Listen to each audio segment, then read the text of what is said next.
All right, this should technically be working. Sorry, guys. Like usual, got all the technical problems in the world. Okay, hold on. I gotta log into my YouTubes here. You guys should see, hopefully you guys are seeing a screen that says starting soon. And hopefully everything there is working. It's always something though, isn't it? It's always something. All right, so I need to go find my live dashboard. Stand by, because OBS wanted to create the stream instead of letting me do it like usual. And oh, it does show a stream thingamabopper dealy woo-ha. Let's see what we got here. Okay, so live control room. See if that works. Okay, come on, baby. Come on, baby. Okay. It shows video. It does indeed show video. That is a good thing. That is a good thing as we count down. Chat appears to be working. I can see you guys over there, and and the chat and OBS is working. Oh man, we're like this might actually work. This might actually work this week. Oh my gosh, I am so titillated right now. I am positively titillated. All right, so I'm gonna put that up in the corner. Still working with one screen since Costco hasn't refunded the LG C1s yet. See, okay, dashboard is working. Chat pop out is working. Oh my god, this is like almost a thing now. Hey, what's up, guys? What's up, Turbo Joey? Can you guys hear me all right? Well, hello there. It's a countdown to great stream. All right, we got 2 minutes 46 seconds. Mr. AuxxZillary man is off heating up some coffee, and I'm gonna go pop a squat here in a second, and then we're gonna get rolling.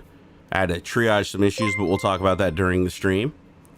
Hey, Mighty Mookie, thank you for that subscribe. We appreciate all that support. We appreciate the support, brother. Brother, support is awesome, brother.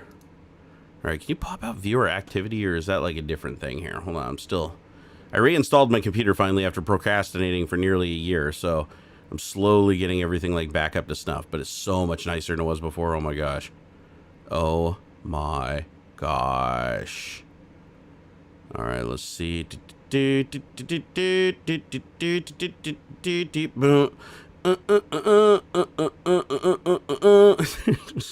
Such a dork.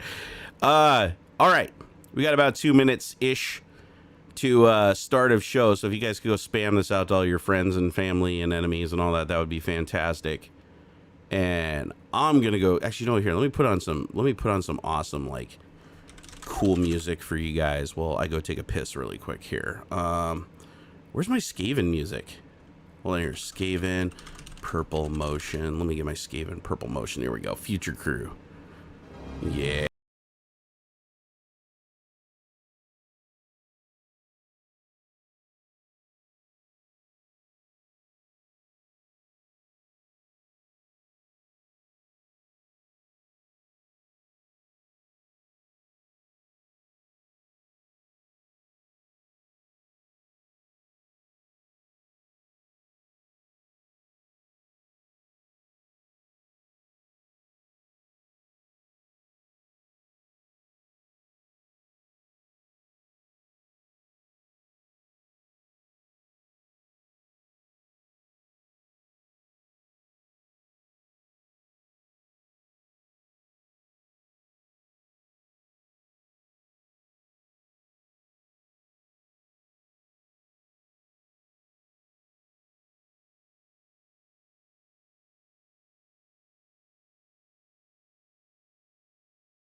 down here.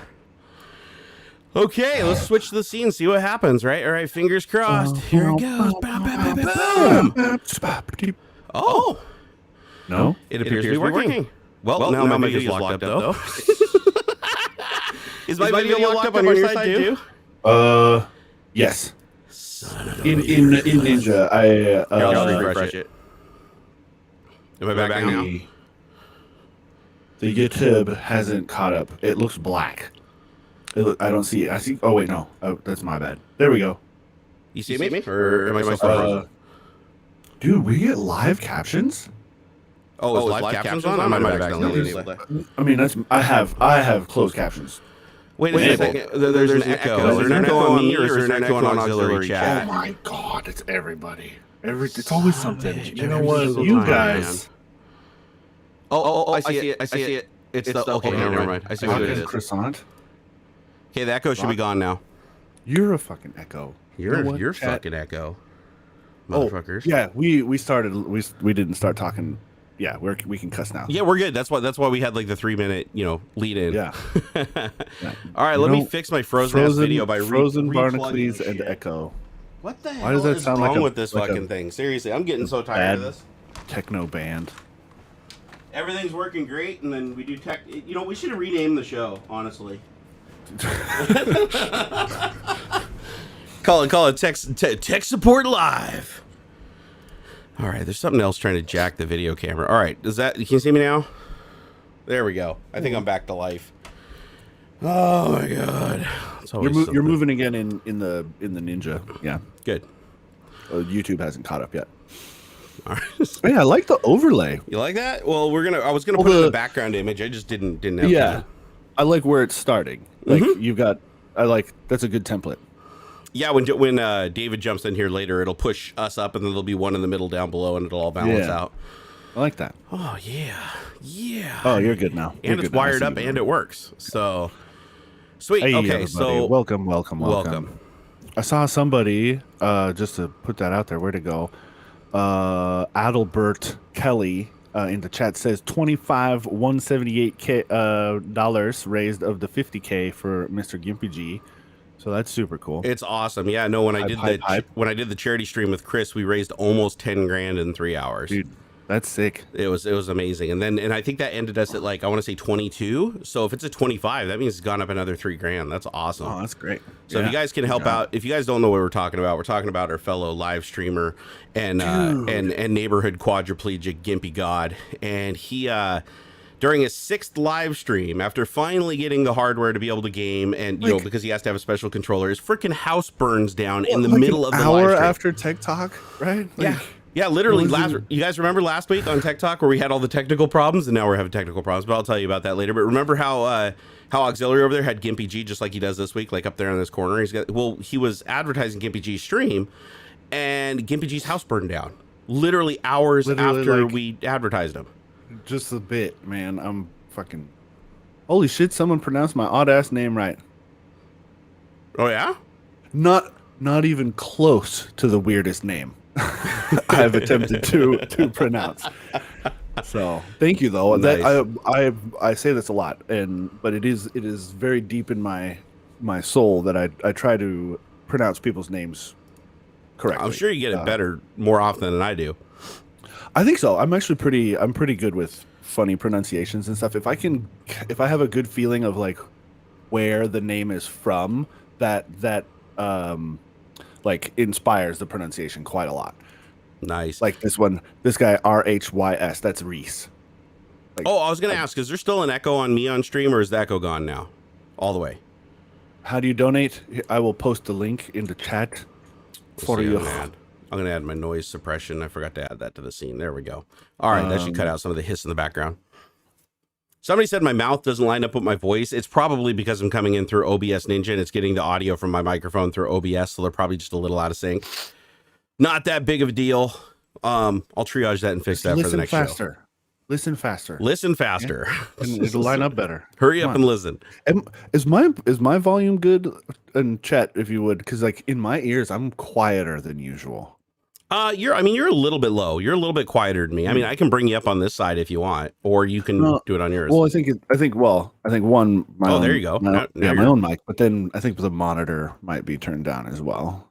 Yeah, I think turn up your monitor because that time you were actually into the red. So that time it was good volume. Here, I'll turn my mic down, but turn my monitor up because I usually keep it at like 4 bars down from max on the mixer, and then I guess it was just my own monitor. Was nice. All right. Well, this appears to be working. Look at this. Yeah. I mean, only 20 minutes late, but it's working. Yeah, it happens. Okay, so look, I admit I did not tune into your Twitch stream after Puget fixed your machine after last week's Tech Talk. So I'm curious, what was so embarrassing? What was I think this might be the topic in the title, but it is. I'm very curious. What was it? Well, what did I miss? What did I miss? You missed a lot, man. Not that I'm a support guy, but like, I'm curious what it was. Okay. You know what? We only have 160 people in here, but let's go ahead and reward them by telling us, and we'll just repeat it later when the other 400 show up. Sure. So last week, if you guys remember, it was my birthday. Last Saturday, I turned 42 years old. I spent the morning getting the computer. I reinstalled my whole PC a couple nights prior. I'm getting everything set up. I'm creating the scene and the backgrounds and stream elements. I get everything working. I come up that morning to start the stream, and the computer just turns off, and I have no video. Right. And I'm like, crap. And you guys, and I have both AuxxZillary and David sitting in video talking to each other while I'm running around trying to fix stuff. So I finally give up after trying to triage it for like 15 minutes. I go get the laptop and turn it on. I got to see his butt. Yeah, so they're watching my butt crack as I'm bent over working on the PC. Nobody thought to record that, though, which I thought was hilarious. But I'm working on the PC, and I'm frustrated. I'm cussing and running around. I soaked through my entire shirt. I was sweating bullets because it's my birthday. Broken. Yeah, my live stream. I'm like, nothing's working. So we finally just said, I couldn't get video on the computer no matter what I tried. It'd boot up and it'd just go beep, beep, beep, beep, beep. That's it. Yeah, 5 beeps. 5 beeps. 5 beeps, nothing else. And I checked everything, unplugged everything, plugged it back in. I just aborted. I said, screw it, let's go to the laptop. The laptop stream ended up working out okay, and we got through it. But then I spent the rest of my birthday, instead of with my family and doing fun stuff, I literally was just locked away in this room, tearing this computer from soup to nuts. I took it all the way apart. Like, I had a second power supply in there. I tried different graphics cards. Beep, beep, beep, beep, beep. And a light on the motherboard. And so after doing a bunch of research, it keeps pointing to video. Like even AuxZillary said that. Console out. That it looks like, you can't find a console output, right? So I'm like, fuck, I've never run into any problem like this before. Like I've never heard 5 beeps before. I checked the cables to make sure the monitor was plugged in, everything, and nothing. Just doesn't work. So I triage it all that. Finally, I just say, fuck it, I'm going to reach out to John at Puget Systems. He's the owner. Yeah. And I said, John, I'm fucking at my wit's end. I think I blew out fucking something on this motherboard because I tried swapping it to different slots too. I put a graphics card in every slot on the motherboard, all the way from 4X up to 16X. No post. Nothing. Well, I got post, but then I figured out after I was triaging with John, I was like, hey, the computer is actually booting. Like I can remote to the computer and I can ping the computer when it grabs an IP from the router. So obviously it's booting up. There's just no video. So now we know it's 100% a video issue. So is it my graphics card is fried or my motherboard is fried? Right. So I start going through those steps, and John, we go back and forth over tons and tons of steps, and he ends up putting that into, I think it was this company Slack feed or something like that. He's like, hey, probably reach out to support. Yeah, Barnacules having problems, help him out. The next morning I wake up and I'm like, man, what could it be? And John replies back to me and he's like, this is going to sound really stupid, but just humor me. He said, everybody inside says that this sounds like it's an issue with the cable not being connected to the monitor. And I'm like, I'm like, okay, I'll humor you. I'll go upstairs and I pull out the screen and it's connected to the screen. I pull out the computer, it's plugged in the computer. And I'm like, okay, the cable's connected. He's like, just try a different cable. I'm like, okay. So I go grab a different cable and I go to pull the cable out that's connected to the monitor. Is the DisplayPort cable? No, this is HDMI. Oh, okay. So I pull it out and the other end is disconnected, even though I didn't disconnect it from the computer yet. I'm like, okay, what? So I go over to the computer, it's still plugged in. I'm like, oh shit. So I grab the computer one, I pull it through, and I got an end on it. They're both the same brand of cable. They're both the same length. No everything. Way. So I thought there was only one cable back there. What had happened was when I had 3 screens connected, I had 3 cables routed. I unplugged the screens and pulled the leftmost cable, but I couldn't get the rightmost cable out because it was pinned against the wall. So I just left it there. When I had the initial video problem, it was because I was moving the mixer board on the desk and I slightly pulled the cable out of the monitor. But then I pulled the monitor out, checked the cables, and plugged it back in, but it still didn't work.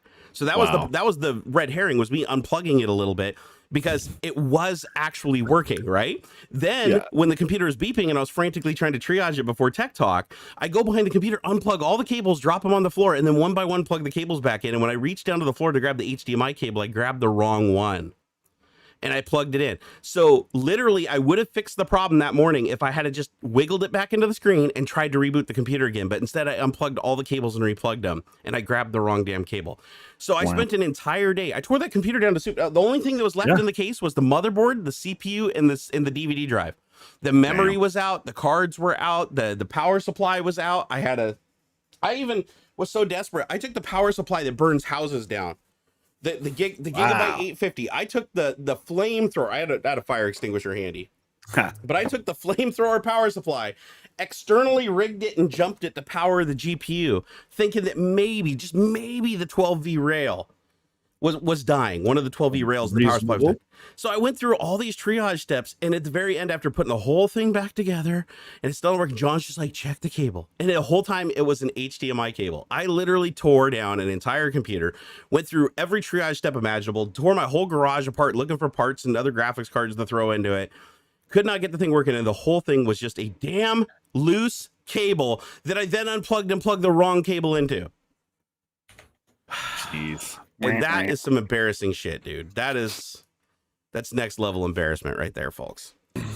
That hurt. That one hurt, man. Yeah. I mean, yeah. That one hurts the ego good. That's like one step above. Is it plugged in? Is it? Well, hey, that's right there, man. Yeah, it's right. You start at the wall. Yep. Well, now before I'm too hard on myself, John did reply back and give me some solace of comfort. And he said that this has actually happened to them before also. Oh, for sure. Yeah, John said that they've shipped computers across the entire United States. The customer could not get the damn thing working and shipped the whole computer back, only to find that they were plugging in the wrong HDMI cable or plugging in the wrong port. Or sometimes, especially with DisplayPort cables, and this is a good thing to put under your hat, folks. There's quite a hefty shroud, like just behind the actual plug piece for a DisplayPort, and sometimes it will, like, you won't be able to plug it in all the way because it bumps up against the PCIe like dust cover rails right on the back DisplayPort cables. And sometimes when you're installing a graphics card, you might have it just a little bit like tweaked, you know, it's not perfectly flush, and so the port like might be hiding a little bit behind the dust cover thing, and won't be able to get the plug all the way in there. So that happens a lot. Very, very common. So be aware. I mean, it'll happen with HDMI too, but DisplayPort ones have like those clips. And so like you should be able to tell with a DisplayPort cable that it is fully seated, because you won't be able to just pull it right back out. Yeah, most DisplayPort cables have a button. You got to press the thing and pull it out. So ladies, just give a little tug on your DP cables. Make sure they're plugged in all the way. It just sounds dirty. A little tug on your little tugs on the DPs. Yeah. Oh my God. Hey, Smaxum, thank you for that $10 Canadian, dude. We appreciate that support. He said it's always the simplest things we overlook. The thing that really pissed me off the most about this, though, was I reached behind the monitor and the video cable was loose, and I plugged it, like I could feel it was loose, and I plugged it back in. I'm like, oh, problem solved. And I go boot up the computer and it still doesn't work. And I'm like, that wasn't it, but it should have been in my head. Dipshit, you unplugged all the cables from the back of the computer. It's possible you grabbed the wrong one off the floor. Yeah. So you had the cable coming out of the monitor wasn't going anywhere. Correct. And then the one coming out of the back of the machine wasn't going anywhere. Exactly. But they were both the same cable, and they were both a very specific active HDMI cable with like a USB. So they both ends looked exactly the same. Gotta keep some. You got labels. Miles of gaffer's tape, man. Just put a little boop. This is to monitor Juan. This is to monitor De. Yep. Dude, the day after my birthday, Twitter was just flooded with people #label your cable. Like, oh, nice. That became like the biggest running. It burned out pretty quick, thankfully. I thought that was going to become like the meme of the century that never goes away, but luckily it didn't. I've had to do that with USB, because like especially back when I was doing the streams, the build streams, I had 2 cameras, like a microphone, mouse, keyboard, all that stuff, and like some of them were on extensions. And so I had to I use, painter's tape or whatever and wrote on them. This is for the top camera. This is for the bottom camera. This is for the keyboard, just to make sure that everything got plugged in right. Totally. Yeah.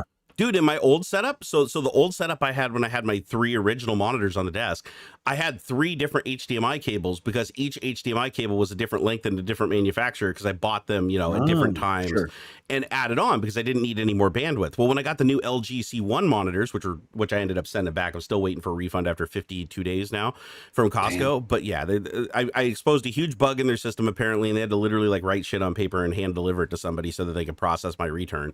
But the screens, when I bought them, I got 3 high bandwidth 8K active cables that can do like ungodly amounts of bandwidth, right? I mean, they're rated for HDR10, 8K 60 frames per second, or 4K at 240. And I was like, when I bought those, I got all 3 of them at the same time. So they're all the same length, the same manufacturer. Because I'm like, yeah, I'm going to get the cables. But when I pulled out the screens and I put my old one screen back, I left those cables in place. Mm-hmm. But the weird thing is, like, when I looked down at the floor thinking, oh, maybe I just grabbed the wrong cable, I didn't see another cable down there because when I dropped it, it got pinned between the table and the window here. So when I looked at the floor, the cable I grabbed was the one I thought had dropped to the floor, but the one I unplugged from the back of the PC just fell under the lip of the desk and was just hidden. So I still only saw one cable. Now, if I had to reach down to the floor and I saw 2 cables sit next to each other, I would have immediately gone, oh, one of these is the wrong one and one of them is the right one. And I would have traced it, right? But I only saw one cable. So I was like, oh, well, that's got to be it. I just dropped a cable. Right. So there's only one cable on the floor. My brain's like, oh, shit, this math adds up. Dude, just a weird experience. It was just a totally weird experience. Hey, John Cripps, thank you for the 10 poundaroos. Wow, we got some Canadian dollars and some European dollars. Said, that's lesson cool. Here, masking tape on your cables, name them. The weird thing is, I did name my old cables, even though they were different cables. Like Ted and Jim. And... Well, nah, it was like left, center, and right. But, Ted and Jim would have been awesome, too. Those are weird names. Because the thing is, this was funny. I only had one monitor connected, so why do I need to label the cable? It's a single cable, right? This is what's funny. But when I had 3 monitors, I did need to label the cables because if you plugged them in wrong, the screens would be out of order in Windows. So yeah, but you can reorder them. You can, but then your post screen is always going to be the HDMI. That's true. So what'll happen is like the post screen moves to the left or the right and it's no longer on the center screen. So I labeled them center, left, and right when I had 3, but I was like, oh, when I only plugged one monitor back in, there's just one cable that appeared to be dangling there. I was like, oh, who cares? Like it's only temporary. But man, did that send me on a scavenger hunt. Like, I mean, I was sweating bullets, man. I was dying. My heart was racing. I was like, did I fuck this computer up? But I want to give a shout out to Puget, not just for the awesome tech support that they always give everybody. But I want to give a shout out to him because John literally like assured me, he's like, dude, if that motherboard's fried, he's like, we ordered extra of those motherboards just to support those customers, even though that motherboard isn't even made anymore. He's like, we order extras so that we can service customers. And he's like, we got like 3 more of these still in inventory. So if your shit is fried, don't even worry about it. Drop it off. We will slap a new motherboard in that sumbitch. You can pick it up in a day or 2 and it'll be good to go. Like he already assured me, he's like, doesn't matter. Whatever's fucked up on that thing, we will fix it and get it working again for you. Don't even worry about it. Yeah. And I was like, that's badass. That's cool. Yeah, no, I love John. He's just a character and he's the nerdiest guy I've ever met in my life. And I just thought that was cool that he was like so reassuring because I was freaking the fuck out, dude. I was like messaging the guy like manically, like, oh my God, John, what do I do? What do I do? My shit's broke. Help. I need your help. The best part though was when he messaged me in the morning. He's like, all right, all of the best minds have gone through all the algorithms on the whiteboard and we have concluded that your cable is not plugged into your monitor. It's like, right? And I'm like, that's the first thing I tried. There's no way it's gonna be all right. I'll humor you. And I go upstairs, and as soon as I saw it, my heart just sunk. You know what? I felt like I missed a heartbeat. I was like, oh shit, man. Oh shit. It's I've done the same kind of thing, man. We're tearing shit apart and then it comes off. Yeah, it's like you take your car to the mechanic and it doesn't start, right? Your car doesn't start and you're like, rrr, rrr. You drive at the mechanic, you tow it there or whatever, and the dude just pulls off the gas cap and sticks a stick in there and he's like, oh, your tank's empty. Right. You don't have any, or looks at the gauge. Worse yet, he just looks at the gauge. He's like, oh yeah, you ain't got no gas, dude. Your motor doesn't run without gas. And you're like, fuck. And you spent like hours and replaced the spark plugs and new spark plug wires and changed the oil, and the thing still doesn't start. And you're just like going crazy. And the mechanic's like, hey, did you try putting some of that fire burny liquid stuff in there? Dude, rough go, man. Rough go. That was a rough birthday. Fun. That was legitimately a rough birthday, man. I'm glad that's over. but then this morning, so I assure on Skype, I'm like, hey guys, everything's working great. Yep. We're good to go. Let's go on Tech Talk, man. We're good to go. This shit's working great. So I have OBS set up. It's opening. I can see my webcam. Audio's working. I got my mixer board all figured out now. So I got my separate channels broken out. I'm like, man, this is gonna work. This is epic, right? so I open it up and we're getting ready to stream, and I'm like, all right, here we go. I joined the OBS Ninja session, and it doesn't see my camera. Then I unplug the camera, plug it back in, still doesn't see the camera. I go into Skype, camera works. I go into Discord, camera works. I go into OBS Studio, camera works. I go into Chrome, or sorry, I was using Edge at the time, but then I put Chrome. Chrome did the same thing. Doesn't see my camera. Still, right now, it doesn't show me a preview of my camera. I have to look at it in OBS Studio because, I rely, but it was a bug with OBS Ninja, but I assumed it was a bug on my side because it worked fine last week. So, but it is working. You guys are seeing my video, so it is obviously working. So we chased that a little bit. Then I reboot the computer. I get OBS set up, and I'm like, fine. Everything else is good. Audio's good. We're good to go. Okay, stream. After I set up the whole thing on OBS in the dashboard, and it goes, oh, you want to stream on YouTube? You got to enter all this information first. And I'm like, what? I already authenticated you with my YouTube channel. You should already know, just like before, the way I had it set up on my old install, it would just go to whatever live stream you had set up on your page. It would just stream to that. Now it doesn't. Now it's like, oh, you need to create the stream in OBS now. So type in your information, and there's no button anymore to say, oh, just stream to my channel. Like I don't care. It'll go to the right place. Just trust me. Just go. Now it makes you enter all the information. And I think that's actually more of a Stream Elements thing than it is an OBS thing. I think it's the Stream Elements plugin. So I have to go copy all the information over there, and I hit go live, and then finally it works. And luckily, once we started streaming, the only problem we had was the echo. And the echo was OBS Ninja was sending its own audio feed into OBS. So there's two audio feeds. It was desktop audio, and it was coming in through OBS Ninja. So I had to mute one of the audio feeds. And now it seems to work. Yay. So, hey, just a thought. Thank you for the $10. He said, here's to John. Yeah, John definitely saved me. I mean, I was going to spend, if he hadn't contacted me that morning, I would have literally ripped the CPU off the motherboard. I would have taken this thing down. I would have literally like gone downstairs. You would have seen me with like a loop in my eye, an optical loop, and like, a soldering iron, like desoldering MOSFETs and shit off the motherboard. Like, I mean, I was getting really desperate. So, and I probably ended up breaking something. That was the other thing too, is I'm surprised I didn't break anything, because I'm checking the slots and like jamming the cards in there harder to make sure all the pins are making contact. I mean, I swapped the CMOS battery again, not that it mattered, cleared the CMOS, forced a firmware update over the current firmware. I mean, I did everything, dude.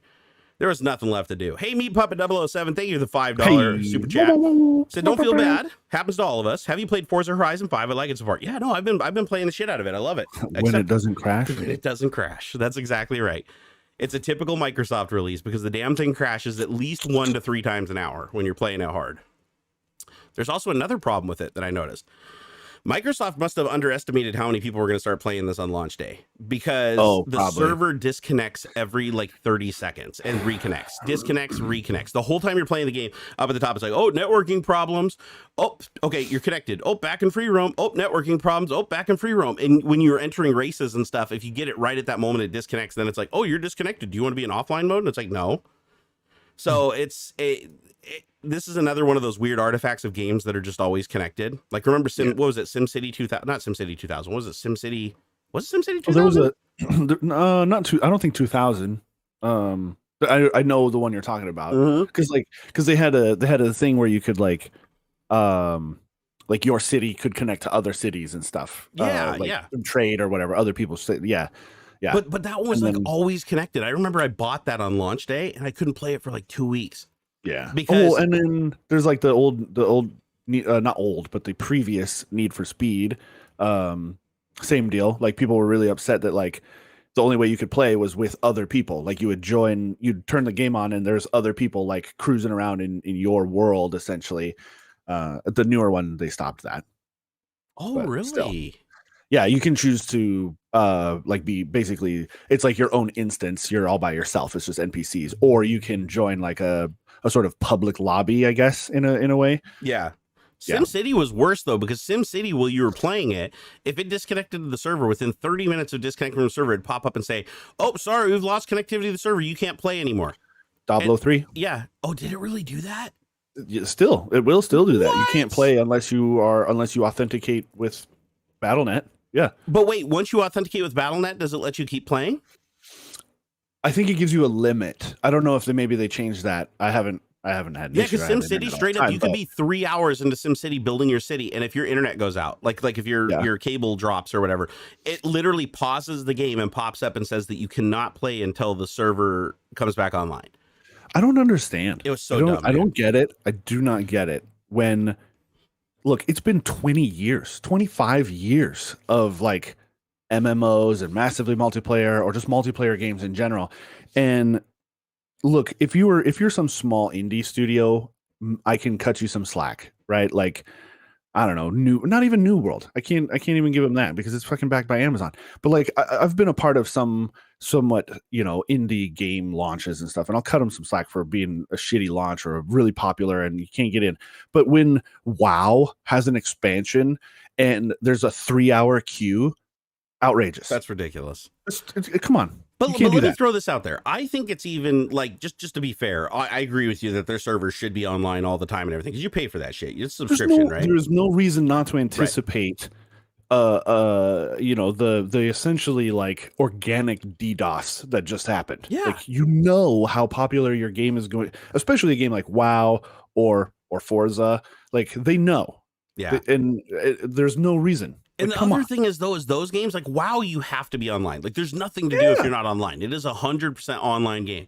Forza Horizon, you're driving cars and doing like missions with drivatars.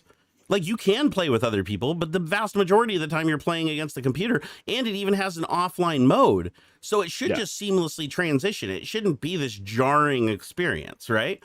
SimCity. Yeah, you did have your city connect to adjacent cities, but that wasn't a requirement to build your city or maintain or grow your city.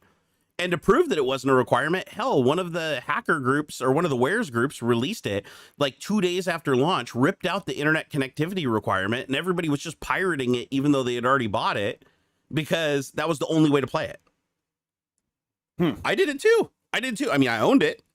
But I went online and downloaded the cracked version of SimCity just so I could play it because I was getting sick of waiting for this game that I paid for. And it still worked. Even when the network came back online, it still worked with internet connectivity and everything. They just pulled out the check that paused the game and popped up the dialogue saying, oh, you got to be reconnected so we can verify you own the game every 5 minutes.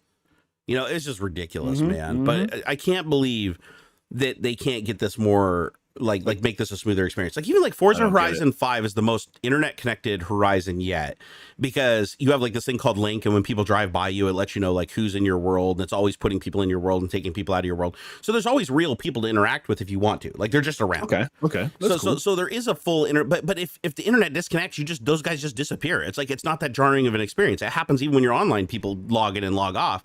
So it's like, go offline and just put a thing on the screen or put something up there that just says, oh, currently disconnected or something. Don't have it constantly cycling on and on like, oh, you're in offline mode. Hey, do you want to go into solo mode or do you want to try to reconnect the server? Do you want to do a network diagnostic? It's like, come on, I just want to fucking play the game. And then every time there's a sound effect too. It doesn't just pop up on the screen. It's like, doo, doo, doo.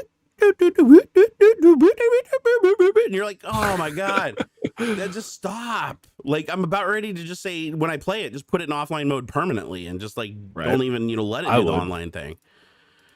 Oh, it's so annoying, man. But I do love the game. I have to say Forza Horizon 5 has pretty damn amazing graphics. I have to say graphics have come a long way. Although I did see a funny YouTube video. So let me set the stage here. I was wondering why the hell the graphics don't look as good as in the reviews that I've seen. Because I've been watching lots of YouTube reviews of Forza Horizon leading up to this. Sure. And on the Xbox One X or whatever, or Xbox Series X, 1X, whatever the fuck they call it, super confusing, the new one, the graphics look better than on PC. Like there's more steam vents, there's more ambient occlusion. I'm like, why does it look so much better on Xbox than it does on PC? Because I have it maxed out. I have it on extreme settings on my system downstairs with the Titan XP, and it runs full 60 frames per second extreme. I mean, I'm doing 1080p, right, with anti-aliasing, but I can max out the graphics with like everything on high, and I'm still not getting like the graphics that look like this. And so I'm like, why does it look so different? Now, granted, it's not a RTX. It's old GTX series, right? So it's not an RTX card. So I'm going to try it today on an RTX card upstairs and see if I get the same level of graphics. But I'm just trying to figure out why the graphics on the PC, because the PC version has always had superior graphics in every Horizon As release. it should. Yeah. So I'm like, are they nerfing the graphics at all? And I went and looked online, and some people said, nah, it looks about the same in extreme if you're on a 3070 or better. So I'm going to try it on the 3070 and see if they just basically detect if you have an RTX, they don't enable like some of the, heavier hitting shit. Yeah. But I thought it was weird. I just thought it was weird. I mean, it still looks badass. It looks like damn near true to life. But the funny thing is, while I was looking for those videos, and this is why I was telling you, like, the graphics comparison, they bring up a comparison between GTA 5, which is how many years old now? Like 10 years or so? It's older than shit. 7 or 8 now, yeah. It's old. It's an old game. So they brought up GTA 5 with all these mods installed on it, right? Because there's all this modding community just like, gets after it with GTA 5. And so they had all the mods, and they listed all the mods in the video that they had installed, but they showed side by side Forza Horizon on Xbox Series X or 1X or whatever the new one is. It full everything, ray tracing, blah, blah, blah. And it looks gorgeous. But then they pop up in a split screen view driving through downtown and GTA 5 with all these mods installed. And it blows it out of the freaking water. Like complete. I mean, it looks like damn near real life. It looks like you're almost just like driving with a GoPro on the front of your car. Cool. And I could not believe the graphics fidelity. Now, granted, they didn't show what kind of computer they were running on. Maybe they were running at like 1 frame per second and like speeding it up to make it look. But the graphics, I was like, holy shit! Like, there's no comparison. Like, this kicks the crap out of Forza Horizon 5. Yeah. And it's even a bigger open world with a way bigger map. So it's like when Forza's like, we got the biggest map ever and we pushed graphics to the limit. Blah, blah. Now, granted, Forza Horizon probably has a little bit more driving physics than GTA 5, but not by much. They're both kind of simulating, A little arcadey kind of. Totally arcadey. Hey, can you take the reins for a second? I got to run downstairs and do an old man thing, and I'll be right back. You got this. Don't worry. I'm leaving you in good hands, guys. Oh man. Let them have it, Ox. What's your opinion on Rockstar Games releasing GTA 5 again as expanded and enhanced? Same feelings that I have about Bethesda releasing Skyrim on whatever, Tamagotchis. Whatever. Don't buy it if you don't like it. Stop giving them money. What are you gonna do? The reason they keep doing this is because people keep buying it. Like that's it. Like, they wouldn't do it if they didn't think they were gonna make money. That's all there is to say about it.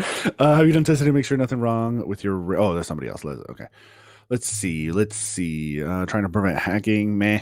Why is this lesson I advice I ever got from the guy who taught me everything is PC tech? And it goes as well, whenever something's broken or not working on your PC, start with the simplest. Yeah, that's what my mantra is. Start at the wall. Right? Is it plugged in? Then you follow that cable to the back of the computer. Oh, okay, it's plugged in there. Now you start investigating all the rest of that stuff. Yeah. Rockstar will probably keep releasing old GTA games when we're 80 years old. Probably. Why hasn't Valve made Half-Life 3 like they said they would? Because they're making money off of Steam. They don't have to. And that actually speaks to more of Valve's like overall corporate philosophy. They encourage their like employees to work on whatever they want to work on. There isn't like a very strict like hierarchy and stuff within Valve, and so we don't have Half-Life 3 because nobody wants to make Half-Life 3. So any more thoughts on doing basic builds? Yeah, man, dude, not to be a dark cloud on a sunny day or anything, but like months I just haven't felt like it, honestly, and it bums me out, which makes me not want to do it either. I mean, there have been other external factors as well. Prepping for the wedding and blah blah blah, that thing sort of thing. But man, yeah, I look at it and I'm like, I feel bad because I haven't, and then that makes me not want to do it, which makes me feel bad because I haven't done it. It's tough.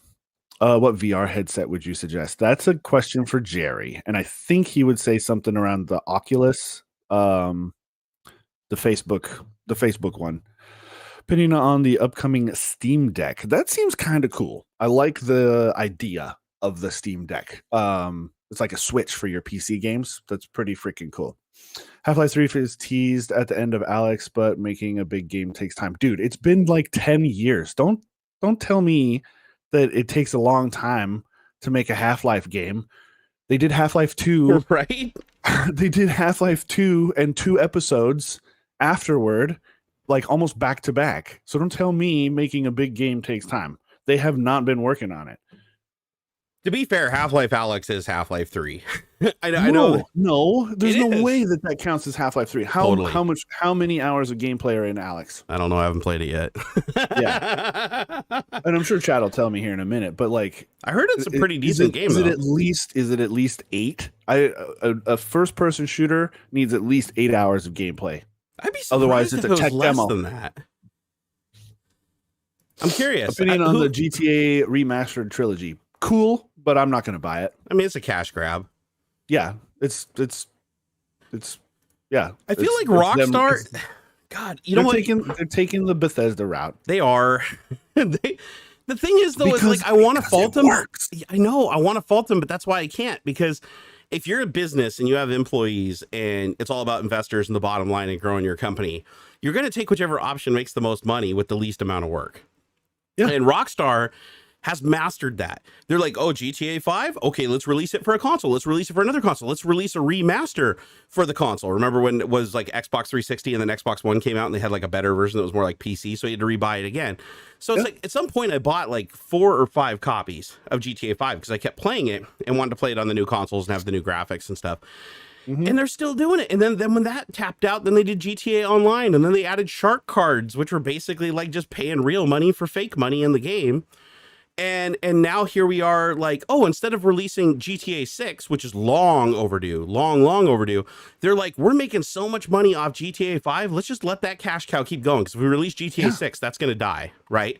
So if GTA 6 isn't a total home run, we're going to be shooting ourselves in the foot. So instead, why don't we go back to all the other, I mean, within reason, but yeah, you know, let's go back and just remaster all the old games with slightly better graphics. To be honest, they're not great. Like I looked at the remasters. If they brought up like San Andreas to look like GTA 5 and made the car physics like GTA 5, I'd play the shit out of it. I'd love it. I'd buy it in a second. It'd be a complete. That'd be like a remake. All they're doing is upgrading textures. They're not doing anything fancy. Yeah, it's lipstick on a pig, and they did up the poly count on some things, but not by much. Like it was. I saw the tech. Well, not tech demo. It was like the review, I think, because it's almost out, right? Yeah. So I saw the review and I was like, you know what? There's some things that look really good, but then there's some things that even look worse. Yeah. Like the way they did the texturing and stuff. I don't feel like they went through the game and like one by one, like redid the textures. I feel like they just made super high resolution textures, threw them in there and hope they work. Upscaling. Yeah. Like that's all. They're just like, here, just make these look better. And it's jarring too, because I was watching a video and it's like some of the textures look terrible. Some of the textures like they don't see, the seams aren't right when it's put against the polygon and stuff like that. But then the old textures actually look better. But then you'll see these textures that are like perfect and super high resolution, like the keyboard on a cash register. You can read every letter on it and it's like perfect. But then you like look at the texture of like the shirt on one of the characters and it's still just like completely ruined, like they didn't even touch it. So it clashes. So I don't think like if that game released originally and the graphics weren't that consistent throughout it, people would have been like, this sucks. Like this is bad. And so I feel like it's another half-baked project. Like they just like it started out as like an internal thing they were just kind of farting around with. And they're like, shit, we can make money off this. Yeah. And the other thing is I feel like they're doing the same thing Nintendo does, where they just rip off the mod community. Yeah. That's another thing I feel like they're doing, because there's tons of people that have done texture packs for San Andreas and Vice City and have done upgrades and stuff like that. And it's kind of weird that Rockstar comes out and it basically just looks like these people's work just smacked together and resold, you know? Nintendo did the same thing, if you guys remember, because the Nintendo Switch, at one point they released, I don't know if you guys heard about this, but they released Mario 64 as a thing you could buy on like the Nintendo Switch.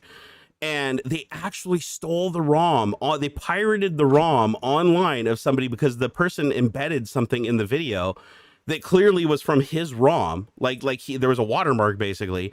So they verified that Nintendo basically went and like downloaded this guy's torrent because it worked so good. It was like his emulator and his modified ROM that they just turned around and resold it as their game. Like I was like, wow. Dude. So Nintendo's been caught doing this before. And now they're doing this emulator stuff, right? Where they're pulling in all the shit that the community's done for like all the emulation and stuff and basically just branding it as theirs and reselling it and doing it as closed source. Nobody can ever verify how much of it was stolen from the public because the code isn't public for review. You know, so it's like, Yeah. I hope that at some point Nintendo has a breach of security, just like Twitch did, and somebody gets all their damn source code so they can look through there and point out all the chunks of code that were like just blatantly robbed. Yeah, exactly. Totally, man. Hey, Meat Puppet 007, thank you so much for the $5 tip earlier, man. We appreciate it. I do, you know, Forza Horizon 5, I have to say, is good. It is good. I do feel like it's an upgrade from 4. I feel like the cars are more weighty. I feel like the driving physics change quite a bit more between the vehicle types, which I like. I felt like Forza Horizon 4, I felt like all the vehicles, like you could take a Willys Jeep and just upgrade it to like max and it would handle like a fucking supercar. I feel like things are a little bit better with the physics. So cool. That I like. Cool. The graphics are really nice. I like the fact that we're driving on the right side of the road again. You know, that was a little jarring in Forza Horizon 4 because it's like I'm not used to driving on the other side of the road, so I'm always going to the wrong side of the road and plowing into people head on. So I do like that we've done that. I like the landscape. I think the landscape's pretty cool. Yeah, I do feel like they picked Mexico though because it's like a desert area and there's not a lot of foliage and stuff, like big trees and stuff. And I think that kept the poly count down so that they could spend a lot more polys on the cars and stuff like that. Sure. You definitely get like this feeling, and sometimes you even notice it too. Like if you drive into an area where there is like a lot of buildings and a lot of stuff going on, will slow the frame rate down a little bit. So if you're already right on the cusp, which I am, like I've got it maxed. Like, so I have the choice, and actually I'm curious what chat thinks on this one. This is kind of a good question, and this is the first time I've actually been met with this like type of a decision. Do you run with higher resolution and less graphics settings, or lower resolution and more graphics settings to achieve the same frame rate? Do you want a prettier game, but theoretical less viewing distance? Or do you want slightly less viewing distance, but way more fidelity in the graphics? Like, let me give you an example. In in Forza Horizon 5, I can put it at 4K. But to do 4K, I have to go through and disable and lower things from extreme down to ultra and some of the ultras down to high. And I have to disable like 2 or 3 of the effects to get 60 frames per second solid, consistently VSync at 4K. And it looks sharp as a tack, but the car reflections and the lighting effects and stuff are just kind of dumbed down. It looks a lot more like Forza Horizon 4, but it's just super sharp, right? Or I can drop it down to 1080p and max out everything at extreme, realistic mode, everything at its absolute highest setting. And now like all the foliage is like moving like really nice. And you can see the shadows on every blade of grass. And you can see the light like as it like goes across the edges of your car and gleams and stuff. And it just makes it look way more realistic. Yeah. But at 1080p, it's obviously lower resolution. So, but the thing is, in GTA 5, this is the first time we're dropping it to 1080. I didn't notice that big of a difference. Like if you look really close on my 74-inch screen in my room, you can see some little jaggies, like if you're really looking for it. But if you're just like relaxing and looking at the screen, there's not that much of a difference. I even showed it to my wife, and she didn't even really notice that much of a difference. I tend to kind of, so I have my main monitor is what is this, like a 29? I think it's like a 29-inch or 32-inch 4K by Samsung. For one, I have a 1080 Ti, so I never run in 4K. Actually, I can do I can play Wildlands, like Ghost Recon Wildlands. I can do 4K. But I'll have to set things to like Counter-Strike Source at like 900 frames per second at 4K on that setup. Yeah, are you kidding? But I tend to even in older games where like I know I could probably push 4K, I would still cut it back to like maybe 2K ish. That weird because it's not like quite 1440p, but it's not like it's a weird because like that doesn't, it stretches and stuff. I try to kind of go in between. I would tend to crank the textures and stuff up as high as I can. If that means I have to, and if that means I have to lower the overall resolution, that's fine. I'll do 1080 on ultra before I will do like 4K at medium. Yeah, and see, this is the first time I've made that decision. Every other game I've ever played, I've always gone for higher resolution, lower graphics fidelity to get the view distance and that really, really crispy, sharp edges on everything. Yeah. And this is the first game I've played where I definitely liked it better at the lower resolution, which I found weird because every other game I make the opposite decision. I give up fidelity, right? Well, and that kind of makes sense, especially for something like a racing game. Because like I'm thinking about, I'll play Need for Speed. What is it? I think it's the most recent one. Which one have I got? In racing games, you don't need to see 1,000 miles into the horizon. You're not sniping. Nah. And so then I will, I'll try to balance the look. Yeah. It seems like most people in chat are saying that they would go for the higher resolution, except with exception to Robert Weird. Taylor, my friend, who is blind as a bat, so he doesn't count. Yeah, that's weird. He could play at 240p. I'd much rather play at a lower resolution with a higher frame rate and higher texture quality. Yeah. I mean, I've my big monitor. I have a big giant 39 inch LG that I've had for like nearly 10 years now. It maxes out at 1080 60. So even when I surpassed the capability of this monitor, I still had to play at those resolutions, because what's the point of putting it at 2K or 4K when the monitor is going to fuck it up anyway? Yeah. The decision was kind of like already made for you at that point. Like, you don't have to worry about it, right? 'Cause you can't run 4K anyways. Yeah, the 1080p is blurry to me. There's no point in higher textures if it's blurry, so resolution all the way. Interesting. And I bet that's a combination then of the monitor. It's the monitor. Here's the thing. There's games that and really things like really show it. Fuzzing the corners and stuff like your anti-aliasing is probably you probably got to fuss around with that. I'm sure there's a way if you wanted to put the effort into to make it sharper, but that's obviously not worth it. You just pump the resolution up. I feel like Horizon 5 though, like, did the work to make it look good at 1080p, like purposely to make it look good at 1080p, because I'd agree most games, like, they look blurry and fuzzy and have staircasing and stuff on the edges and stuff at 1080p, especially on a big screen. I have a 74-inch screen in the room, but I don't notice it. Like, they do a really good job with like the blurring of the edges and the feathering and stuff, that it's still sharp everywhere it matters, but there's no jaggy edges. And so getting that extra graphics fidelity to me was like a better option. But there's a million different combinations I haven't even tried yet, right? There's a million options in this game for like configuring the graphics to your liking. There's a lot of people that are saying like, hey, pick the sweet spot, like 1440p. Here's the problem. 1440p looks amazing on a 1440p screen. 1440p looks like absolute shit on a 4K screen. Weird. Because and that's the trouble I have. Things get stretched funny. I have found oh, who that is sneaking behind me. I have found good success with it's like a 2160 by 1440 or something like that. It's when it gets weird with, like, I don't know, sometimes it gets just stretched out and it's weird and I don't like it. The problem with 1440p that I have like on my 74 screen, because I think 1440p is still technically like 9, it's close to like 16 by 9 or whatever. I think it's either 16 by 9 or 16 by 10.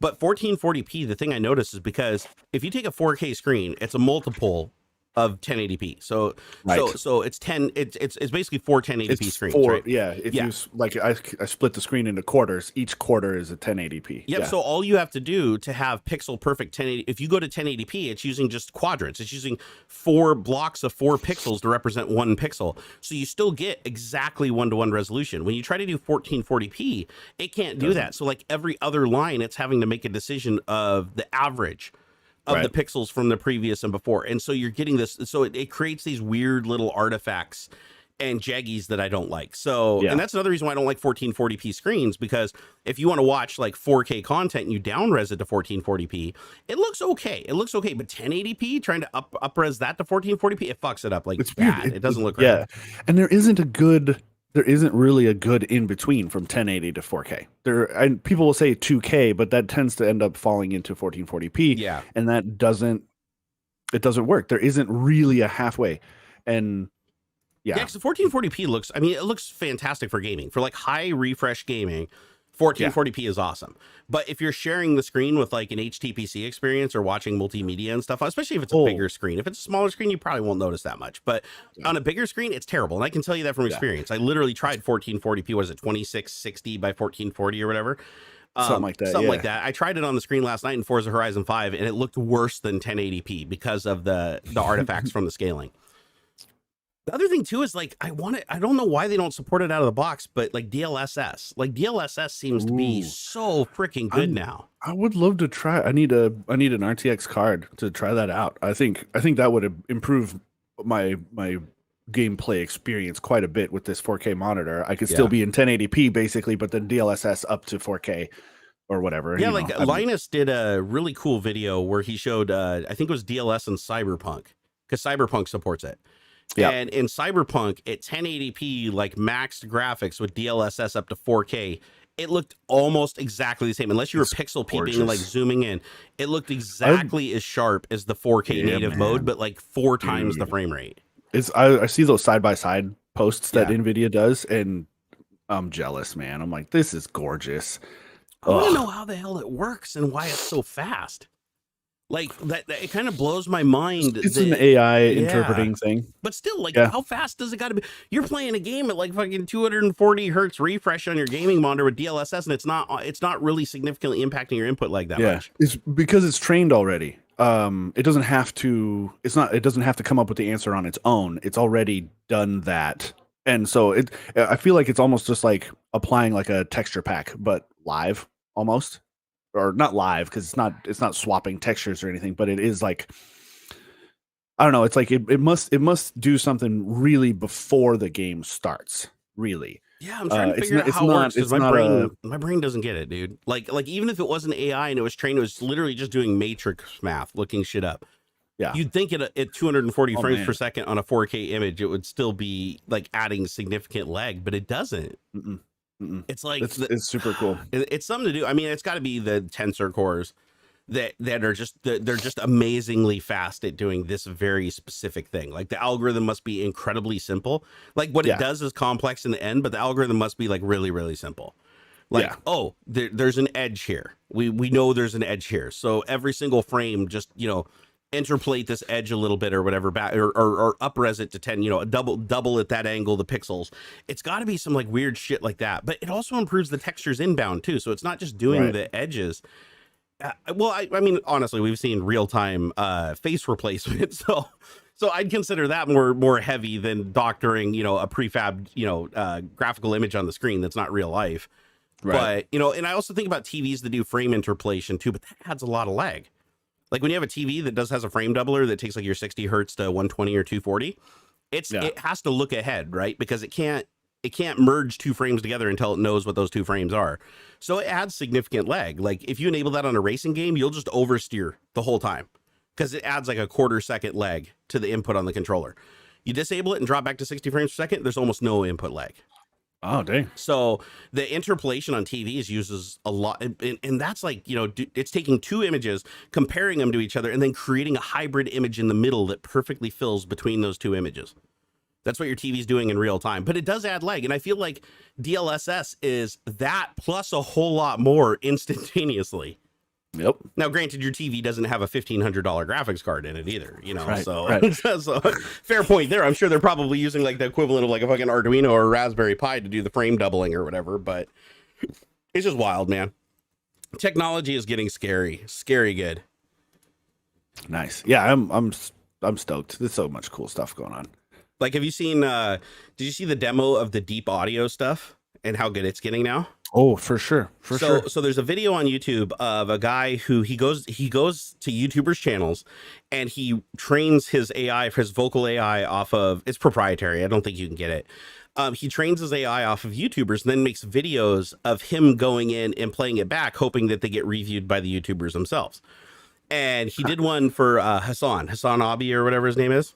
Mm-hmm. He did one for him and he shows all the training generations, like generation 1, generation 2, all the way up to like 20. And by the time he gets to generation 20, it's got his inflections down when he says certain words and how he says it, how he ends it, his upward ticks and downward ticks, depending on the punctuation. And it gets so good at the end that Hassan's just like, well, I'm going to be out of a job. he's like, now we got the graphics capability to digitally render me as like a deep fake on somebody else. And they can real time take the text to speech, because if you could do that, you could theoretically, if you could do it fast enough, have a translator translating what you're saying, delaying the video by a second or two, and then syncing up the new voice based on that text to your lip movements. And then you'd be able to literally have closed captions feed into the system. It generates the audio and then frame syncs it to your mouth as you're moving. So you could have a deep fake with the voice of another person. Like this, we know the technology is there. This can happen 100%. If somebody just put them, they have. Yeah, they've redone like an Obama interview. It's completely fake. Yeah, but that was the guy doing a voice impression. I'm talking about like real time replacement of the voice. They've done, I don't know about real time, but they have done like recordings where they've completely changed. Yeah, where the mouth matches just fine. I imagine you could do it real time now because it's not even a deep fake at that point. All you'd have to really do is mess with the mouth part. And yeah, you could with the right, I'm just thinking about like metahumans in Unreal. Yeah. With the way that works.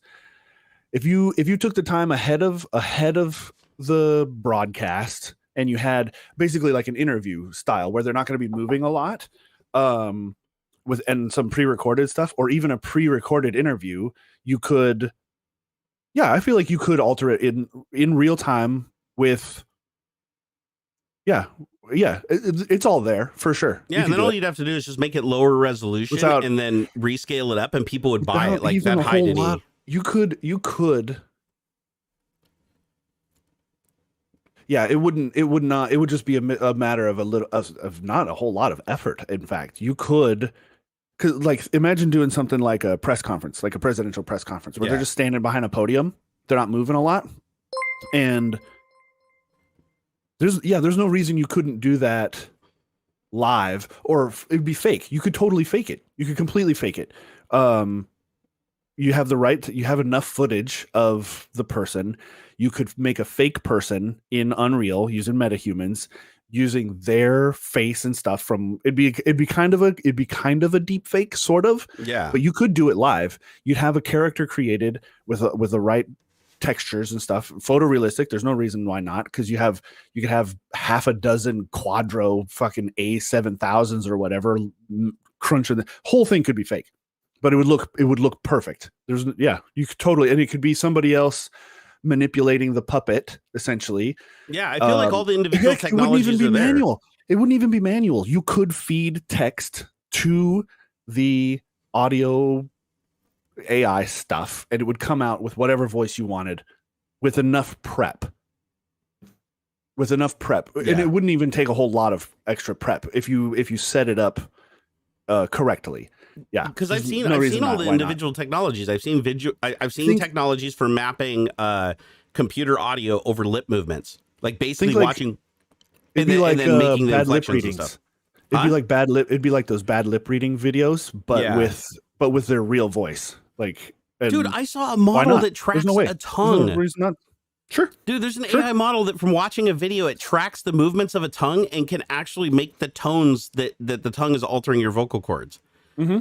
I used to mess with people on my stream a long time ago. I had it like set to some keys so that I could push the key corresponding to the note, and it would move the tongue on the screen to the position that would generate that note. Yeah. Like if you're humming at a certain frequency, it's how do you modify it with your tongue? Because our tongue is like really important to speech, to clear speech. And so if they took that model and they coupled that with, text to speech and a model watching the lip movements of a person, you could, in theory, with AI, sync that up flawlessly to the lip movements of a performance and have all the inflections and all the vocal upticks, but with a completely different voice. So I think that right now we have face swap, right? I think it's just a matter of time before we have voice swap, where it's not just making your voice like messing with it by like doing bass and stuff. You could literally just go in there and have like an Alabama accent or something added. Oh, sure. Or, you could just go in there and just be like, I want to speak a completely different language. And it would even change the inflections in that language to match your lip movements while saying the word in a different language. Yeah, it'd be like universal translators and Star Trek. Right? Creepy, dude. Hey, Eric G, thank you for that $10 super chat. He said, hey guys, how y'all doing? Hope everything is good. I'm watching while I'm doing some work on the house. Just wanted to show some support. We appreciate that, man. We love your support. Thank you so much for that. Those super chats keep us going. They really do. Wait, Albert Kelly said it would take enough CPU power, but very possible. Yeah, I mean, that's all it comes down to is just power. The technologies exist. The algorithms exist. Oh, shit. Is David popping it? Look at this guy. Adalbert says a little more than 128 gigahertz of processing power. That's a weird... It would take enough CPU power, but very possible. Uh-oh. Yeah, I can hear myself back, David. Sorry. I realized bitch. Shame. I realized I was really enjoying listening to you guys. And then I was like, oh, I guess I should join them. Yeah. I was wondering if you're going to be able to find the link, because I buried it under tech support messages this morning. There was a lot of messages. Yeah. It was like, hey, connect to this, guys. I'm ready to go. And then 20, fuck, I'm going to reboot. Fuck, God, it ain't working again. God damn it. It was almost a repeat of last week, but luckily it wasn't a display cable issue. So thank goodness. I had the best morning. Tell us all about it. Well, he's like into Python programming. Cool. That dirty little son of a bitch. AI stuff, man. I mean, admittedly, so he can cheat on games, but whatever. That's what I use it for. I don't. Yeah. I mean, so we were playing with that, And although, my God, I hate paths. I don't know enough about Python, so you lost me. Paths. No, paths, like just environmental paths on the PC. Yeah, okay. SQL / program files / back whack that and I'm trying to get the damn Chrome. I'm trying to get the what's that? I want to use this what is it called? Selenium or whatever it is. So you can actually have it automating web stuff. And I just every turn I get stopped by some like, oh, it's not in the path. Oh, can't find that. I'm like, Joe, I thought I knew this. Yeah, and then the problem is you start getting with programming. This is a really big deal. Is where you have 8,000 versions of a DLL or dependency or library on the system, and then depending on the path, it's going to pick one or the other.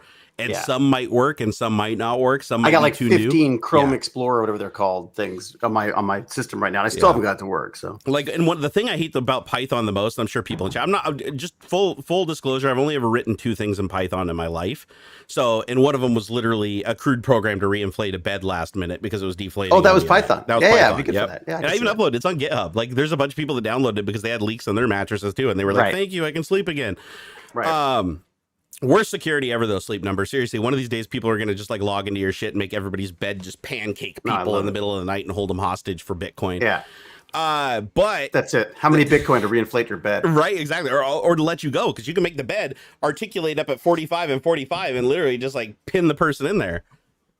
I have trapped your dog in the bed. If you ever want to see it again, you get the email. It's like, your grandma of 95 years is currently trapped and cannot get to her medication. Send me 3 Bitcoin now to release her, and you got like the webcam hacked. You wait. It's it'll coming, happen, man. You know it. But tell Bratlet though that Python is played out and he should be doing Rust. Nah, really.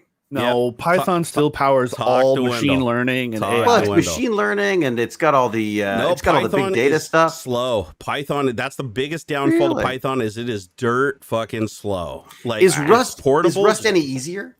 It's a C syntax language, so it's very similar. All right. It's very similar to Python. Like, I mean, now, full disclosure, I actually know more Python than I know Rust, but I talked to Wendell and we had a really long conversation.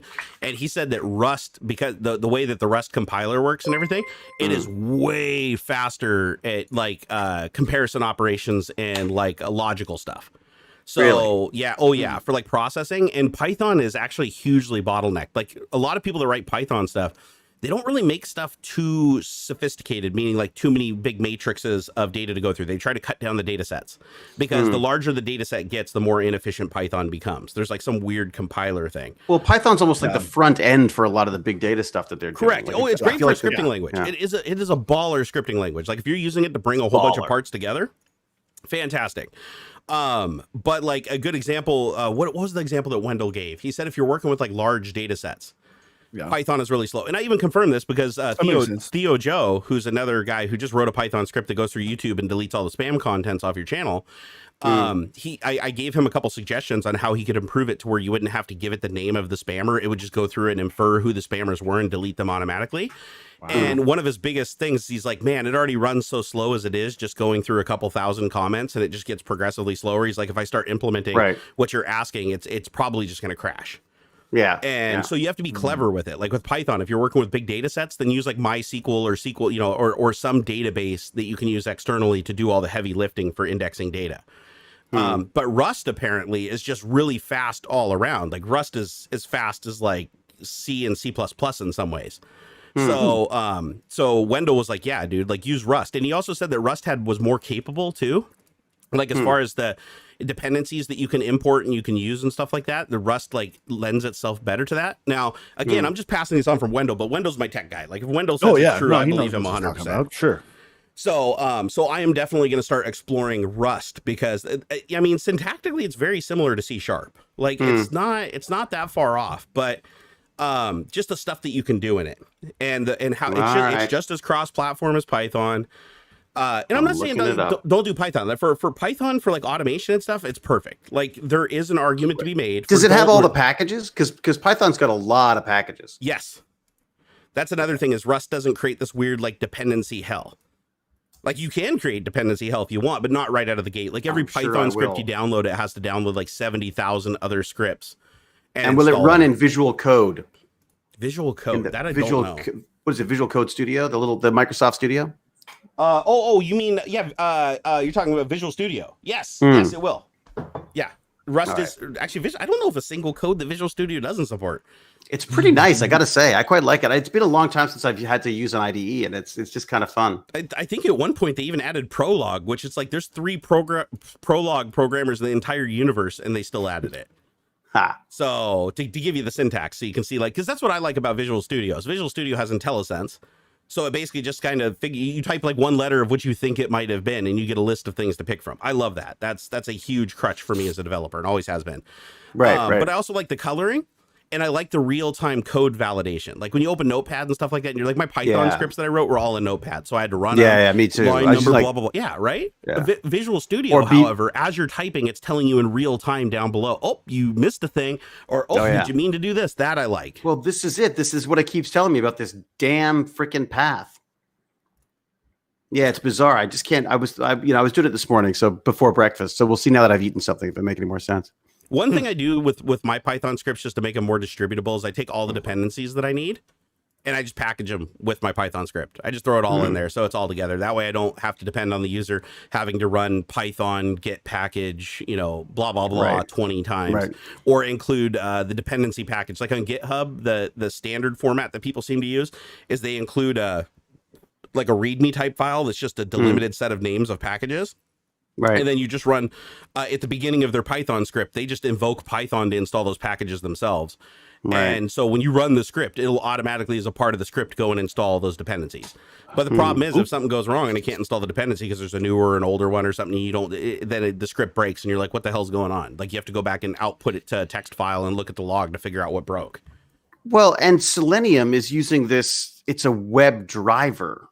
Right? That's not a package, is it? That's an actual program that it's running. Say again, the driver? It's called web driver. So you're doing the web driver, and then you choose whatever you're using in the way of a browser. So like Chrome. So I've downloaded the Chrome web, whatever it's called, web driver. But it's an actual program though. It's not like a package like pip or something. So it's like a service then. It's like an intermediate, like the old DOS days, the terminate stay residence or TSRs or whatever. It's basically just a service that runs in the background constantly, and anything can talk to it. I see. That's how a lot of Windows things work. Like in Windows, the most common way for applications to communicate with each other, because that's what's happening here, realistically. I mean, you're talking to Selenium through Python, so you need a bridge. Right. The way that you generally do that, in like a C++ or C# app inside of Windows, use something called COM or DCOM, right? It's distributed COM. And COM objects are basically just these objects that are registered with the system that anytime something wants to talk to it, it connects to it and gets an instance, and it increases the instance. And you can have as many instances as you want, or you can limit the instances. And these things connect to it, and it becomes like a queuing system. Like you can connect to the COM and say, okay, I'm now connected to this object. I want to issue some things to it, and it can give you data back. And then you can use those as a bridge between programs and applications without creating a bunch of security holes all over your system. Interesting. And then DCOM is the network version of that. So DCOM is where you would, instead of creating a COM link to an object that's on your computer, you're creating a COM link over the internet or over your network to a COM object that's on another remote computer. And DCOM isn't very heavily used anymore because it was fucking riddled with bugs and super slow. I was going to say, it sounds like it could be a bit of an issue. Yeah. So I don't know too many people that use DCOM that much anymore, unless it's like a legacy system. Most people now, just if they're doing communication over the internet, they all just use like SOAP packets and HTTP, just send XML blobs back and forth encrypted. That's the better way to do it, in my opinion. But yeah, back in the day, I used to use DCOM for like everything, to get applications to communicate with each other. If I needed a computer to be like in a hosting client scenario, instead of creating like a WinSock connection and then having them have to do a handshake and pass packets back and forth and decode the packets and put them into class objects and stuff like that, I would just use DCOM, and you just connect to the computer, and then instantiating an object locally would instantiate a matching object on the other computer and connect the two all in the back with you doing nothing. And that's what I like. I like simple stuff, and I feel like coding is going more that direction. Like even in Python, I was looking, a lot of people write these wrapper scripts for APIs for like Twitter, for instance, and YouTube. If you go to GitHub, don't ever like go to YouTube and look at the API and be like, okay, here's the API. I'm going to write a Python script to connect to YouTube and do some stuff. Go to GitHub and find the Python wrappers for the APIs. Because the Python wrappers, what they do is somebody just takes time. They go in and change all these big HTML blobs, like the manufacturing and sending of those HTML blobs. They just make them functions. So then you just call the functions. So like with Twitter, you just your Python script looks like connect to Twitter, enter your API key, and then you get back an object that's your Twitter object, and then it's like twitter.post or twitter.find or twitter.search or twitter.openUser, and all those just return just a Python object that has sub objects that you can look at the data on. So someone's already done all the linking up and stuff. Exactly. You're not having to resolve everything down yourself. I'm a cut and paste coder anyways. Like I've always just cut and pasted. Like it's, I change the things I need to change, but usually based on stuff that's already written. Well, in Microsoft, they always encourage us to develop, just to be absolutely clear. So I don't want to get any Microsoft people in trouble. We are not allowed to copy code from GPL licensed open source, anything on the internet. That is taboo. They do it anyways, but that's taboo. They drill that into your head for liability issues. Like, just don't fucking do it. However, at Microsoft, they do greatly encourage that you copy the shit out of every piece of code that's ever been written inside of the company walls. So, so they have a database for searching the code, which used to be, when I was there, was Source Depot. Now it's Git. But with Source Depot, you could go in there and you could search for code blobs and be like, okay, I found the API that I need to use, but it's a really complicated API, and I want to make sure that I'm calling it right. So you'd go search the code and find every other place somebody's used that API. And then you could go right to that block of code and see exactly how they were using it. And then you'd go through a couple examples till you found somebody that was using it similar to how you wanted to use it. And then you just copy their code and modify it. Oh, that's cool. Okay. And that was faster than writing it from scratch. And they considered it to be more stable too, because if the code was checked into the top level branches, that means it was already vetted. So it means that their implementation was considered safe, at least enough to make it all the way up to the main build lab. So if you're copying that piece of code, that means that piece of code is already, objectively in that specific scenario passed all their testing. Right. So look at that. So I can look up. I just looked up Discord, and of course, there's a Discord wrapper of Python, anyways. I've yet to find anything there's not a wrapper for. Hey, put it this way. So you remember I told you I wrote the API for Sleep Number? Yeah. So Sleep Number uses their own proprietary SOAP package bullshit. It's what do they call it? I can't remember the name of it. It's like web UI or something like that, or web API. Anyways, they have like this implementation. And so I went to GitHub because I was looking on other people attempting it. Nobody could get it working. I went to GitHub and there was one project on all of GitHub, but I did a search for Sleep Number bed and it popped up and it's like, I wrote a Python library to allow you to connect to your Sleep Number bed. And so my entire Python script was literally like, connect to my bed with this authentication token that I copied out of some web page source when I logged in.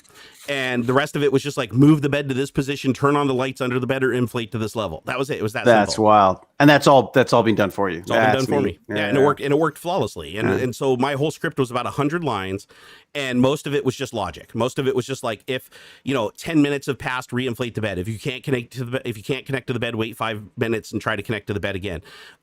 Make sure it's not overinflated. Make sure the lights are not on. Make sure that it's flat, so that, because if it's up at an angle or whatever, make it flat again so it's not draining the bed so quickly.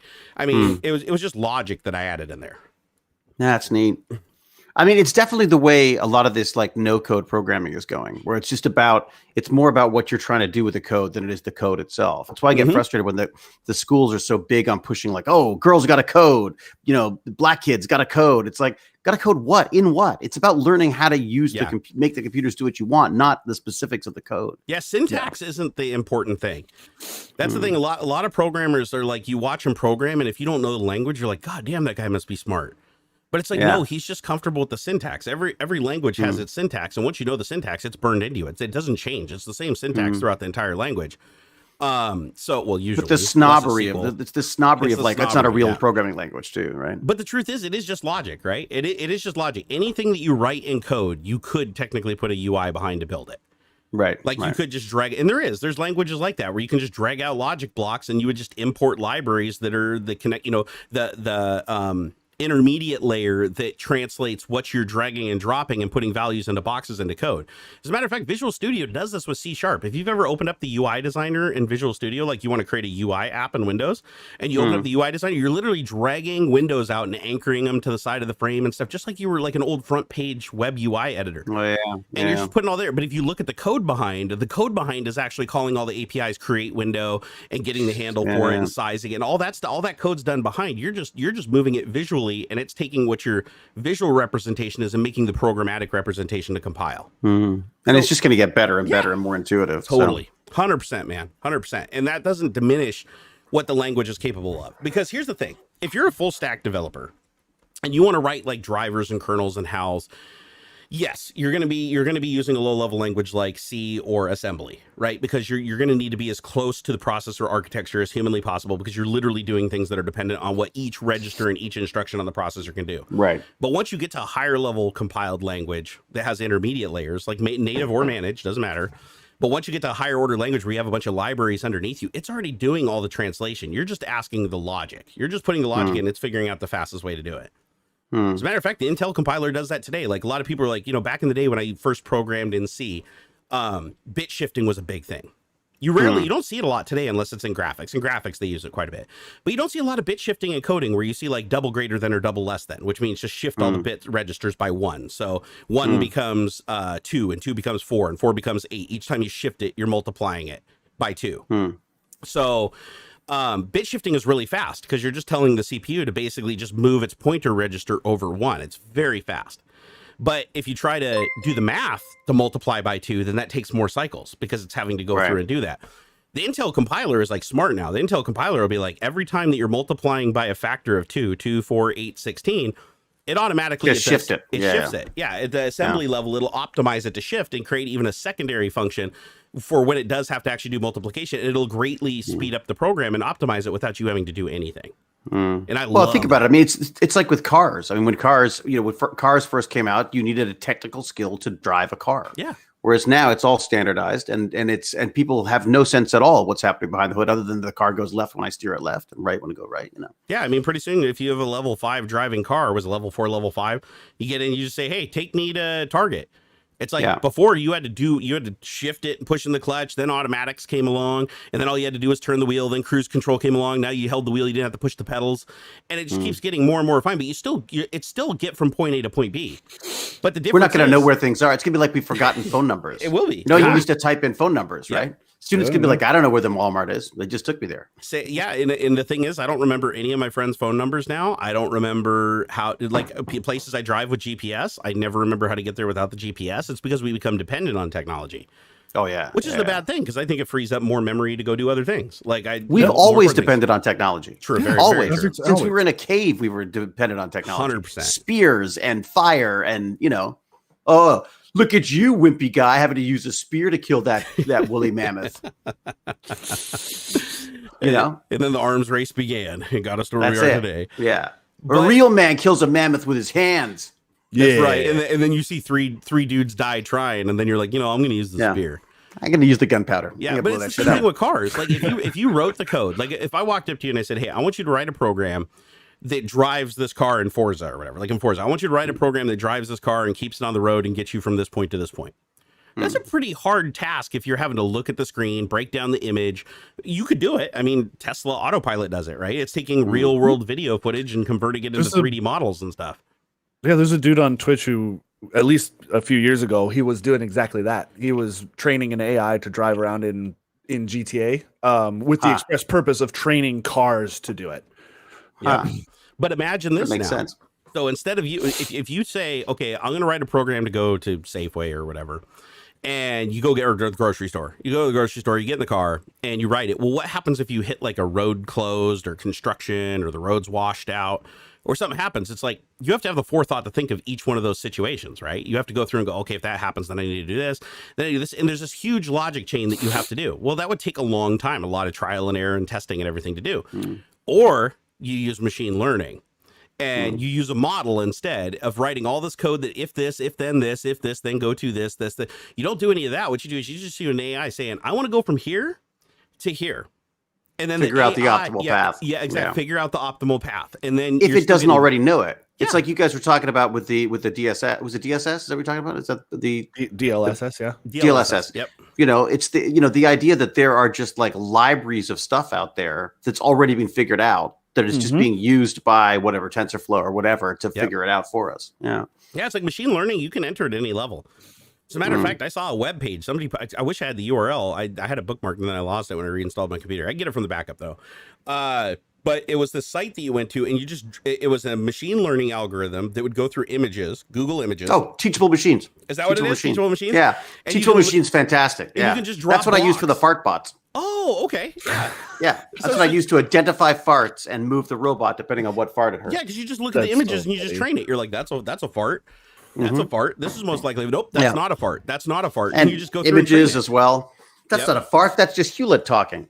Yeah. So, and that's the thing is like in the olden days, you would program by saying, if you see like these attributes, this is an apple. If you see this is a banana, but if it sees anything else, it's like, I have no fucking clue what that is. It doesn't look like an apple or a banana.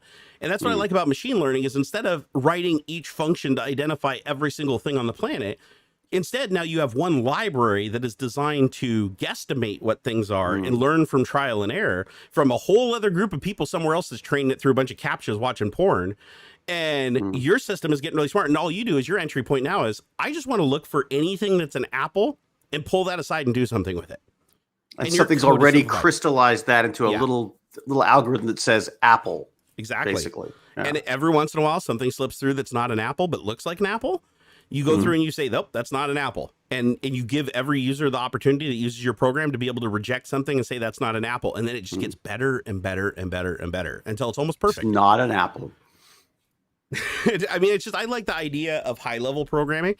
Like, I'm impatient. Like I used to do back in the day, I used to write like, you know, Visa libraries and shit back in DOS for graphics cards and stuff. It's like 65,000 lines of C to be able to write a library so that you could write another program pretty quickly that would set pixels on the screen and stuff that would work on every graphics card. Basically the equivalent of what a driver is today, but back in the DOS days. And I used to love doing that when I was a kid. They didn't have drivers back in the DOS days? They had TSRs. So...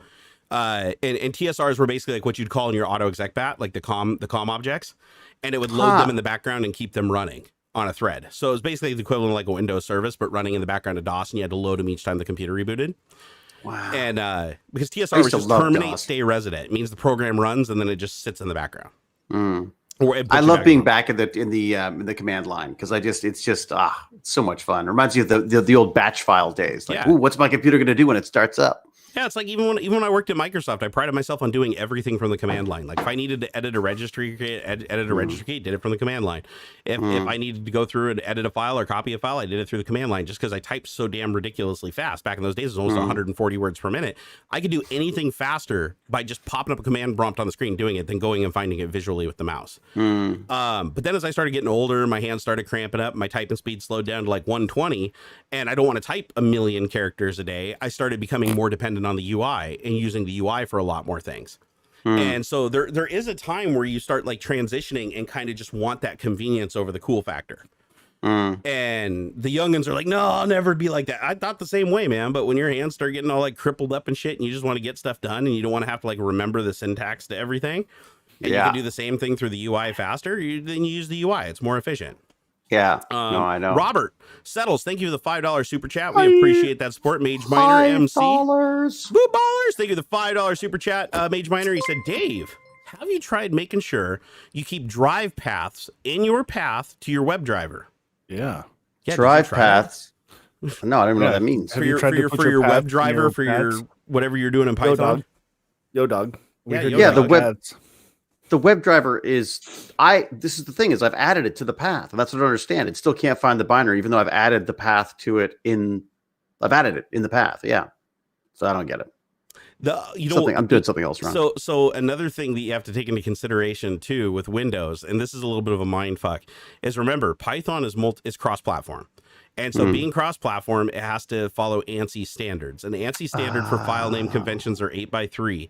So if you're trying to put things in the path that have like spaces and shit in them, you might have to do the altered version of the path for whatever you're using to recognize it properly. So it might have to be like, instead, either put it in quotes so you can have spaces in the file path, like for NTFS, or you might have to do the little thing that it does for program files where it's like prograd.bt tilde or whatever, where it just renames it as some weird shit.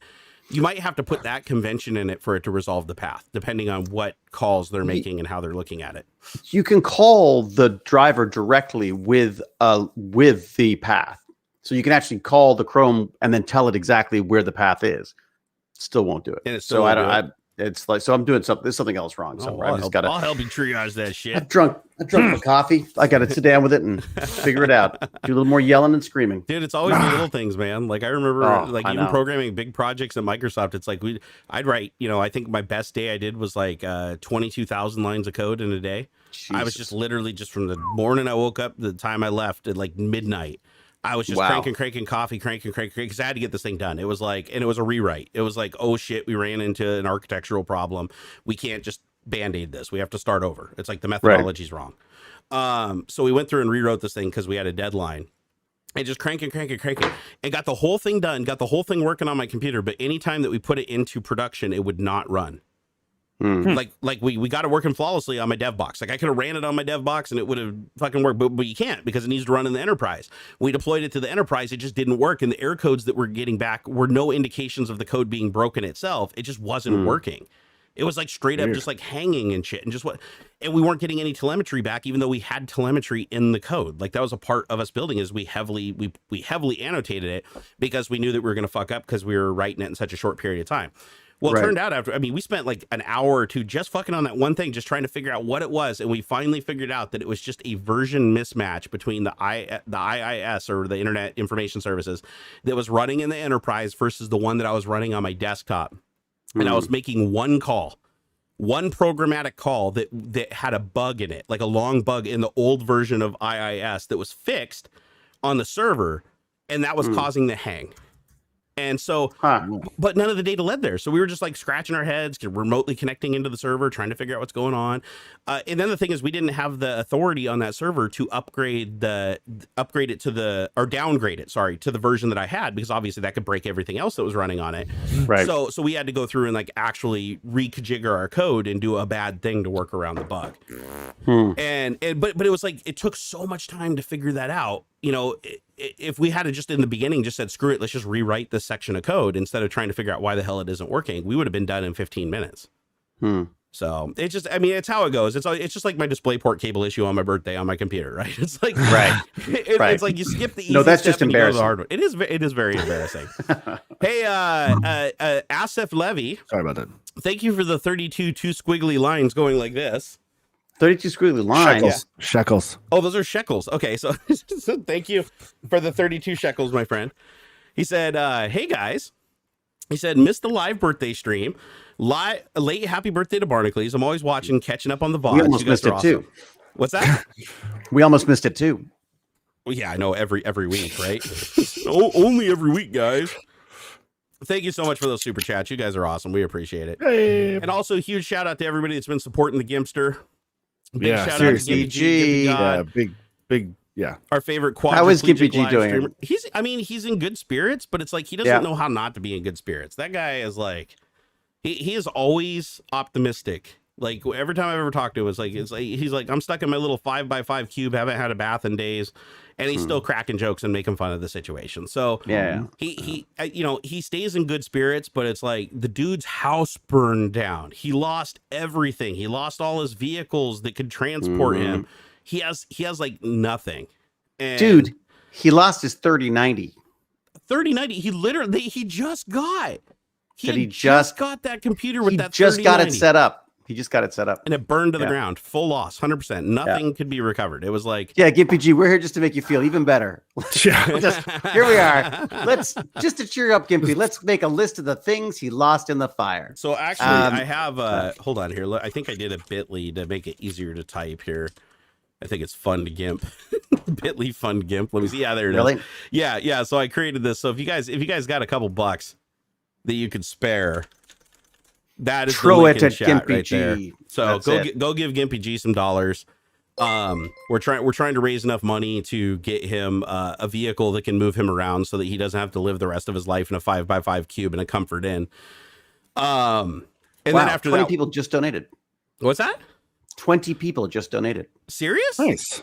That's what it says. Oh man, that's awesome. Thank you guys. Oh man, thanks. Thank you so much. Like that stream that Chris and I did, like way overperformed what we thought it would. So we're super happy about that. But I just want everybody to like keep in mind, like, I know it seems like a lot of money, like $26,000 or whatever it's at. I know that seems like a lot of money, but just keep in mind, it's his whole house burned down and he's quadriplegic, which means everything. He needs, and it's not just his life. It's his family, sister, his sister's husband, his sister's kid, his mom. It's like, no, it's Yeah, he's quadriplegic, which means they had a gantry on the ceiling that moved him around the house so that they could get him out of his chair and move him into places and get him to the bathroom and get him to the bathtub to take a bath and actually clean. They had all this equipment to do it. That equipment is insanely expensive and it all burnt to the ground. So just to put some things in perspective, the $25,000. Have we found out why yet? Oh no, we don't know the reason yet. So okay. Yeah, I don't think Gimpy has said that. And honestly, Gimp, you shouldn't be saying anything publicly about that anyways. Oh, like, yeah. No. Oh, really? Yeah, because of insurance things. Just let right. insurance Not until it all process settles out. and then once It it could have been that it. cigarette he was smoking on stream. Yeah, right, exactly. Like, oh yeah, man, he was juggling, but his brother was juggling blowtorches behind the camera or something. Yeah, no, it's like just don't say anything until the investigation is complete. But it doesn't matter how it got started. Obviously, it wasn't Gimpy's fault because he was literally in a wheelchair. Like he wasn't like, lighting matches with his mouth. And we saw him on stream. He has an alibi because we literally saw him on stream while his house was burning down. We know it was not GimpyG who started the fire. Yeah, he didn't start the fire. Yeah, it's been burning. Exactly. Lord. Right. I mean, it could. We don't know.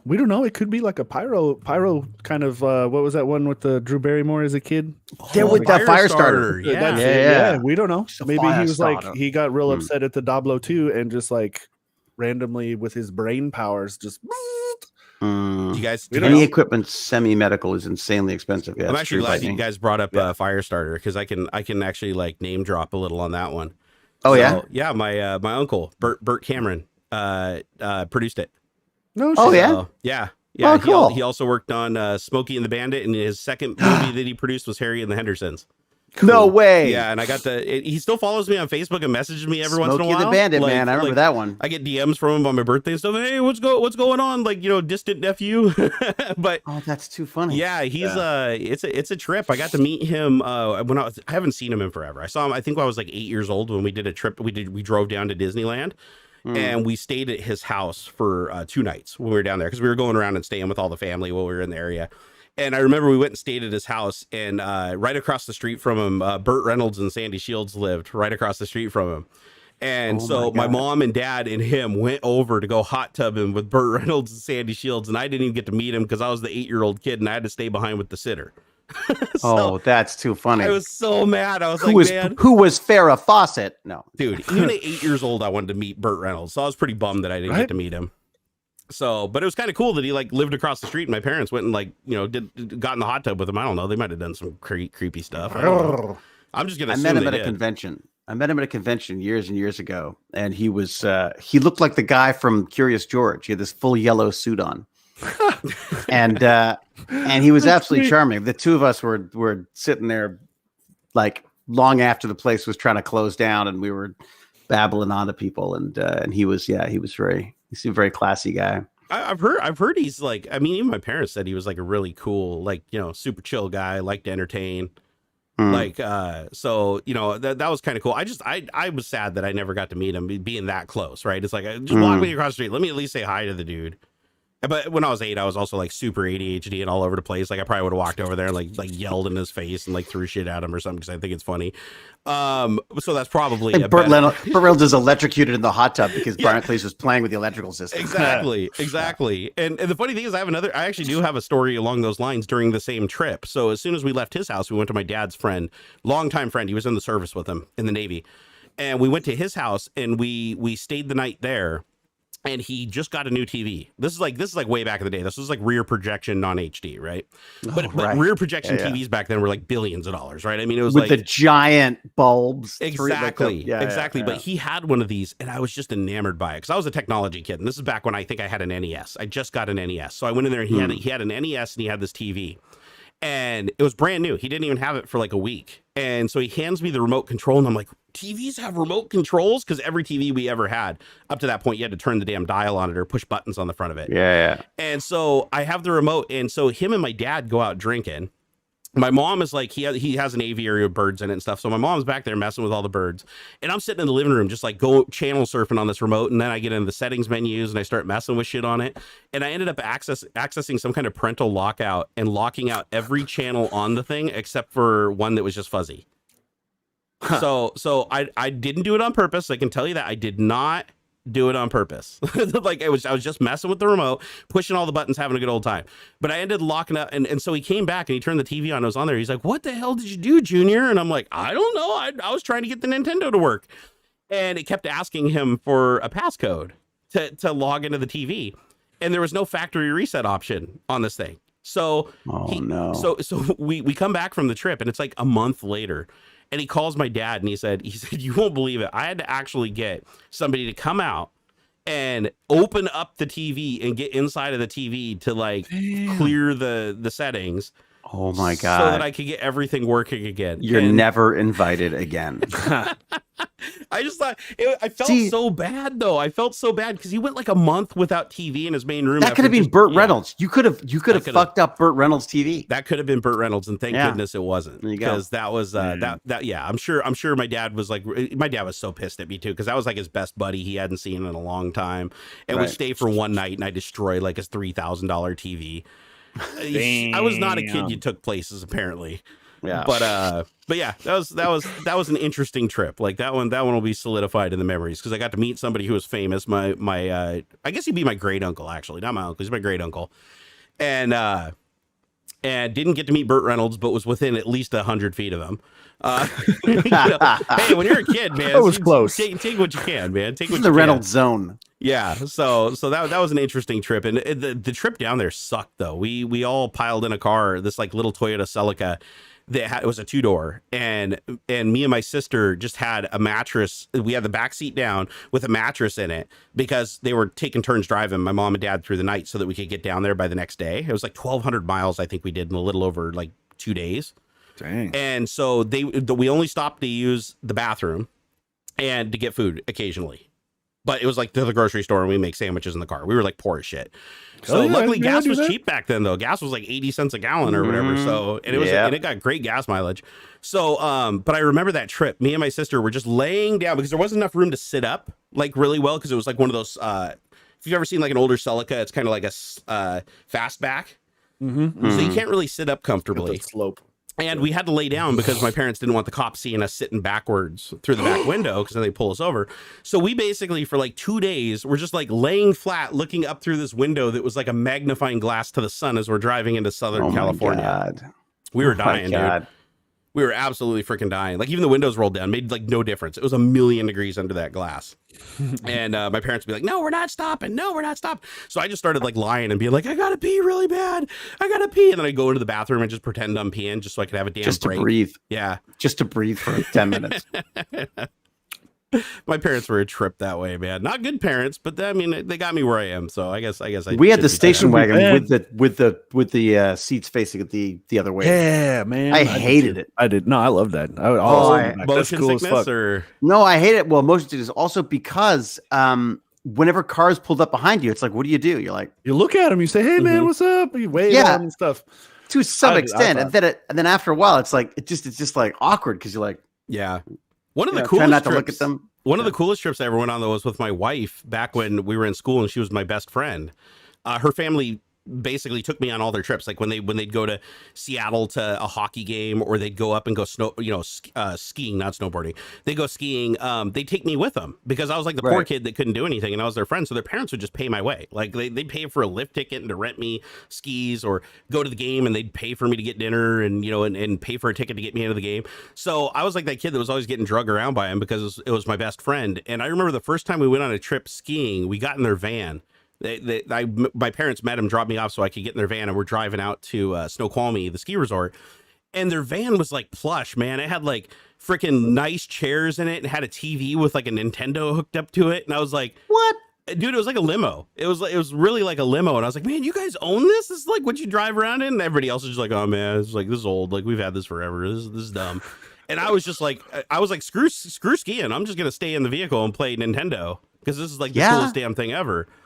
And I won't tell you the rest of the embarrassing story about that trip, but needless to say, it's a miracle that me and Miss Barnacules are married today after what she experienced that day.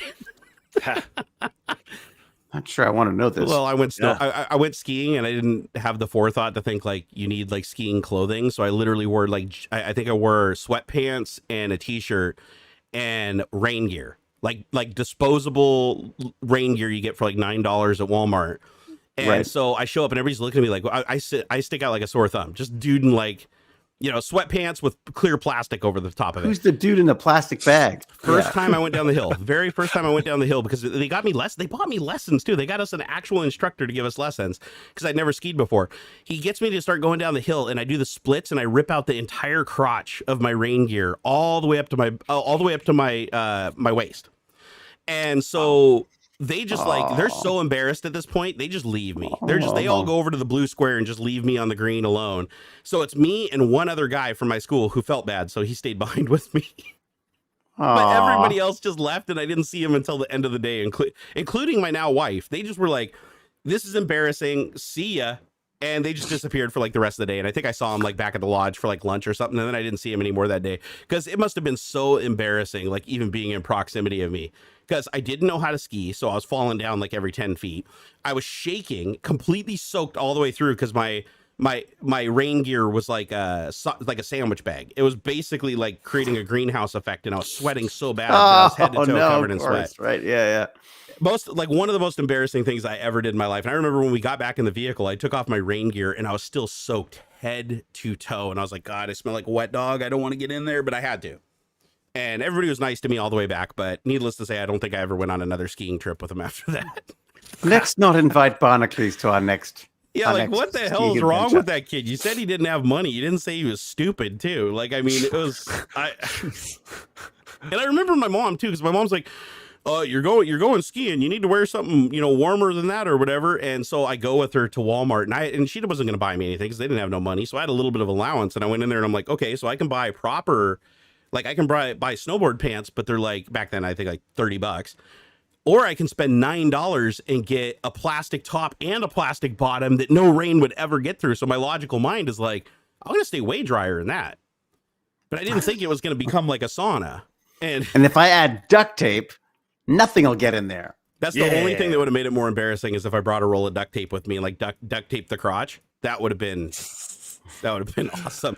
Hey, Stir Dog, thank you for the $5 Canadian, man. I appreciate that support. Woo. But yeah, I'm kind of curious. Do you guys got any embarrassing stories like that where you where you dropped the ball and could? Well, I'm pretty sure you didn't go and marry him later on. So I think I got that up on everybody. Right? Yeah, I broke my leg the first time I tried skiing. Oh no shit! Yeah, we did the first. We went on a 2-week vacation in Quebec, and brilliant David goes up the bunny hill, points himself at the bottom, and just goes straight down. That's how I learned to snowboard. And so, like by the third or fourth mogul, and I was airborne, I landed, and the skis were like these crappy old rental ones. They didn't disconnect when I hit, so it just snapped. It snapped my right leg. They didn't set the tension on the release. Boot. Yeah, at the boot. And my dad also doesn't ski, but he'd learned this, he at least was doing the pizza. So yeah. So I'm looking up, pizza and I'm fries, like, pizza fries. Yeah. We never got to fries. But I have since got to fries, but pizza was the way to go. So my dad, I open the boot up, and my leg just goes right. And my dad, who I will mention here is a doctor, he hates me telling this story. So I look up the hill and I see my dad and he would ski from one side and then he'd disappear off the side. And then you'd see him sort of clambering back up again. And then he'd go back the other side and he'd disappear off the other side. Didn't know how to turn? No idea. So basically he finally gets to me. And what does he do? He comes and stops on my leg. Oh, so his skis are on my broken leg, and I am screaming and crying, and I was always a snotty little nosed kid anyways. So my father gets furious at me, tells me to stop being such a little girl, do up the boot, ski down the hill, and we'll meet you for dinner. And off he goes, and I watch him disappear. Oh my God. And he disappears. And then, so I dragged myself off like a wounded cat to the edge of the slope. And people would come by, and they were all French too, right? So I don't understand what most of them were saying. But when I did, I was like, no, it's okay. I'm just making a fuss. And they closed the hill. So they did this last sweep of the hill to see if there was anyone, any stragglers. And there I was. And these guys pulled up and they're like, bouge, bouge, bouge, le français, le français. And I'm like, no, I'm okay. And I'm like freezing and I can't get my boot on. And it's just, oh God. And they're like, no. And then all of a sudden, all the lights start going off. Right? Oh, because they made like an emergency call, or it's because they're closing down the hill, right? So they're like, oh no, and they're like, and they got the walkies out. Then all the lights start coming back up again. This freaking snow thing comes down. They pick me up. They take me to hospital, and the next thing, I'm sitting in this room with the doctor, and they put this massive cast like on my leg, and this door in the wall opens up, and my father's head pokes out, and the doctor goes like, "Are you this child's father?" And they said, "Yes." I said, "I need to talk to you right now." Takes him outside. And I'd snapped the leg, snapped it at that point. Yeah. I spent 3 hours trying to cramp get the ski boots back on again. So you snapped your leg, and basically people were going by, and you're like, "Nah, I'm good. Nah, I'm good." Well, your leg's just flopping out. Totally good. Dude. Yeah, totally good. So I spent 2 weeks in bed. Watching French television. It was the worst holiday of my entire life. And my father has never bought me so much stuff in my life. What the hell were you doing? And I'm one to say so many presents. What were you doing on a slope with moguls on your first run? Like, did they not have kiddie slopes back then? Like, it was like the 1940s. It was like, it was a long time ago. They give you a cigarette and just slap you on the back, send you down the hill. I think it was made out of wood. It was Mount Sutton. I think it was called. That's crazy. It was Mount Sutton. So I didn't break anything, but I had a similar experience when I learned how to snowboard, because I thought snowboarding and skiing were basically the same. Like, I was like, how hard can it be? If you can ski, you can snow. I was never that good of a skier, but I was like, if you can ski, you can snowboard, right? So my buddy sold me a snowboard, and we went on a trip to Bachelor in Oregon, which is a really nice ski resort. And we drive all the way down there. We check in the hotel. We wake up next morning. We go up. I got my board. I got all my snow. I got proper snow gear now. And my friends just takes me and just puts me on a lift chair. I eat shit. The lift chair knocks me on my face. They have to stop the whole lift chair, pull me to the side. This lift chair hits me a second time, knocks me over. They have to stop the lift chair again. The lift operator looks at me and he's shaking his head. He's just like, "Oh my God, what's wrong with this guy?" He's like, "You need to lean back more into the chair." So he literally grabs me and reefs me back into the lift chair as it's going underneath me. Like, he follows it up behind, grabs me and yanks me back in the chair so I don't fall out a third time. And then I'm going up the mountain, and I'm like, I just realized we're going up the mountain. I'm like, what level is this? Like, 'cause I thought we were going up like the kiddie slope. No, this thing passes the kiddie slope right alongside, keeps going up the mountain, takes us all the way up to the summit at the top of the mountain, where it starts out is a black diamond and a double black diamond. Oops. And I'm like, oh my God. I can't even do that on skis. He's like, just "No, dude, stay on easy. Just stay on the chairlift to go back down again."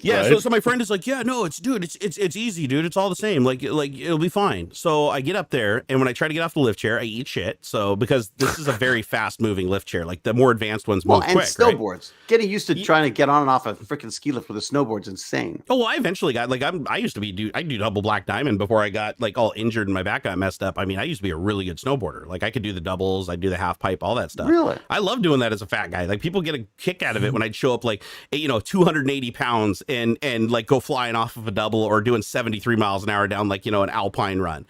Wow. That shit was fun. But yeah, in the beginning, I wasn't any good at it. Like, you could tell by the time I got to the top, I was exhausted and my confidence was just wrecked.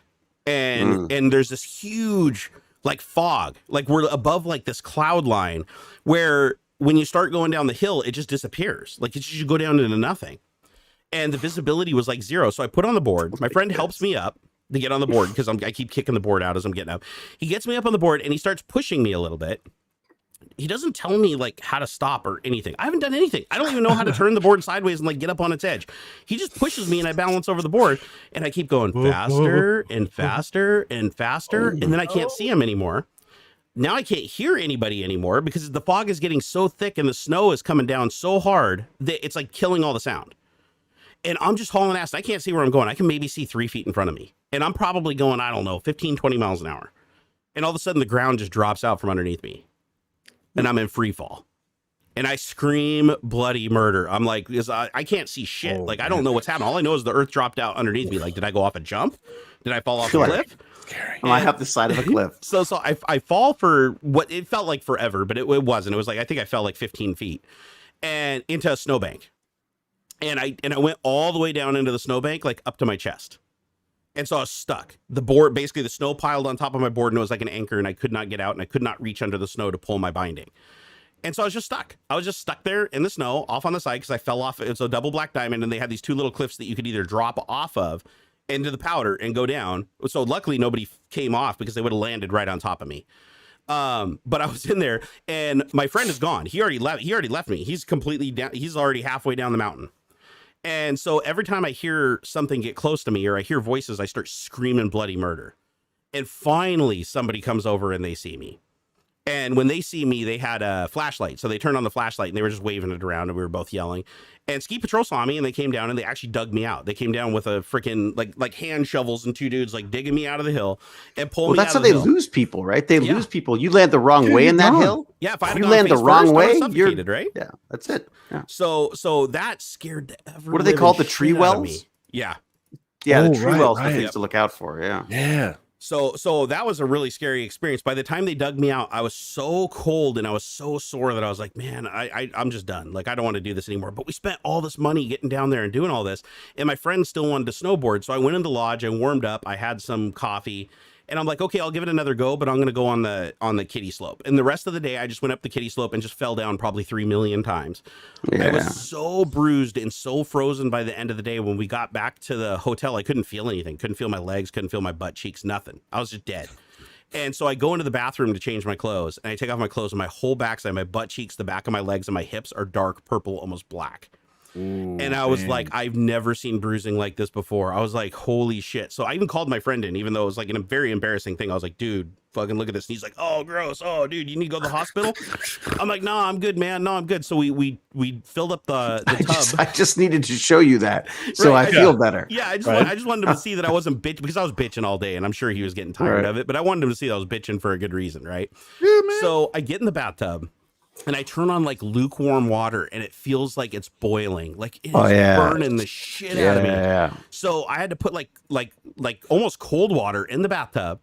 And I sat in the bathtub for like an hour and then I slowly drained it and just kept refilling it with a little bit more warmer. And I started to get color back into my feet and my toes and my butt cheeks. But I was so badly hurt that the next day we were supposed to go snowboard. We woke up because we went for 2 days. We woke up the next day. I couldn't get out of bed to go to the bathroom. I was stuck. Like I couldn't even stand. Like my muscles were so fucked up that I couldn't sit upright. I couldn't stand on my feet. And so my friend, we scrapped that entire day. He had to go get somebody from the office to help get me out into the car, into the passenger seat. And then he drove us all the way back to Washington to his house. And then his parents, I had left my truck at his house. His parents had to transfer me, like literally like carrying me, put me in another vehicle and drive me back to my parents' house and take me inside and lay me in my bed. And I was there for 3 days. Oh my God. Like, luckily I didn't I thought it was frostbite. I was really scared that like shit was going to start falling off. It was really bad. But then after 3 days, I could get up and move around a little bit. But that was like one of the hardest things I ever went through. Like my whole backside felt like somebody just kicked the shit out of me. Like Mike Tyson just beat me to death. And it was all from just like snowboarding. I ended up getting too cold and then I just kept going instead of rapping. If I'd have just rapped and went back to the hotel, I probably would have still been sore. But I would have been okay. But I went the rest of the day when I didn't even feel anything. I didn't realize my legs were soaked through from being in the snowdrift. Yeah, you'd already been like buried in snow. Yeah, so I was like just freezing all day and I didn't feel anything. So I was like, oh, this ain't so bad. But then falling on it over and over and over again, I was like, dude, I fuck shit up so bad. I mean, go ahead. I was gonna say I got escorted off the bunny hill when I tried boarding. I shouldn't laugh because I don't ski or snowboard or nothing. So well, you basically it's like Barnacules says, you fall down nonstop for however long you're willing to put up with it.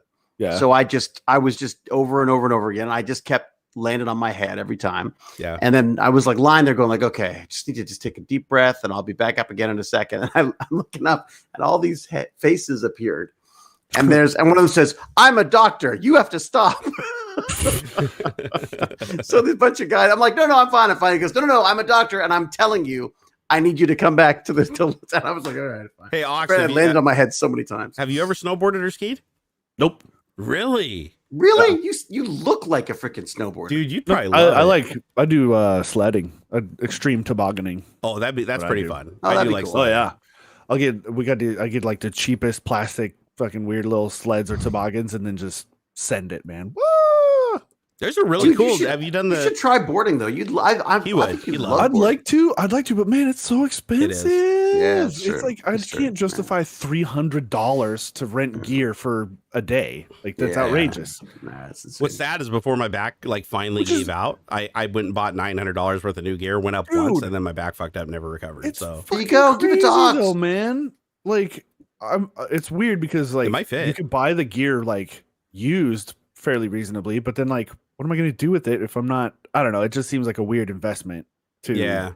I mean, if you're not going to do it, like it's only really economical if you're going to do like a season's pass and go like 24 times a season. Yeah. Oh, like, that too. Just tickets is expensive. Just to get on the hill is freaking crazy. Yeah. Snoqualmie's like $100 for like an all day lift pass. It's like, it's ridiculous. Yeah. My wife and kid do it. I don't really, I feel like I don't bounce anymore. I had a bad experience. Yeah. It's my favorite thing. Like before my back finally just said no more. It was my favorite thing in life to do. Like it was number one. Really? Like I even loved snowboarding more than I like driving like race cars and stuff, which I love. Really? Yeah, no, it was my absolute, like it was my zen. Like because I got really good at it. Like I'd go up and I would do I'd do 24 runs in a night, double black diamond, and never so much as sit down once that I didn't want to. Really? Like never wreck. I got to the point where I was just like so comfortable that I could just point the thing down a hill. I've clocked over 70 miles an hour on my GPS on my phone in my pocket. I even have videos, I think, on YouTube of me bombing like Alpental runs and racing people on skis and beating them just because I had way more mass, right? I could get down and just carry it. I was like a freight train. Now slowing down at the end was a little bit of a trick, but and have you ever been hit by anybody? Holy shit. No. That hurts. That is, oh my God, man. I've been wrecked into a couple times, and sadly I've wrecked into a couple people. And if you're snowboarding, wear a helmet, please. Wear a helmet. Or skiing. I don't understand why any of this stuff you don't wear a helmet. Dude, or tobogganing. I almost killed some dude's like 6 or 7 year old daughter because I was flying down a hill, and I mean I was hauling the mail. And there's a lip where it goes uphill, so you have to get your speed, right? You have to keep your speed up. Up at Snoqualmie, there's this one run where you go up top. I think it's called Seventh Heaven. You come down to your hauling ass, and then it starts going back uphill. So you have to carry that momentum so that you can go flying off the lip of that hill and keep going down. Otherwise, you get stuck in this bowl and have to walk out. So I got my speed up so high that I like to hit this hill and get air and then ride it down the slope and feel like you were floating because you're falling at almost the same speed of the slope. So, and then you nice and slowly connect. So you'd fly like 100 feet. And so I came up over the lip of this thing. I slowed down a little too much because somebody crossed in front of me, and I go off the lip and I only get like 3 feet of air or 2 feet of air. I'm not high enough than I normally am, but I'm thinking, no big deal, right? I'll just land sooner and ride it out. As soon as I crest the hill, there's a little like 7-year-old girl on skis just sitting on the ground. And I came down and my snowboard actually hit her head and drug across it. Like I was able to pull my legs up. Like as I was falling, I pulled my legs up to me as hard as I could when I felt it clock her in the head. But then luckily she was wearing a helmet. When I went over and then I turned around and she was like face first down in the snow. So I hit her hard enough that I just like knocked her completely over and buried her face in the snow. So I immediately, as soon as I connected, cranked the board sideways, started screaming, are you okay? Oh my God, help. Are you okay? And then her dad like was coming down the hill and he like crisscrossed over and got her and gave me the thumbs up and said that she was fine. But I was like, holy shit. Thank God she's wearing a helmet. Like if I had been like 12, like a foot lower, I would have just guillotined her, man. I would have just taken her head off. And so after that, I'm like really, really cautious about going off. Like I'll send somebody down and wave at me if I'm going off of a blind jump, because you never know if the person in front of you is going to eat shit and you're going to meet him coming over the top. Yeah, and that's happened to me too. The same exact thing I did to that girl happened to me too. And so you'd think I'd know better, because I was sitting one time just on the ground. I took my helmet off and some dude with skis comes flying off of the hill and I'm literally between his skis. Like literally the dude's like skis are on the side of my head. I'm like, whee! As he goes over my head and my buddy's like, get out of there. Because there was like 20 other people behind him. They were coming down like a train. And I just like, because I plopped down in the middle of the course and I'm like, it's so wide. Like, what are the odds somebody's going to hit me? It's like this big open area. But what I didn't realize is that was like the main run. That was like where the skiers go through. Right. And I just plopped down like over the crest of a hill and like, oh, nobody's going to hit me. Pff. Dude, so I'm like, I flip over and I start doing this thing where I'm like crab walking with my snowboard as hard as I can, frantically trying to get out of this like trail of people. And the skier that went over me, like I don't even think he saw me. Like he just kept going. Like if he had crossed his skis coming off like the top of that thing, he would have just clipped my head off. Yeesh. I was like, oh shit. So yeah, no, now I'm really, really like, if I need to get like sit down or something like that, I go way down the hill where you can see at least like 100 yards uphill.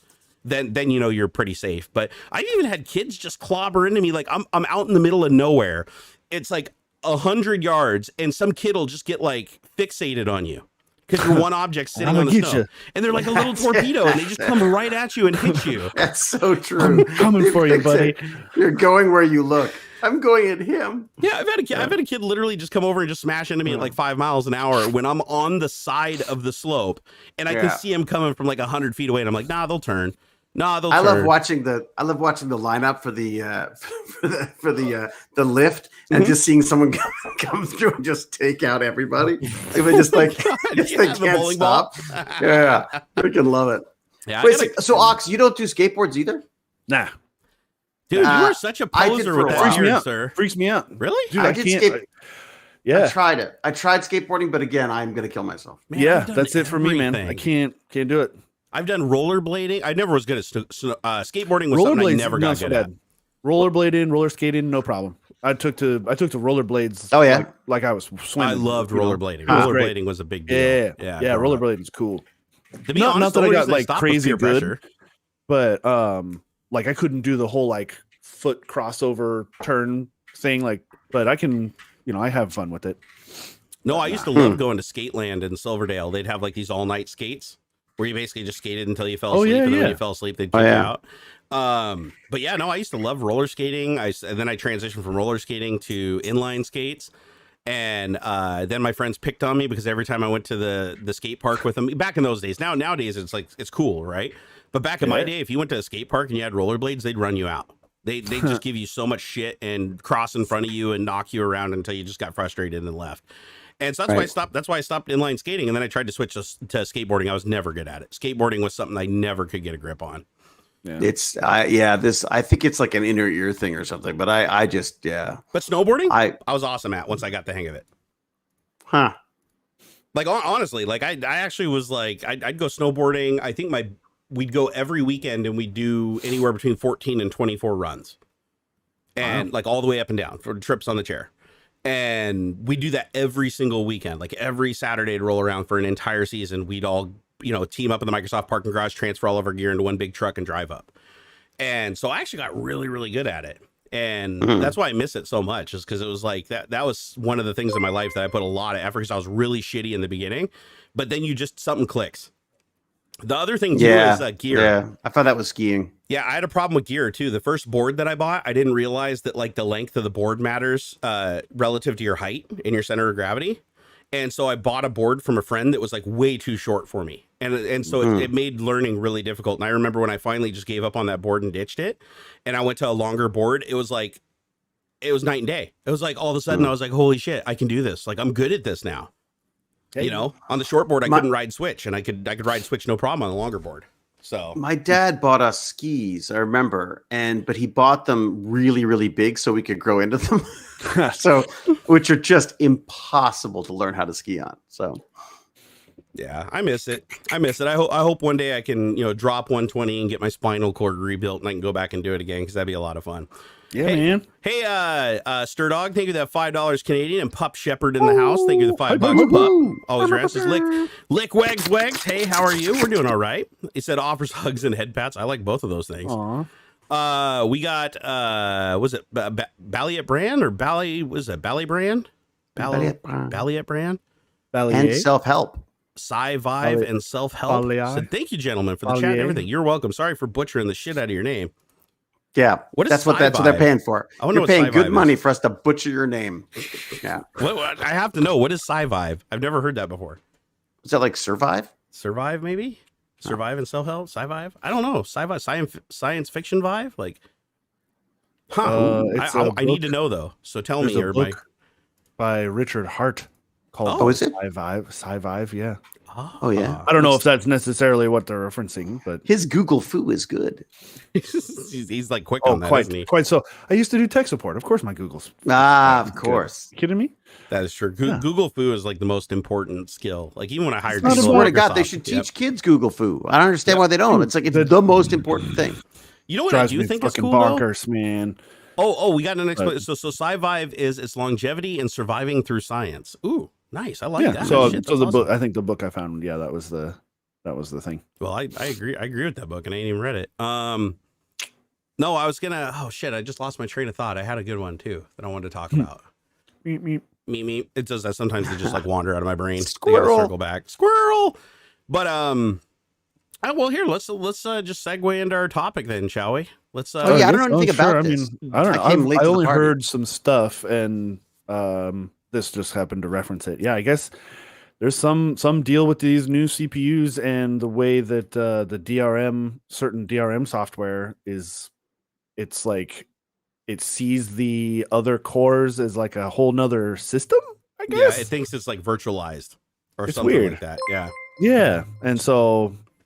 Yeah. So like the new Alder Lake CPU architecture from Intel, it has performance cores and then it has like slower cores. Efficiency, yeah. And so current DRM technology actually like looks at all the cores on the CPU and makes sure that they're all like the same and that it's physical hardware.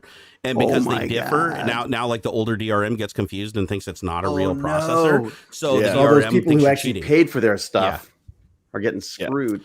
And some of these games are so old that there's no way to patch them. The company's not around anymore, or so you buy this and it's like there's no way. So what they're thinking now is that most of these games you could probably get around it by creating a virtualized system that's a better virtualized system that can lie to these older DRMs. But it still sucks that you won't be able to run stuff natively, and it also raises the question of how is this going to affect other legacy software too that was never designed to run on things that have differing performing cores. Like is it going to create a bunch of timing issues? No, it'll be a Windows thing. They'll fix it through Windows, some compatibility thing with Windows will fix everything. Well, I mean, eventually that's part of the solution that they have now. Even is like in this article, they're saying 11 games will be patched through an upcoming Windows 11 update, and then Intel is working directly with certain developers for DRM issues with the rest of the games. It looks like it's Assassin's Creed Valhalla, Far Cry Primal, Fernbus Coach Simulator. Nobody plays that. For Honor. All four people there are going to be really upset. The newer Star Wars Jedi Fallen Order. Oh wow, that kind of surprises that me. kind of stuff. And that's just on the latest Intel chips. Like what? So which chips are these? The newest ones, the Alder Lake. The Alder Lake, yeah. And then there's a good handful of games that are having problems with Windows 10 as well. With these chips, there's a surprise. Yeah. Well, Windows 10 doesn't have the thread scheduler because it's never existed before. So, like, that's probably part of it too. Is it doesn't know what cores to put what where kind of thing. And I guess games are just trying to do so much under the hood to keep things fast and moving that they're going to run into problems more than other software will. Windows 11 though, this is where it's going to shine. So it really will. For all the shit that Windows 11 is catching right now, the one thing Windows 11 has that Windows 10 doesn't is the thread scheduler that was built alongside Alder Lake. So Windows 11 is going to give you undoubtedly massively more performance and smoothness with the Alder Lake CPU. Well, once it's baked. Once they get it shaked out. And that's why AMD, a little bit, but AMD is kind of getting screwed on Windows 11. I mean, they're doing the patches now to kind of like fix their thread scheduler, but because the technologies are so radically different, and Windows partnered with Intel and didn't partner with AMD, Windows 11 is going to give an edge to Intel, huge, at least in the beginning. And this is, it's a completely different way of handling things. Yeah, 100%. Like, honestly, Windows doesn't do well beyond 32 cores. When you start getting into logical processor groups, it sees it. You might as well have a dual CPU setup at that point, and all kinds of funky business starts happening up past those into those massive core sets. And Windows 11 is going to fix that too. It stops looking at them as separate processor groups. They're going to be and in large part because of what Intel is doing with these not big little, but whatever, these two types of cores on one die kind of thing. They're going to have to figure that out, because at some point there will be a set where you'll have 8 performance cores, but then you'll have 100 efficiency cores or whatever, and they're going to have to figure out how to handle that as one logical processor. And there's no other software that are having problems. Like, what about like? I mean, there's a whole bunch of sort of DRM stuff on like editing and effects and all that kind of stuff. Is that going to be an issue? Nope, no, there hasn't been any. I haven't seen anything problems with either way, either with Windows 10 on 12th gen or Windows 11 12th gen. There's one other seen yet. There's another consideration here though, and that is it's not the DRM as much as it's the anti-cheat. So and you're not going to have like anti-cheat mechanisms in Adobe Premiere and stuff like that. That's predominantly a game thing. And Adobe can screw it up without the help of any Adobe hardware. don't need anybody else. That's going to crash. Adobe's got it down. They got it down. Yeah. But basically, yeah, this all harkens back to like the DRM and the anti-cheat system running really low in the stack in Windows, like down in the kernel.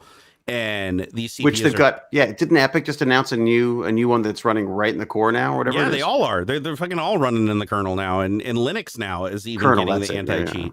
Because the thing is if you run in user mode, so there's two in a traditional operating system, even in Linux, you have different modes of operation, right? You can operate within the kernel, which means you're a very low running piece of code that's trusted, that isn't going to have to go through any kind of security hoops.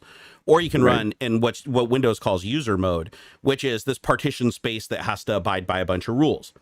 And anti-cheat, if it can get to the kernel, but the anti-cheat runs in user mode, it can circumvent it entirely, which means it doesn't even matter. The anti-cheat can't even fuck with it because it's lower on the stack. It has more authority. Right. So they were like, well, if we run at the lowest possible place in Windows, down in ring 1, then that's as far as the cheating can get. So we'll be on level playing field. And that's the way that they tried to look at it. But it raised a bunch of issues, right? A lot of people were concerned because running in kernel mode means that if they have a bug anywhere in their code, and it's taking connections over the internet, that would give somebody root access. Anything that seems root access. Yeah. That's the NSA is like, we love anti-cheat. Yeah, it's awesome. Hey, as a matter of fact, we fixed your bugs. Here's a code payload. Oh my God, does that mean we're going to go back to dongles? Are we going to go back to dongles? Dude, remember them? Yeah, I remember the dongles. Oh my we had God. to have a USB key plugged in to start your shit. Oh my God. Man. All of the editing software had that. It was and then they all got defeated in one fell swoop with, well, not today. The new ones, like they use like YubiKey encryption that's rolling. Yeah, those you can't defeat with emulation. Do you use YubiKey? Do you use that at all? I don't, but I would if I had one. Like it's just I feel like I want to. I feel like I want to do that, especially with all the crypto crap and all that stuff. It's the highest level of security that you can get now, like as a civilian. Like you're not going to go like it's even higher, like it's even beyond 2-factor authentication because every YubiKey is rolling the algorithm based on a hash that isn't even the only place that it's known that you're resolving the hash to is the YubiKey authentication server or whatever that then authenticates you to log into a web page or into an asset. So there's really no way without the physical key that has the private key and the public key being stored by them. There's no way known today, like with quantum computer could probably bust it if it had enough, shots at it. But there's no traditional way really to break that. So it's super secure. But here's where my problem is with the YubiKey is if you damage it or lose it. Recovery can be a fucking nightmare. Drop it, huzzah, drop it, and next thing you know, you can't get into your freaking phone. You're like bank's gone. And then the problem is if you use YubiKey, a lot of services and stuff will actually increase the amount of information you have to give them to recover your account. So because they consider it a high security asset at that point. Whereas if you just have 2-factor authentication, they're like, okay, we'll send a message to your phone, go get a new phone, we'll send a message to it, and then we'll get you back in or get your password reset. With YubiKey, you're not going to have that easy of an experience. Like you're going to have to basically convince YubiKey to send you another key, which means you're going to have to give them like your fucking ID, social security number, blood sample. I don't know what's required, but it'll be a lot. I'll tell you what I liked and at the same time was a little bit nervous about was the other day I called the bank and we had to go back and forth a number of times. I had to pass some stuff on to Jane. It was a big rigmarole. And I called in another time and they said, okay, how can I help you? And I said, do you want what about the security stuff? They're like, no, we're good. We've analyzed your voice. And I'm like, you've analyzed my voice? I was like, Jesus, I got 5 seasons of Stargate. You can make me say anything you fucking want. Dude, they were feeding you a line of shit because the audio system is so fucked up over a plain old telephone system. There's no way they could do voice authentication over such a shitty ass signal. That's what they're saying. No, they're lying to you just like we used to lie to people when I worked at Mothersboard Computers about having anti-static fibers in the fucking carpet so we didn't have to wear those stupid anti-static bands.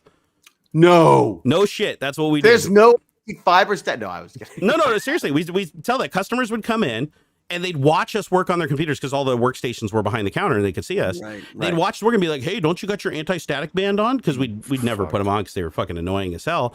And we're like, dude, we never fried anything. Like, even back then, like, shit was pretty hardened. I mean, with a couple of exceptions. I like the guys who would clip it to their desk. Yeah. But their desk was made out of wooden wood. desk, yeah. Like, yeah, I got it on right here. I'm like, yeah, fantastic. Well, no, That's we had perfect. one guy because it was mandatory for a little while until we basically proved to our boss that they were just bullshit. Like it's just a waste of time and money and everything. But we had customers. They're like, "Why are you I not have wearing one it?" hanging from the wall right behind me, right there. See that little blue thing is actually an anti-static thing. I mean, there still are times where you want to use them. Like if it's a static sensitive component, but it's like all this shit's manufactured to be like shipped in styrofoam and nothing. Like hardly anything comes in anti-static bags anymore. It's like it's hardened. It's already hardened during manufacturing. So when we were building computers, every once in a while we get a customer who goes, "Oh man, where's your anti-static band? You can't touch computers without that." And we just feed them the story of, "Oh yeah, we have special carpet in here that has metal fibers in it that ground out our entire body to it so that we don't need them and we're grounded all the time. That way, if we forget to put it on, it's no big deal because we're grounded through the carpet." They're like, "Oh man, that's so cool." And they buy it every time. We never had a single person come with their damn computer that was like, "You're full of shit." If you were really smart, you'd sell them an expensive carpet. You know what's funny too is the carpet was like so worn out. Like there's holes worn through it everywhere. It was really old carpet. It'd been there for like 10 years. And so that story just, like, why was anybody buying this story? It's like you could look down at the carpet and it's like this like completely compacted. It's got like fucking like tar and mud and shit. We would replace the carpet, but it's so expensive to get these special metal fiber ones that we're just going to stick with this one. Yep. Or the other thing we did is we had an air compressor that we blew machines out with. So so everybody would be like, "Oh, but what about the static discharge from the air?" Which is a real thing. The static discharge from the thing. And we just tell them, "Oh no, we have a conditioner in the back room," because we had a manifold that we plugged in. The compressor was in another room. We're like, "Oh, don't worry, we have this like anti-static filter on the compressor that like takes all the static out of there." And then we'd be like, "Here, see," and blow it in their face. And they'd be like, "Oh, okay, oh yeah, no, I totally feel that." And it's like, no, we don't. It's fucking, we got a line conditioner to take the moisture out. We don't got no anti-static anything in this building. And we operated like that for years, and it's like, no, never had a problem. So yeah, Linus actually proved that today you can't even kill the damn PC with static. No. They brought Electro Boom in there with like a fucking like arc generator, and we're like hitting memory strips with it and shit, and couldn't kill hardly anything. I've watched guys attack RAM sticks with piezoelectric zappy things and shit, and it works just fine. There is no reason for there to be anti-static straps unless you're like trying to build a PC in Arizona during a sandstorm or something. Like it's outrageous. Right. From the 1980s. Yeah. Right. From you're trying to rebuild the NASA computers that put the man on the moon. Right. Yeah. Those magnetic coils are really very susceptible. Yeah. I mean, I've built a computer before where I've touched the case and it actually static shocked, like, jolted me. I can't tell you how many machines I built like on the ground, on a carpet in cheap ass apartments, but only at home, never for Yeah, anti-static was a thing like in the early 80s. After that, not that big of a deal. Not that big of a deal. Hey, I wanted to thank Balliet Brand, Sci-Vive, and Self-Help said, "You nailed it, guys." Wow, $33? Wow, $33? Thank you very much. Holy moly. Damn, getting paid. Thank you, sir. We appreciate that. Better living through science and what was the other one? Science and health or something? I don't know. You said science. See, that's how you get advertising.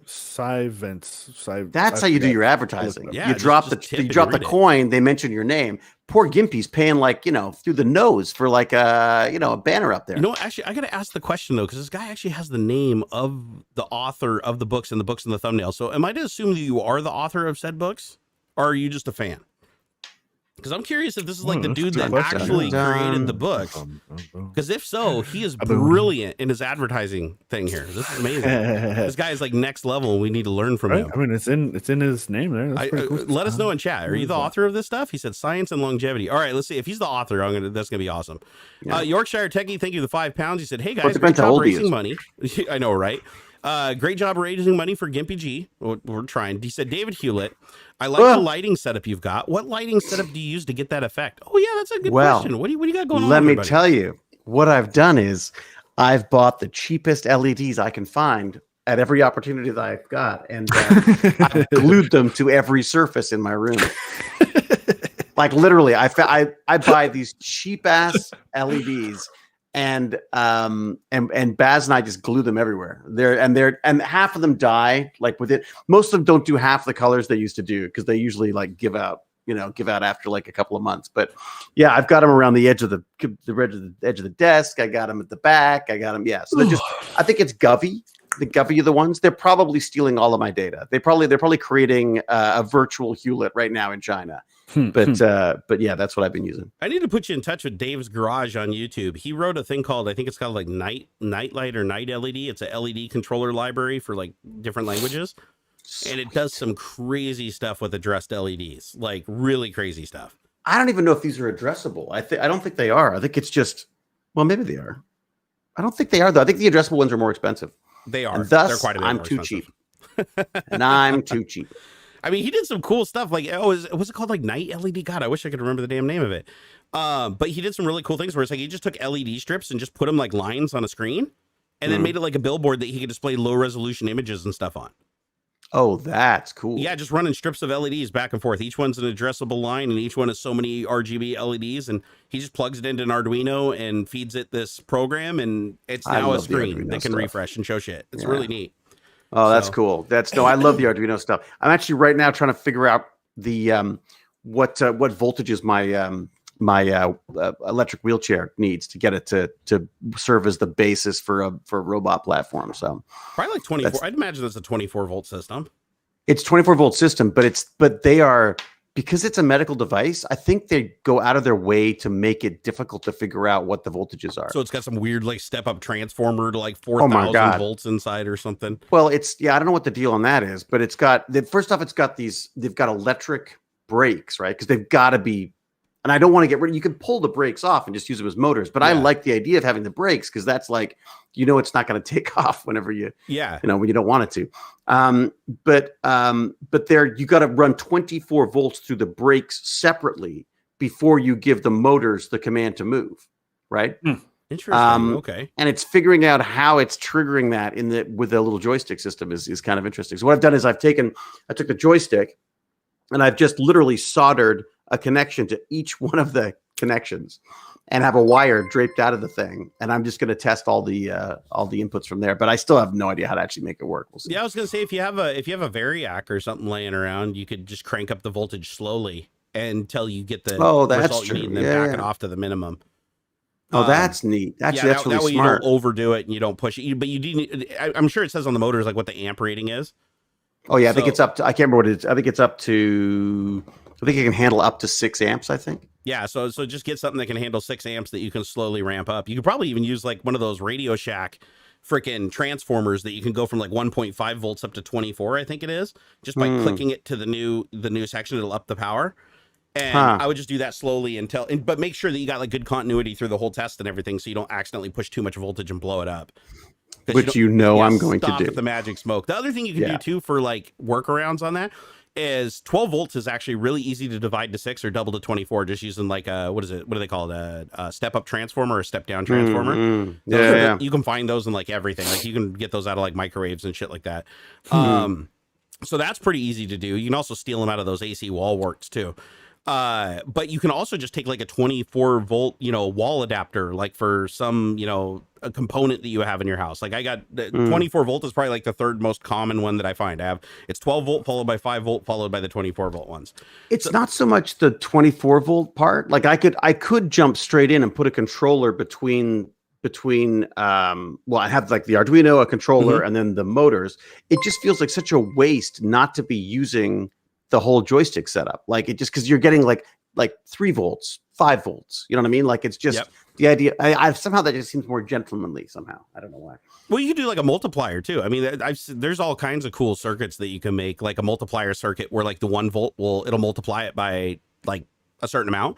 So if it goes from 1 volt to 12 volts, it'll step it up from 1 volt to 24 volt, depending on 1 to 100%. So it makes it like linear. So instead of using like a relay where it's either on or off, you can actually create a circuit that will just multiply the voltage based on the position of the joystick. And you could even do that through like an Arduino connected to a bank of relays if you wanted to, like they do on the really high, because that's the problem is when it needs a really high amount of voltage, which I'm guessing the wheelchair does, then you have to have a motor controller, something that has heavy enough electronics in it that can actually. Yeah, I've got like one of those giant saber things, whatever they're called, saber tooth or whatever they're called. Yeah, you have to have something like electric cars. I mean, the power, the speed controller is stupid expensive because of the complexity. Back in the day, they just do it by just dragging a freaking bar across a coil of wire, and the further the bar drug, the more coils you have, and that would speed it up or slow it down. But like modern digital motor controllers have like entire banks of like MOSFETs and stuff, and it's digitally increasing the number of MOSFETs that are working together to push the power up. Right. But you could, but there's circuits online where you could build one that's like, 5, 6, 12 way, so that, when you're moving the joystick, it just basically just clicks to the next one and clicks the next one up. So it's not perfectly smooth, but you'd be able to like handle the full power through it without a bunch of weight and complexity. Well, I like your idea of just like a little transformer that I can adjust, like a little benchtop power supply of some sort. Look up Variacs. Those are I see every single person that I know that does electronics work. They either have a Variac, or because actually those are pretty expensive now that I think about it. I think those are pretty expensive. People use them because they're just really reliable and they're really old. Like it's old technology. Oh, those suckers. They're not so bad. The big thing with the big knob on top. Yeah, they're awesome. But the other thing is most modern desktop power supplies can do the same thing. So if you just got one of those desktop digital power supplies where you can just ramp up the voltage and the amps or whatever, and then just plug your positive and negative right into the front of it, like you can buy those power supplies, I think, for like $100-$150 for like, for the shit that you'd need to put out power to a motor that big, you'd probably need a more expensive one though. But yeah, I've seen those before, the desktop power supplies, but the Variacs can handle a lot of voltage for less money. So like you can get Variacs that'll go up to hundreds of volts, thousands of volts. Yeah. So that looks like it could be fun. Yeah. It's just kind of cool because you just turn the big knob, right? And you actually feel the whole mechanism side turning because it's an analog circuit. Like there's nothing digital about it. Whereas the desktop one's going to be more precise, but you're not going to be able to put as much current through it for the money. Like you're going to need a much bigger and more powerful power supply to handle it. Says you can get a cheap motor. Although they go up to 60 volts. God, you can get 60 volt ones even. I mean, they go way higher than that. I know. I watch a channel over in the UK where a guy has one that handles 2,000 volts. That's like my wife is never letting that in the house. That's just never gonna happen. Never gonna happen. Yeah, he literally uses it just for like setting shit on fire. That's like she's like, why does it smell like burning? I was like, it's not the wheelchair. What's the name of the guy's channel? Man, my memory has been shit lately. There's this guy. He has the craziest accent you've ever heard. He's like over in the UK, and he just like takes like treadmills and angle grinders and shit and hooks them up to this giant Variac circuit thing that he created. It's like 3 Variacs in line with each other. And he cranks it up to thousands of volts where the thing's spinning like 3 times as fast as it can, blowing sparks out of every hole until it melts down. Really? And yeah, it's really entertaining content too. Like photo induction. That's the channel. Yeah, photo induction. Not Big Clive is awesome too, but no, photonic induction. That's what it is. Photonic induction. Oh, I think okay, all right. Yeah, I'll let me see if I can get the link and I'll put it there. People will get a kick out of this guy. His accent is like really bizarre to me. I don't know. Maybe you guys can tell me if everybody there sounds like that. But the way he talks, it's just very theatrical. Right. And like, I mean, his last video 2 months ago is he overclocks a treadmill. He literally takes a treadmill and just keeps cranking more power through it until it explodes. That is kind of fun, I gotta say. He'll do stuff like take a light bulb, like a really like huge industrial light bulb that takes thousands of watts, and he'll crank it up and just keep cranking it up till it just explodes. So yeah, I don't know how this guy's neighbors, haven't called the cops like a million times. He's got like giant Tesla coils inside of his house that are like arcing to the carpet and burning holes in the carpet and stuff. The guy's pretty crazy. So yeah, go check him out. He's a neat dude. My son really, every time my son comes in, he's like, dude, are we gonna watch photonic induction? But he hasn't put a video out in like 2 months.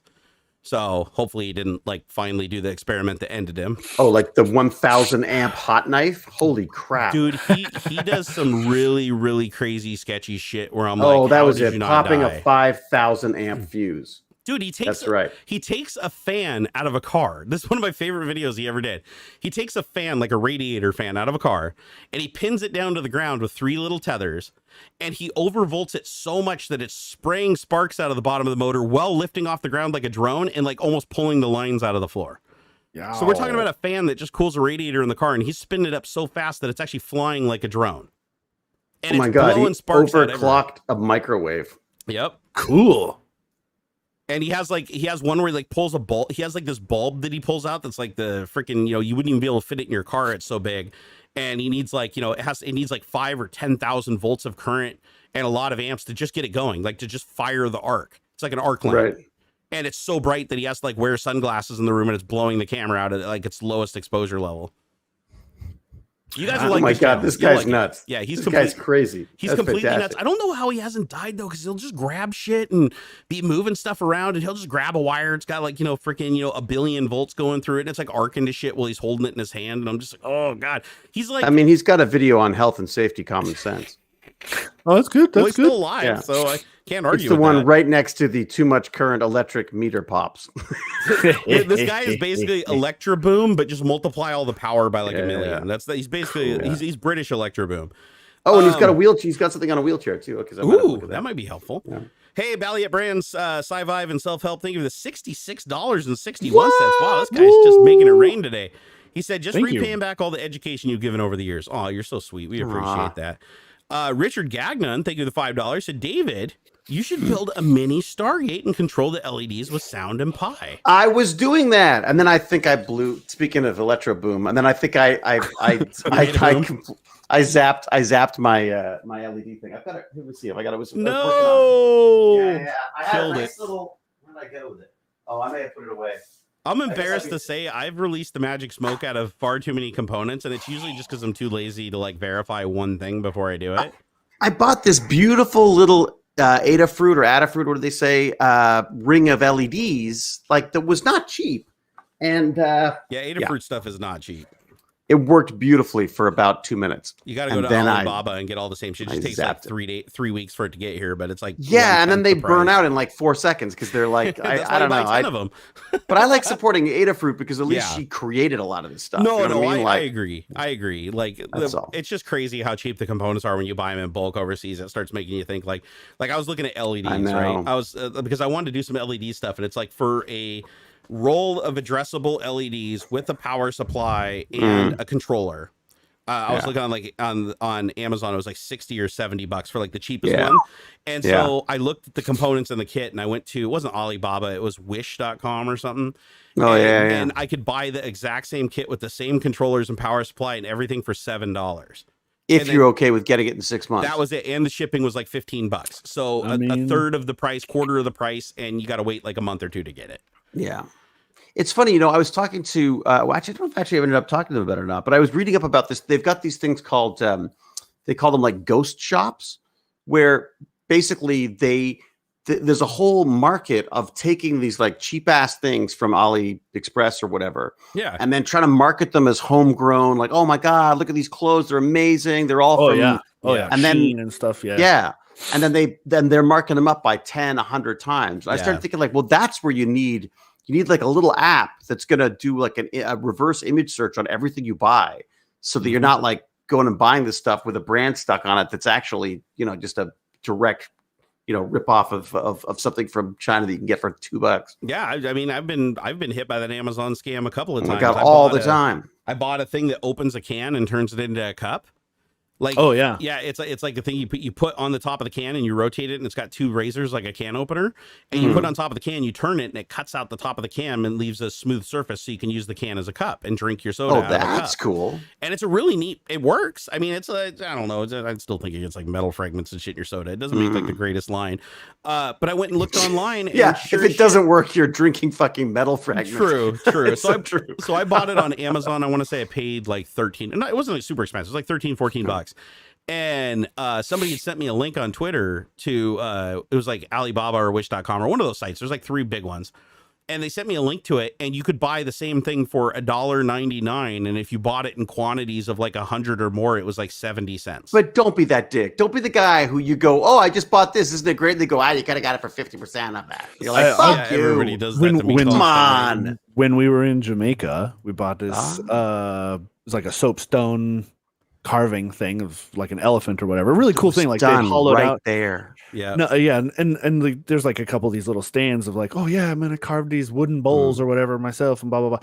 And like as we're walking away, I just crossed my mind, and I'm like, I'm gonna look on Alibaba just real fast. Soapstone elephant carving or whatever. Easy, boom. It could get 50 of them for like $15, and it's just that's what they're doing. And that's not necessarily a bad thing, because what is every other major manufacturer doing? They're doing the same thing. Exactly, in China, buying them right. for 50 cents a piece. You're right. What you're paying is the convenience fee. Yes. Right? Yeah. No, I agree with that. You don't have to wait 30 days for it to ship from fucking China. Right. You can get it in 3 to 5 days because the guy already has them in his garage or whatever. And then Amazon. That's literally that's just the little guys. guys. It's the difference. Why do you pay $5 for coffee at Starbucks when you could do the exact same thing? You go to Costco, get the same basic and syrup. Now I do. And it costs you 15 cents. Right. It's because it's convenient. Same, Miss Liz, all of it is convenience fee. Miss Liz, what do you do? We should be paying you. Yeah, I'll never understand this. Like my mod keeps tipping me everywhere I stream, and I'm like, I'm being paid for somebody to moderate my channel and make my life better. Miss Liz is too nice. I hope Miss Liz never discovers that she's getting the short end of this deal. Otherwise, it's going to be a rough day. Miss Liz, thank you. She's onto us. She's onto it. She's onto us already. Shit, I said too much. No, I love Miss Liz. Right. She's awesome. I watch these YouTube videos all the time of these people because I'm just curious. I click on them because like how to make $1,000 at home, it's like it's me too. And it's like I click on this shit and I watch it and it's like a lot of these guys, what they're doing actually makes sense. Like you think it's a scam when you're clicking on it. Some of it is, but you click on it, it's like this one guy in Europe actually has like a really good deal going. And I think the reason he's making the video is because I don't think it's as profitable anymore because too many people are doing it. So now he's like, I'll just teach to everybody, like the people that sell the real estate courses and make my last hurrah of money giving away something worthless. But I could see this working for a very long time before everybody caught on to it. And what he does is he goes on these sites like wish.com or eBay. He'll even go on eBay and he just looks for huge lots of products that are between $1 and $5. Like he never does expensive stuff. And like it can be anything. Like the demo he gave in this video was a makeup holder. Like it was just like a thing like a women's makeup holder, like compact thing. And so he goes on the site and he looks around and he finds, 20 different places selling this thing in China and abroad. And he finds one place that if you buy like 50 units of it, you basically get it for a 20th or a 30th of what they're selling for on eBay. So he goes on eBay and he sees what they're selling for. He said he clicks on the same exact thing, buying from China. And he does this over and over again until he finds a product that has people wanting to buy it, right? It has demand. And so when he found it, he found this compact. Every auction that went up on eBay, it sold, and the least amount of money that it sold for was like $2.50 plus shipping and handling. He could get it if he bought 50 units. He could get it at like 70 cents. And if he bought 100 units, it was like 50 cents. So he found this and he's like, okay, well, that gives you a huge profit margin because if I buy it 50 cents and they're responsible for the shipping and handling, then I'm tripling my money. And he's like, this is a really good one. So he buys 50 units, but what he does is he drop ships them to an Amazon store that he opens up. So he buys them from Wish or whatever, has them send them over to his Amazon. Amazon takes it into inventory for his store. Then he lists it on Amazon, but then also simultaneously lists it over on eBay. And so it'll sell from his Amazon store, from his eBay store. Amazon ships the ones that are bought through Amazon. And then if they buy one that isn't through Amazon, he issues a drop ship order through Amazon to go to the person who won the eBay auction. So he never actually touches the goods. He's buying lots of goods, having them shipped right to Amazon warehouse and then selling like half of it on Amazon, half of it on eBay, and then just changing the distribution depending on the demand. And then he'll do that for like 20 or 30 products at a time. And he said every once in a while he'll get a dud where the demand falls off and he'll just slash the price in half and get his money back. But he said he's never actually lost money on a deal. He said every single time he's done this, he sold out all the product anywhere between, a couple of weeks and a month. And he always ends up getting all of his money back or more than what he put in. And then he just keeps doing more and more and more. And then he started hiring a person to just do the input on eBay and to do the drop. He's literally just taking the money from. He's just taking the money. Yep. So man. And there's a kid that Baz used to go to school with who has a snow clearing service. He hasn't touched a fucking shovel in 3 years. Yeah, because he got other. He just hires kids to do all this stuff. And he just I was like, that is the kid. That's what I want. That's what my son should be doing. Yeah. And the craziest thing is like he doesn't touch anything. Right? He is putting in the time. Like he gets one of the products, he orders it from his own inventory, and he takes really good pictures of it. He said He said because Wish does a really shitty job. Like the manufacturer will just post like one picture of it and it looks like trash, right? So he takes these really nice staged pictures with fancy lighting, and he'll even put his own hands into the picture and put his own watermark on it to prove this is taken by me. He puts in the description, this is my product that I sell here domestically in the United States, blah, blah, blah. And he basically makes it so that when you read it, you think it's a different product than from China, because he's like, I have this in my possession. This is mine. There you go. It's the ghost store. Yeah. It's not drop shipped from China because technically it's in my inventory here and I'm shipping it from there. Therefore it's here. And so he puts that on his American company. Yep. And he said that so many people will pay more knowing that it's coming from a place in the United States than China, even because they don't realize that doesn't sound so product. sus too, right? Exactly. So apparently, and he said that, you know, he, with his operation the way it is, like at his peak, he was making between $15,000 and $20,000 a month when he was like at his peak. And he's like, you just starting out, there's no reason you shouldn't be making $1,000 a month when you first start doing this. Wow. And I was like, it does make sense though, because you go to Amazon and you do a search for any product, there's 1,000 stores selling it from anywhere from $1. I'm the guy who's going to buy 1,000 makeup things, and then they're going to find out that they cause cancer, and I'm going to be stuck with like freaking 1,000, and my wife's going to be like, "Why the fuck do we have 1,000 makeup purses in our basement?" That happens. You just slice the price in half, 50% off fire sale today only, and people will still buy it even though it gives them cancer. All right, maybe. Nah. I'm too honest for that business though. But it's not even a matter of honesty though. Like this is how it works. Like this, it's not like he's screwing somebody over or like scamming anybody. Well, this is how like products are made, they're sold. Like this, I agree. He's just making a business. And you know what? He's probably got customer service. If someone has a problem, they call and say, "I hate this thing." He goes, "Okay, great, I'll get you a refund or whatever." You know what I mean? Like he probably. Oh yeah. He said that's important too. He said make sure that if anybody has a problem with it, just eat it. He's like, just give it back. I'll give you your money. It's easier. Like, I intentionally make I intentionally make my profit margin so high that even if like 50% of the product has to be returned, I can just issue the return and they'll just mail it back to Amazon. Amazon will put it back into inventory. That's what I said to my wife about building the kitchen. I was like, look, we paid so much that I could have fucked up each cabinet 3 times. Yeah. So I should do it next time, but it's not going to happen. I mean, look at companies like Costco and stuff like, or Amazon is actually the worst offender of this. Amazon is the worst offender of this. When you return stuff to Amazon, it one of two things happens. If it's over like $1,000 or something like that, what they'll do is they'll put it in a lot and auction it off. So like they'll do like these eBay lots where they just take a bunch of shit that's still new in box or whatever, because they can't put it back in the inventory and resell it if the seal's broken. So it is new. So they put it on these pallets and they sell it at auction, but that's only like 10% of what gets returned to Amazon, because most of the shit that gets returned is either broken or it's clothing or it's like bedding. It's stuff that they can't legally resell. They just bury it. They take it to the landfill by the truckload.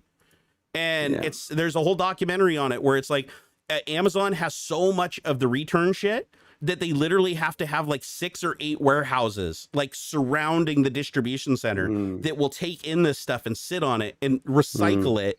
But they pay them to recycle it, but then the companies don't recycle it. 90% of it just goes into a landfill. Yeah. And it's sad to watch, but just think about that. Their return rate on Amazon is insanely high. It's like literally like 2 in 10 or something come back. And they just throw that shit away and it's fine. I bought a charger for the wheelchair. I got 2 of them. I don't know why. I guess I must have ordered 2 by accident, but so I know one of them's going back. I mean, like I fuck up the orders all the time and have to send stuff back. Actually, Amazon, you should check the receipt because Amazon is notorious for shipping too many things. Oh, happens all the time to me. Picker grab too many things and send it. So wait a sec. So it's possible I may be selling a power supply. Yeah, you may have a free power supply. No, man. No, you just return it. Oh, and you get your money back. You return the extra one.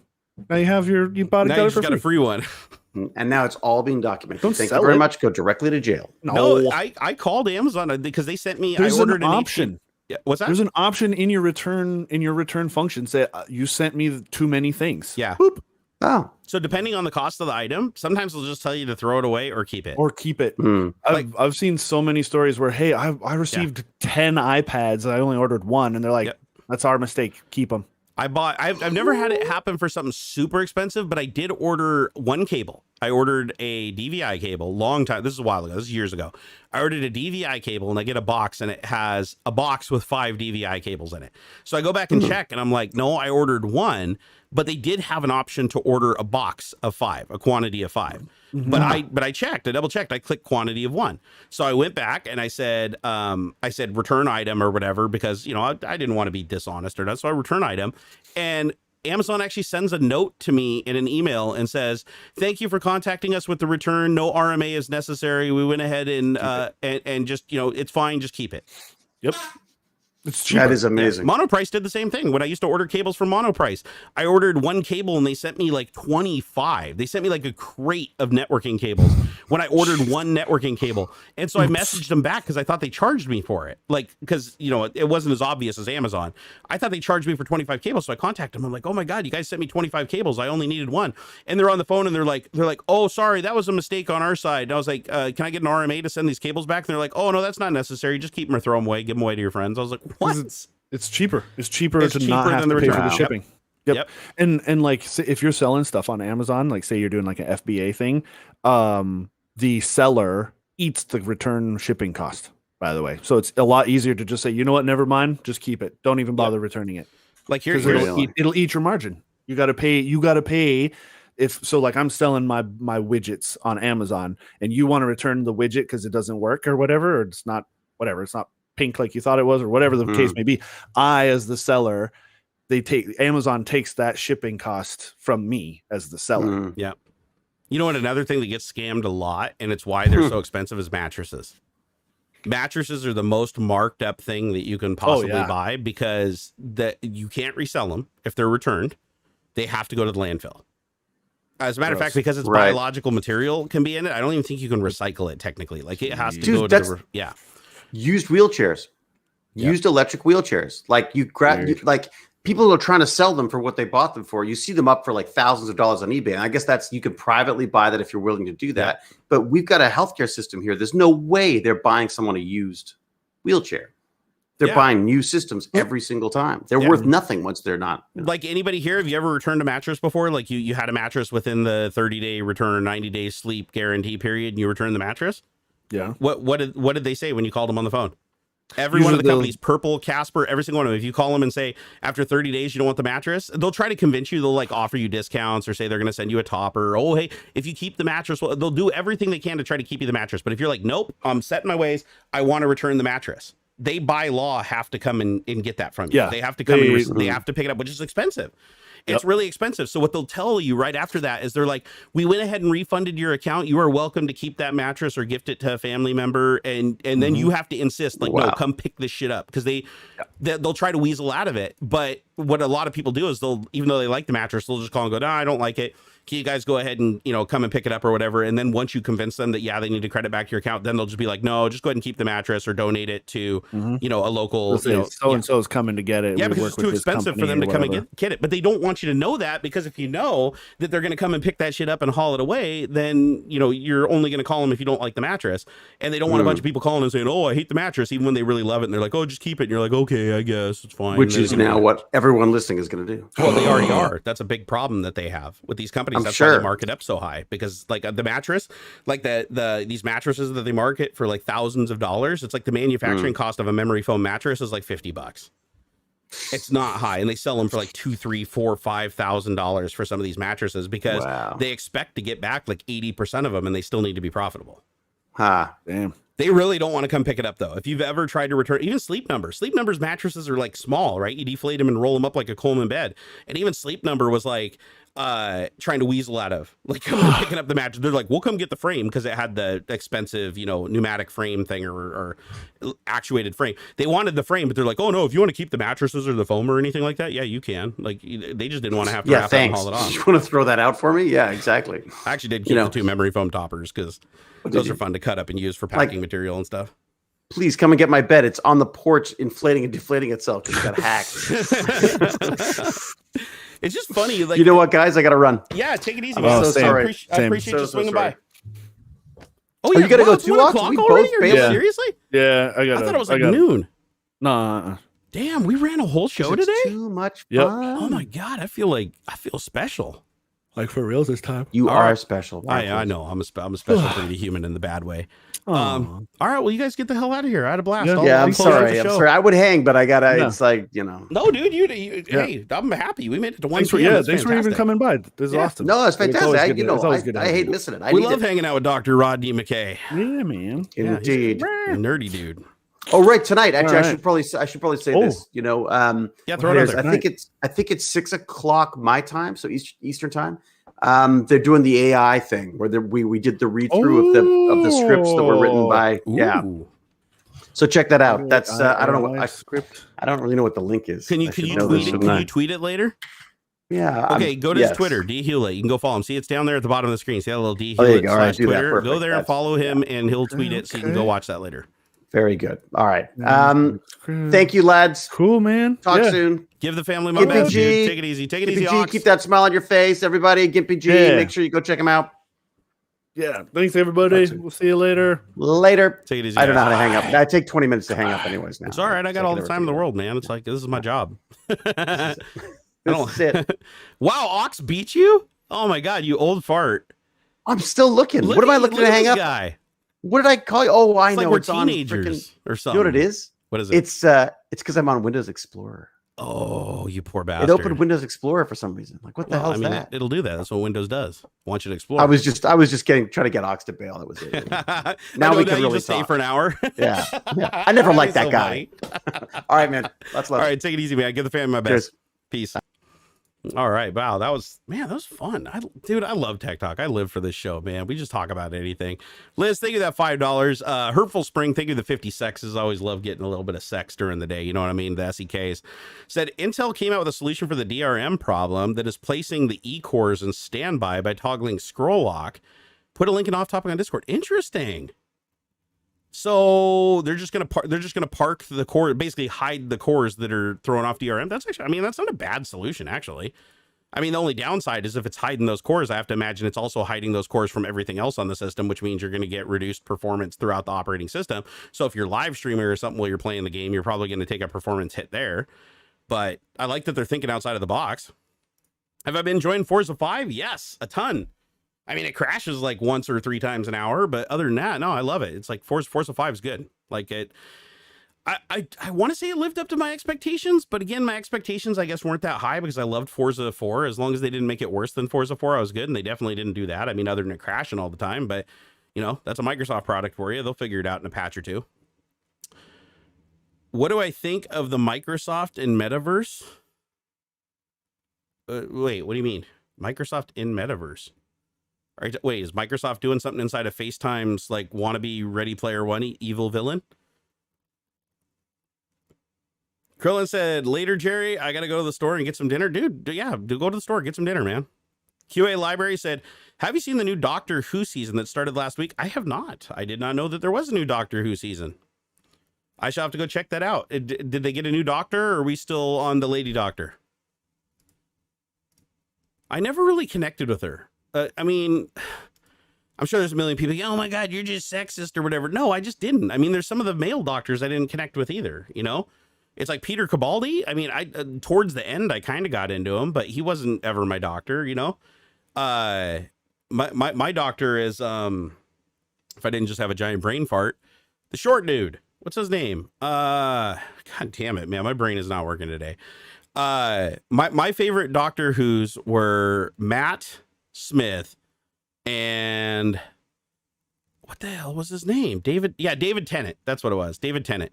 So Matt and Matt Smith, I didn't like him either in the beginning. So, but Jodie, I never connected with her as a doctor. I felt like she was too empathetic and not evil enough.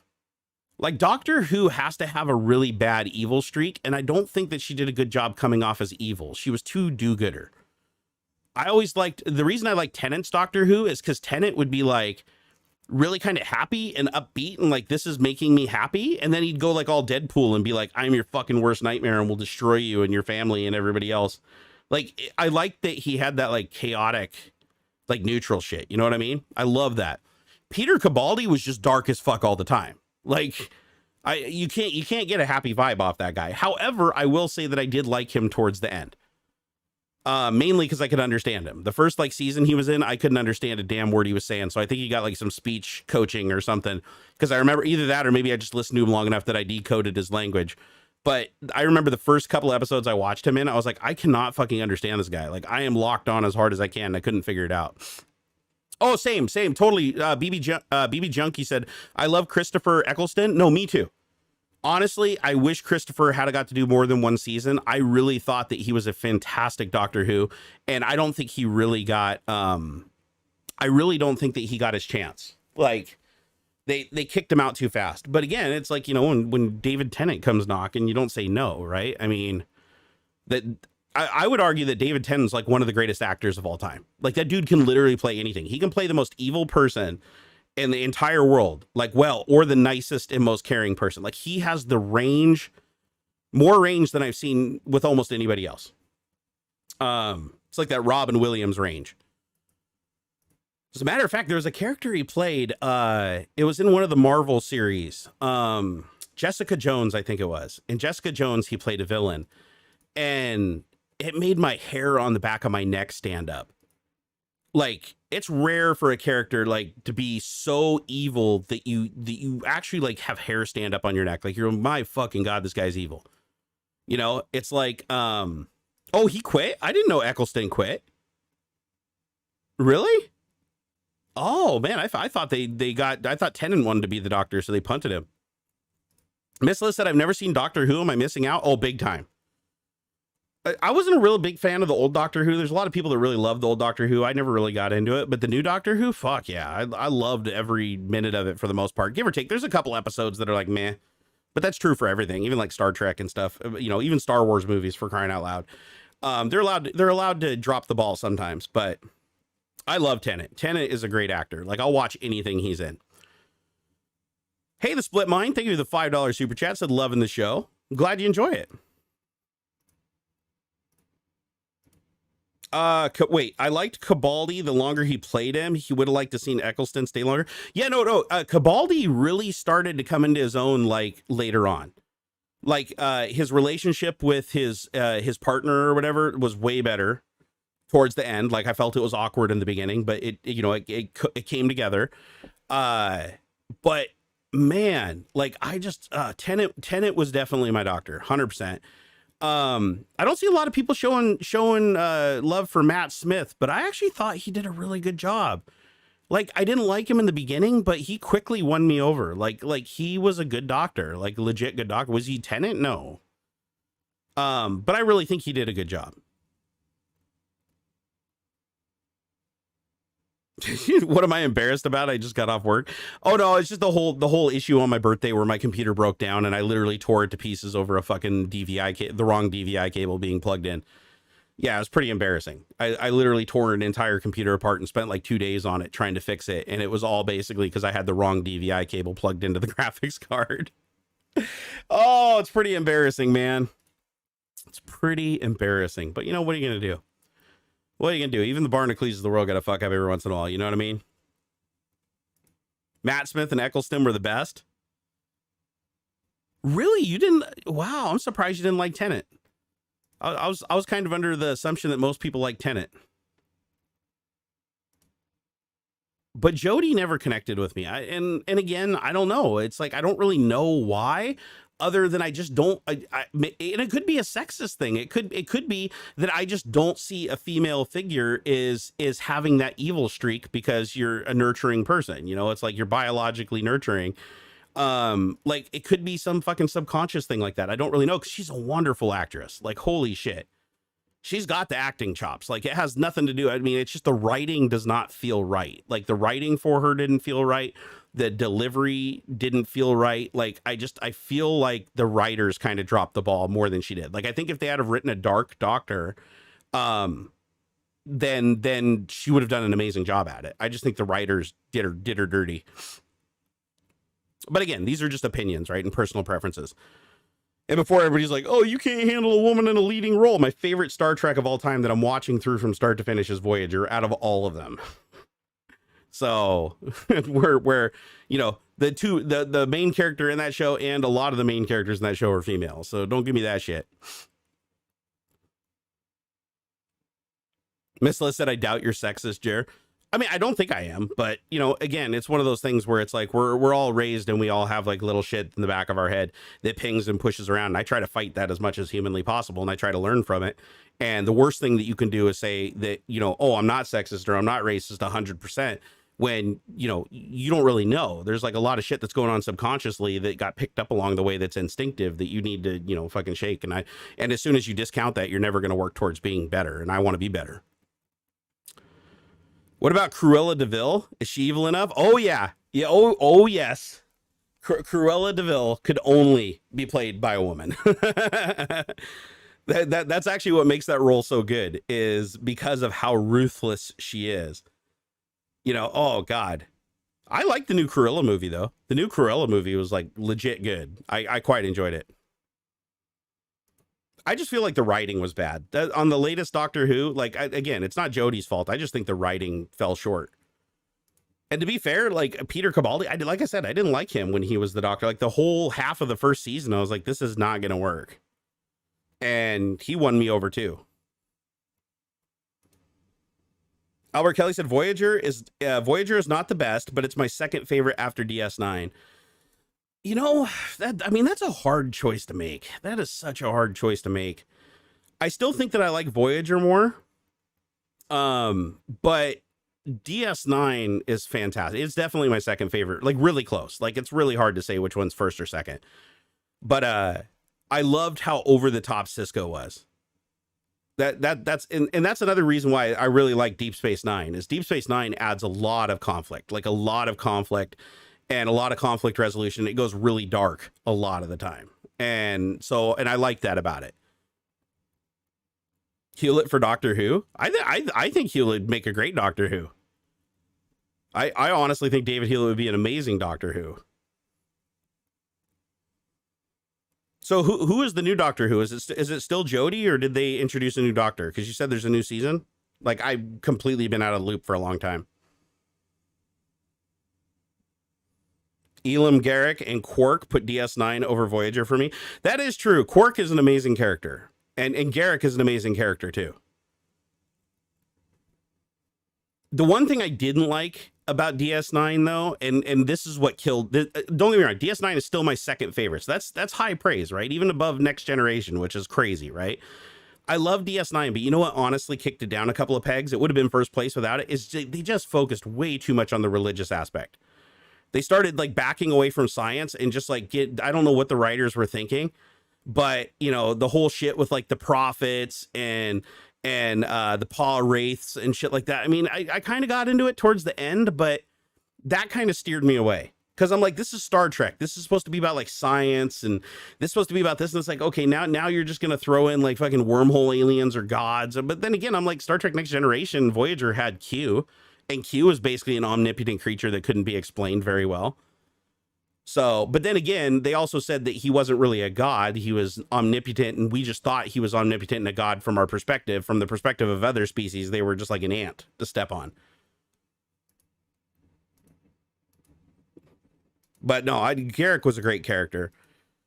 I just didn't like the religious shit. Just was too much. In Deep Space Nine, they just leaned too hard into religion, and that kind of ruined it for me. But at the same time, they did try to make it somewhat scientific. Like the wormhole aliens were just aliens that existed in some fucking like subspace layer or something like that. And the Paw Wraiths were like just these like fire entities that would like inhabit people like a parasite and stuff. So, I mean, they did try to kind of explain it. But at the same time, it was just too much. It's like, I don't know. When I watched the first episode, it kind of turned me off like immediately, because it's like, oh, now Cisco's down on the planet and some like religious person is like grabbing his ears and measuring his paw and his spirit and all that shit. I'm like, oh God. Like, but there's a lot of good characters in it. I think Picard is going into Q this upcoming season. Oh yeah, they've already showed the trailers. So yeah, Q is going to be a big part of the upcoming Picard season, and that's going to be awesome. Q is my favorite character in the entire Star Trek universe, including all the captains and everything. Q is my favorite character by far.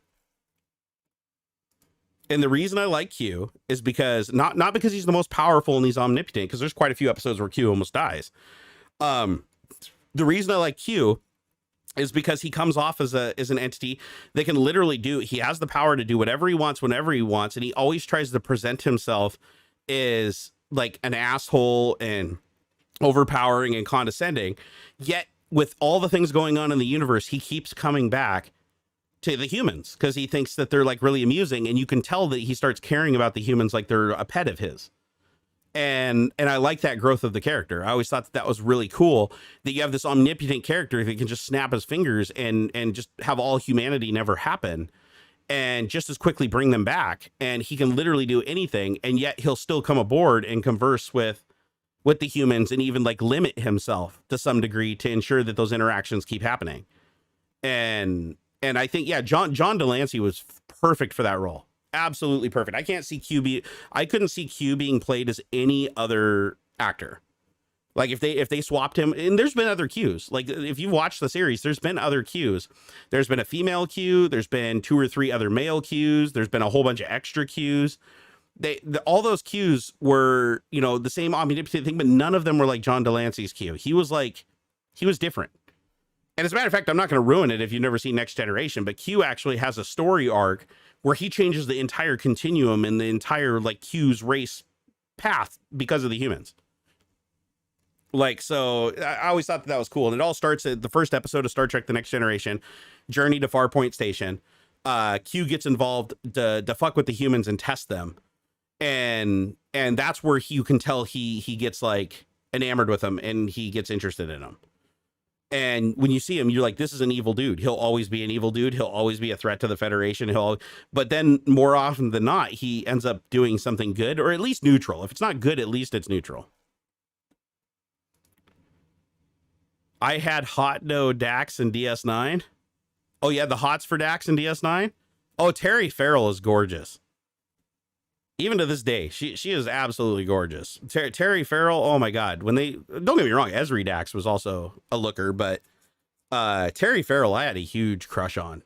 Like, oh my God. She's an amazing actress too.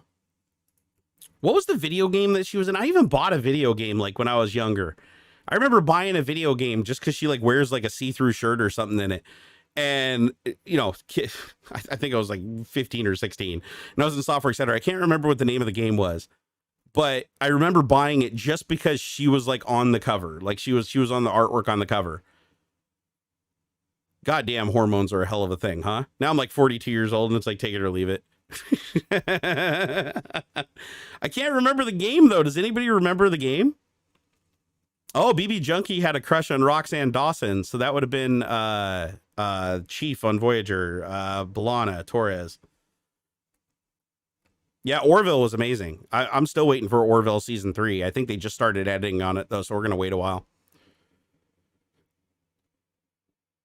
Let's be honest though, back in those ages, we had like a crush on everybody. Like that's a biological thing right there. If you ever wanted to understand like male biology when it comes to like hormones, you just end up just like getting crushes on everything. I had a crush on Punky Brewster when I was a kid. I had a crush on Blossom. I had a crush on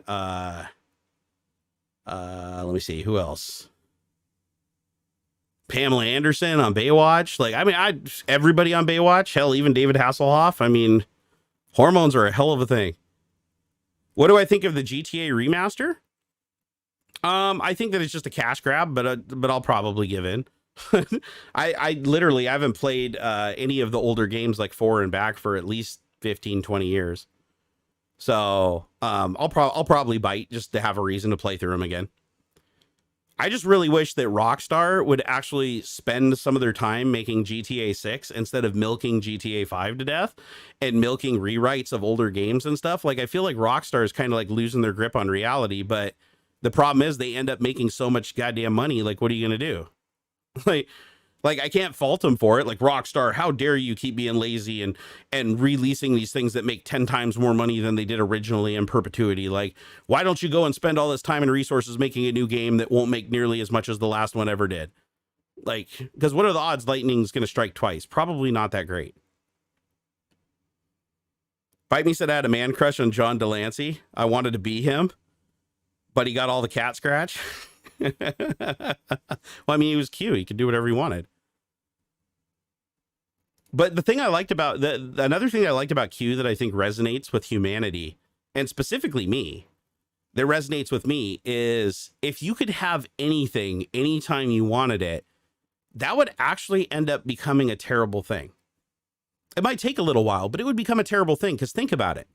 A lot of the stuff that you want in life, fantasies, things that you think in your head that never manifest themselves, or things that do manifest themselves after a lot of hard work, the getting the thing is not the most important part. It's the trip to getting the thing. The thing is just a validation at the end. Not to say that it isn't amazing and it isn't fun to do those things, but if you can literally do everything with zero effort, like it's the same amount of effort to fly into space and travel at warp to civilization and have a 16,000 way with every alien on the planet. Like if you could just do that and there was no effort put into it and there was no anticipation and there was no like luck and chance involved, I don't think it would, after a while, I think it would just stop being enjoyable. And I think, yeah, Treasure Quest, that was it. It was Treasure Quest. I literally bought that game when I was a kid just because it had Terry Farrell in it, like with some, I think she had like some like mesh top or something. I don't even remember. It was a long time ago. Actually, here, I'll just look it up. You guys can't see my screen, right? All right, let's see here. Turn off search safe. Okay, off. See here, Terry Farrell. Was it Treasure Quest? All right, I'm using Bing Images here. So Treasure Quest. No, that actually doesn't look like it. Hold on. No, that was like a TV series. This was a game. Or wait, was it a game? Treasure Quest: The Challenge. 1996. So that's around. Yeah, I'd be about 16 years old. Why are no images coming up? Here, let me add some other inappropriate words here and see what happens. Oh, there we go. You guys can't see my screen, right? Okay, I just want to make sure. So, where is it? Treasure Quest. Man, there are a lot of fake images. Holy shit. Man, somebody went like deep fake fucking high heaven on this one. Oh, wow, there's Ezri and Dax. I don't remember seeing that in the episode. Whew! All right. Oh, no. Okay, never mind. So the pictures weren't in the game. Sorry, she was in the game. That's why I bought it. But the risque pictures were from, what is it? Some photographer around the same time on 7/19/20. No, that's 2016. That isn't right. When were these taken? Let me see if I can find some metadata here. Let's see, metadata. Nope. Everybody always strips the metadata out when they upload shit, and then you can never figure out where it came from. Anyway, she did a photo shoot. Like, I think it was around the time that I was like 16 years old or something like that. I can't remember what it was for, like a magazine or something like that. But I know I bought that. I know I bought Treasure Quest because she was in it. Well, welcome to hormones, my friend. Welcome to hormones. No, Albert, I made sure that the search safe filter was off so that it could find the fun stuff. Because everybody knows that Bing is like the most successful adult content, filter or indexer on Earth. However, I have noticed that Google has been improving their stuff, so Google definitely feels threatened. Hey, take it easy, Computer Whiz. You have a good one. Yeah, I love Sequest. I just don't watch it because it was sad that Jonathan Brandis committed suicide. So every time I watch Sequest and I see Jonathan Brandis or any of his old movies like Sidekicks and stuff like that, I can't help but just like remember that how he went out, and it bothers me. So suicide is something that just other people, like I've had too many bad experiences with people and friends and stuff like that I've lost to it, that it really hits a nerve. There's two things that really trigger me, like when I'm watching stuff, is like people dying on screen, that like people are standing around and holding their hands and shit, like the beginning of Guardians of the Galaxy and the episode of Voyager where like the Doctor's holographic daughter dies or whatever, and she gets hit in the head. Shit like that, like no matter how much I try, it is so hard to watch, just because when my mom died, I held her hand when she took her final breath. And so that memory just keeps coming back and rushing on me when I see it. Then the other thing is people who have committed suicide. That I've had so many people commit suicide in my life that I was close to, that were friends of mine and friends of friends. And I've had my own run-ins with it, multiple times throughout my life. And one time it was a little too close for comfort. It was just a fucking, miracle that I survived. And so when I see that in movies and stuff, it just comes flushing back with it. No matter how much I try not to, I try to just breathe and be like, hey, it's just acting, but it still just, it just brings back a flash of memories, and it drives me crazy. So usually when that shit's happening in movies and stuff, as long as if I'm not in a theater, I can't really do much about it. But like if I'm at home, like whenever I watch Guardians of the Galaxy, I've gotten a little bit better with it. I just fast forward through the part where Star-Lord doesn't hold his mom's hand when she dies or whatever. So I just fast forward past it and then I enjoy the rest of the movie.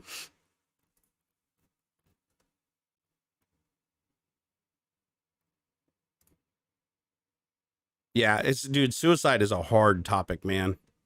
We talk about it a lot over on the Twitch channel. I don't talk about it much here on Tech Talk. The only reason I'm talking about it now is just because the other two guys aren't here and I'm addressing you guys. So I'm like, I figured I'd tell you why it weirds me out. And plus, I've had a couple of attempts where people have tried to hold me hostage, like, fans of the channel and stuff that have tried to hold me hostage and like upend my life and stuff, threatening to kill themselves if I didn't interact with them or do stuff that they wanted.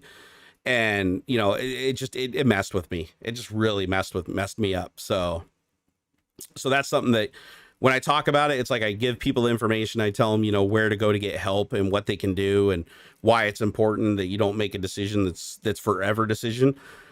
But beyond that, I try not to interact too much because people will take that the wrong way and then they'll start threatening to hurt themselves and stuff if you don't contact them and you don't have some interaction. I mean, it happens more often than you think. Hell, it happened last weekend on my birthday. On my birthday, I had a fan contact me and say that, I needed to follow them. They sent me their phone number and they're like, please call me. I'm going to kill myself if you don't, but I know you can save me and you're a good person. I know you will. So I'll be sitting here waiting for your call. And I had to literally ban them and block them because that used to happen all the time. It's been a while since it's happened, but it happened on my birthday and it really fucked me up. So unfortunately, I just have to block those people entirely, and it's sad and it sucks, but I have to, because if you let people do that to you, they will keep doing it. If it's successful once, they'll keep doing it and they'll keep doing it. They'll keep coming back for more and more and more, and they'll keep forcing you to do things because they know that you don't want them to die, and it gets really bad sometimes. So the truth is, though, if you are in a bad place, you need to talk to people that you know in real life. You need to talk to your family. You need to talk to a therapist or somebody who is trained to help you think through things. See a doctor if you need to. Sometimes antidepressants can help. It just depends, right? Talk to a doctor. The last thing that you should do is physically connect yourself to somebody who doesn't really know you online and hope and put all the eggs in their basket. That is the absolute wrong thing you can do. So, and the other thing too is like you can't respond to it either. Like that's how I ended up getting into the whole mess. What was that? I heard some beeps. Oh, I think that was just my UPS complaining at dirty power. Yep, I had some dirty power come through. My UPS is letting me know it saved me. Yeah, it's a terrible thing. And the truth is, you're not going to save anybody. If somebody is that far gone, talking to them isn't going to save them. It might buy them, a couple of minutes, or it might buy them a couple of days, but it's if somebody is that far gone, there's nothing that I can do that's going to save them. There's absolutely nothing I can do. And unless I basically just sign up 24/7 to do everything that they tell me to, so that they feel like their life is justified because they're controlling another human being. Oh, the power flickered. Okay. That was my UPS down here was beeping, telling me that the input power died for a second, but it saved me. Everything's still on. We're still streaming. I don't show any drop packets and chat's still flying. So the UPS in the networking closet and the UPS up here saved us from killing the stream. Yeah, exactly. Valia Brand said that's so true. They'll take advantage of you and it consumes your life. Like another thing that I had to deal with is when I helped out GimpyG, I started sharing his GoFundMe, and I normally don't share GoFundMes. That's my policy, but he literally is a personal friend of mine. Like that makes a difference. So I have a connection with him already. He had his house burned down in the middle of a live stream. And so I committed with a bunch of other creators that know him also to raise money to try to get his life back to normal. Cause now he's a quadriplegic, who doesn't have, his family doesn't have the equipment to take care of him. He can't even take a bath, and it's just a terrible place for him to be. And he's still remaining really upbeat, and he's still, he's still trying to stay positive. And with everything going on against him, it's like, I definitely want to help him.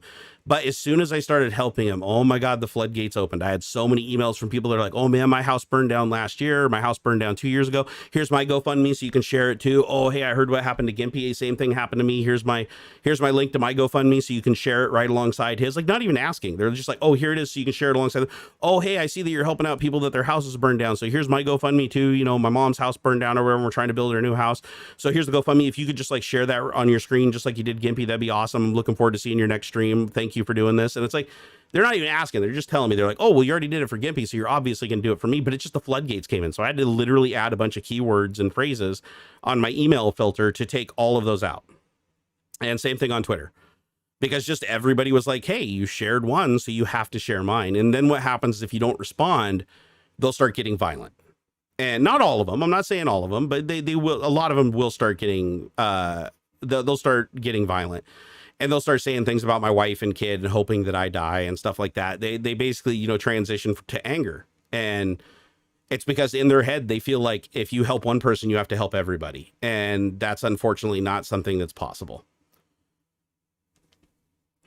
Miss Liz said I had to ban people complaining that we helped Gimpy and didn't help them. Like, what the fuck, idiots? Yeah, no, unfortunately, I saw that too. And you'll have to keep doing that for a while. And even after we're done helping Gimpy, you know, you're just going to have a huge line of people constantly coming in.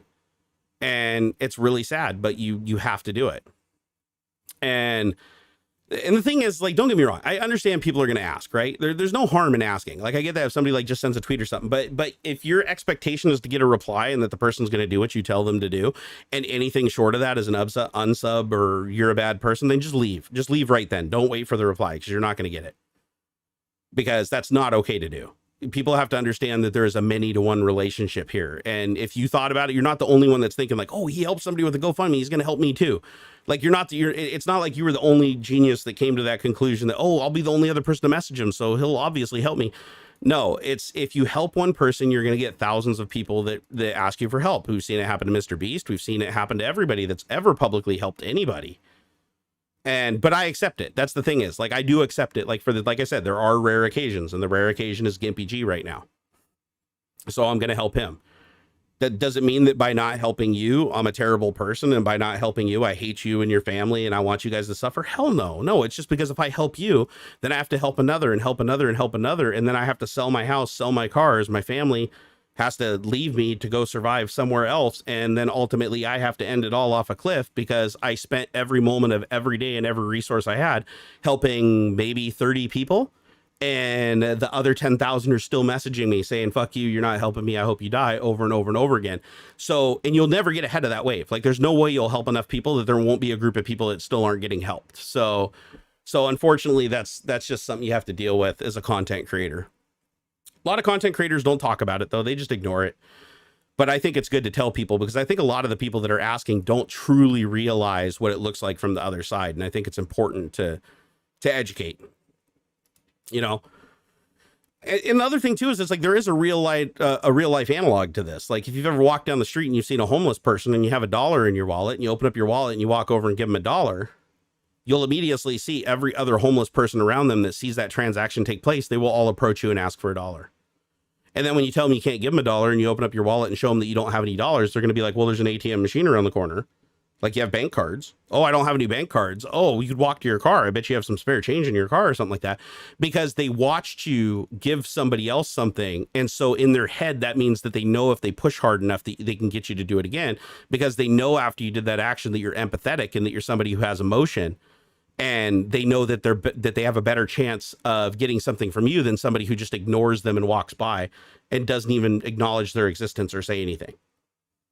And it's sad. It's really sad that happens, but it's like, yeah, it's a horde mentality. You can't just help one person and have everybody be happy that you're helping that one person. You have to help everybody, and anybody that doesn't get help, they'll be your friend as long as you're not helping anybody else. But the second you help somebody, they'll ditch you. And that happened with Gimpy too. I had people message me and said, sorry, you're not going to share my GoFundMe when, you know, my situation is even worse. Like, you're a terrible person. I followed you for 9 years, unsubbed. I had 2 of those.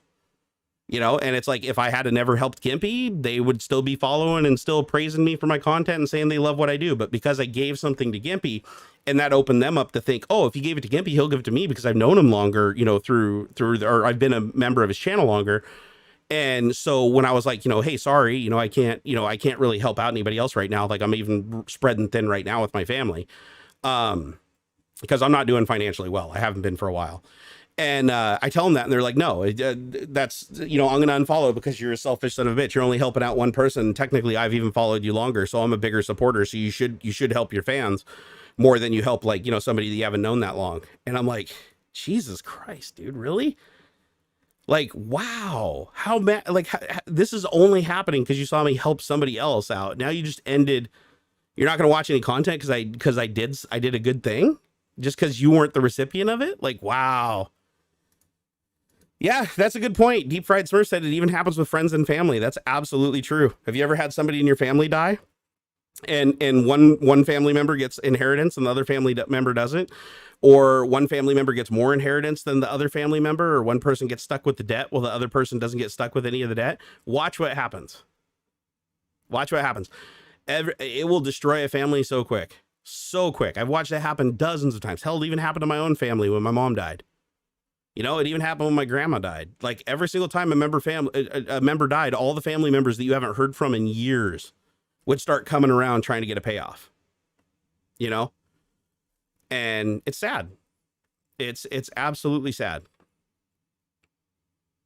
But again, greed, there's a reason why greed is such a toxic thing in this world. You know, it's like, it's unavoidable toxic greed because it changes people.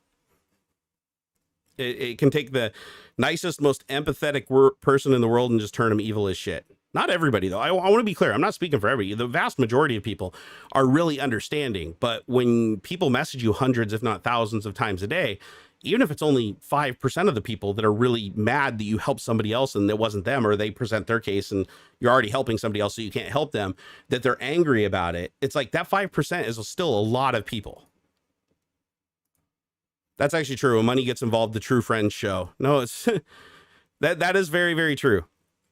Like, when I was at my prime on YouTube, I had so many other content creators messaging me, oh my God, I love your stuff, man. I'd love to collaborate. I'd love to fly you down here. I'd love to, come and hang out, you know, at my resort down here. Oh, dude, come drive my race cars. Oh, come here, fly my airplanes. Like, oh, dude, it'll be so fun. Here, come to my country. I got 2 invites to Abu Dhabi and Dubai to just like hang out and drive supercars and shit when I was doing Cargasm back in the day. But I didn't like traveling. So I was like, thanks, but no thanks. And then when things kind of went downhill and I wasn't making as much content anymore and I started having the health problems and my online presence kind of shifted and dwindled, you don't hear from most of them. There's still a lot of really good people, though. They don't care. They just want to hang out with me because they enjoy what I did. But there's a lot of people that are like, and I'm not saying that they're like purposefully doing it or even knowledgeable. It could just be a very subconscious thing too. But it's like people start confusing real relationships and real emotions towards people and everything with what they can potentially do to them or how they make them feel.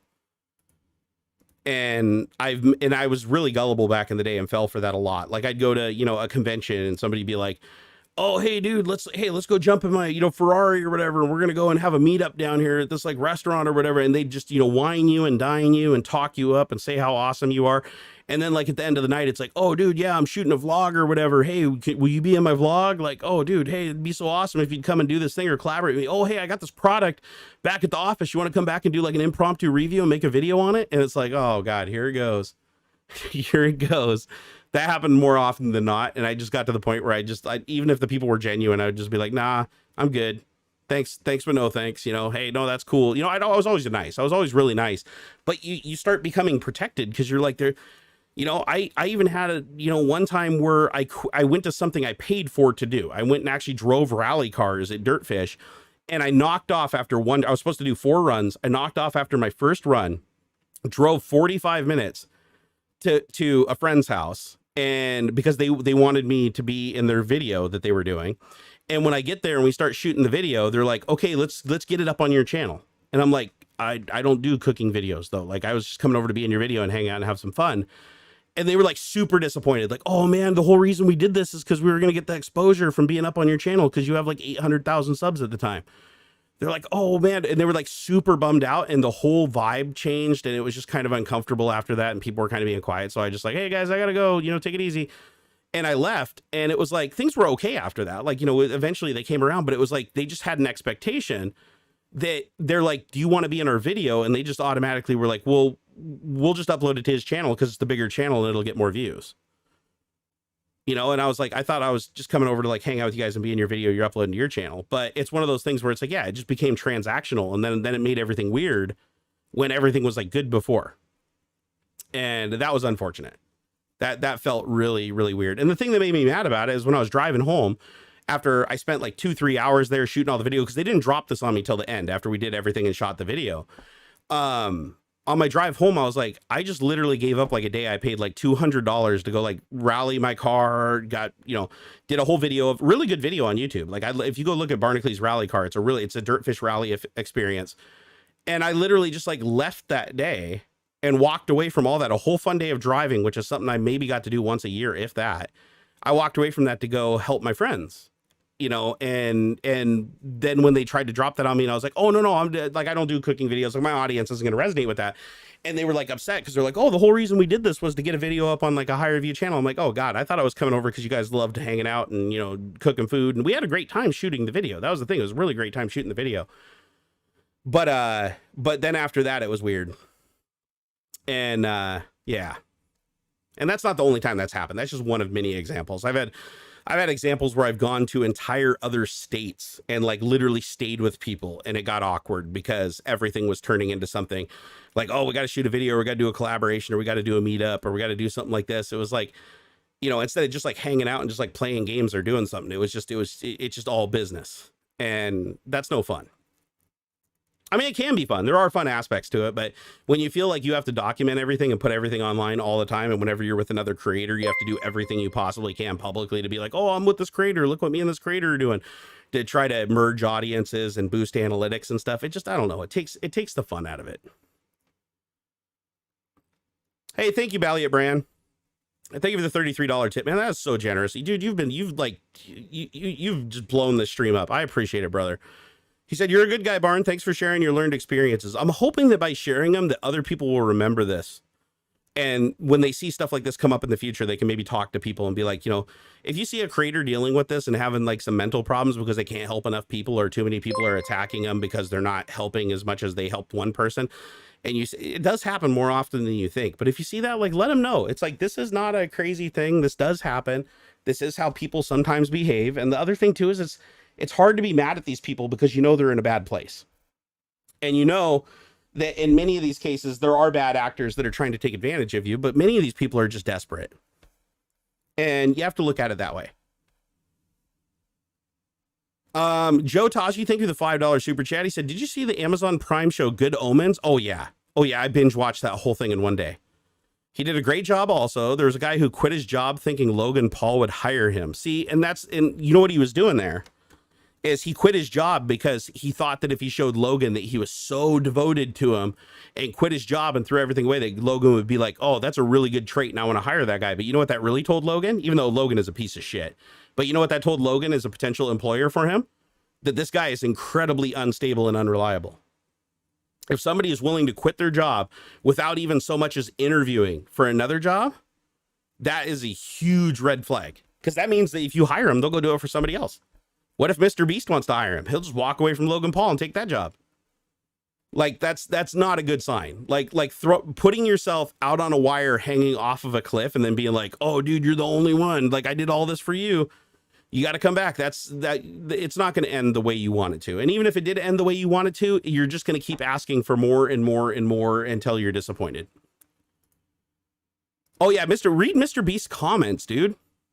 Like if you go to like Twitter and you read through a Mr. Beast feed where he's like giving something away, dude, you should see some of the comments. Like, don't get me wrong, they're predominantly positive. Like even in my case, it's like, let's say 90%. But when you see the 10%, you're like, wow. I mean, I've seen people literally tweet Mr. Beast a picture of like their daughter, like in a cast in the like full body cast in the hospital, saying, our little girl isn't going to make it. Mr. Jimmy, can you please, you can call him by his first name. Hey, Jimmy, can you please help us out? You're our only hope. Insurance isn't going to cover this 100%. And our daughter's going to die if you don't help. And then you'll look and there'll be like 100 responses to the comment, like, hey, Jimmy, help this person out or whatever. But Jimmy gets like tens of thousands of comments on these, has tons of word filters, has a media team looking at it, not even him personally all the time. And so what you realize, you scroll down, is there's 1,000 comments like that. And in many cases, he does go to those GoFundMes and he'll do a not huge anonymous donations and drop on them and stuff when he can. But if they don't get it, man, I hate you, Jimmy. I thought you were different. I knew you were a fake. Unsubbed, everything's rigged. I thought you were the real deal, but you've proven now by not helping out my daughter with $1 million hospital bill that you're fake as shit. You know, it's like me. The other day, I tagged Mr. Beast on Twitter and was like, hey, we're raising money for GoFundMe. This guy's the real deal. He's quadriplegic. His house burned down on stream. We know who he is. It's confirmed by the local news and the local law enforcement. Like, this is 100% legit. And he never showed up. Am I mad at him? No, because I thought that there was like, I even said on the stream, dude, there's less than a 1% chance that he'll ever see this message. And even if he does see it, do I think he's obligated to help just because he has the resources? Fuck no, because there's a million other people he's helping.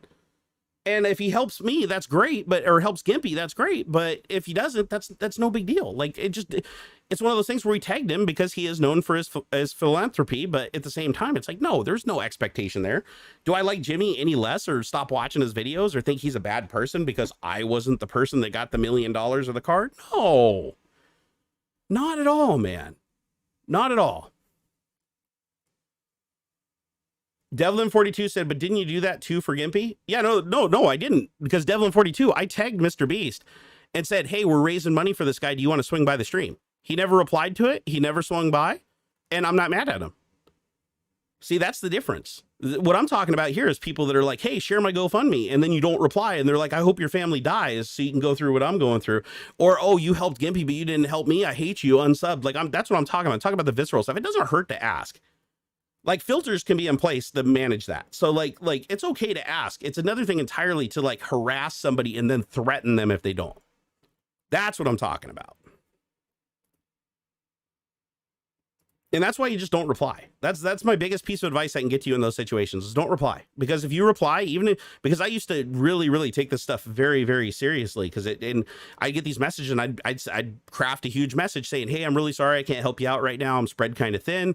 I really hope that things, help. Or and sometimes I even clicked on them. I was like, hey, I went to your GoFundMe and I tipped $5 or whatever. Sorry, it's not much, but it's all I can do right now. And I'd go through and reply to these things. And about 20% of them would come back as, oh, thank you.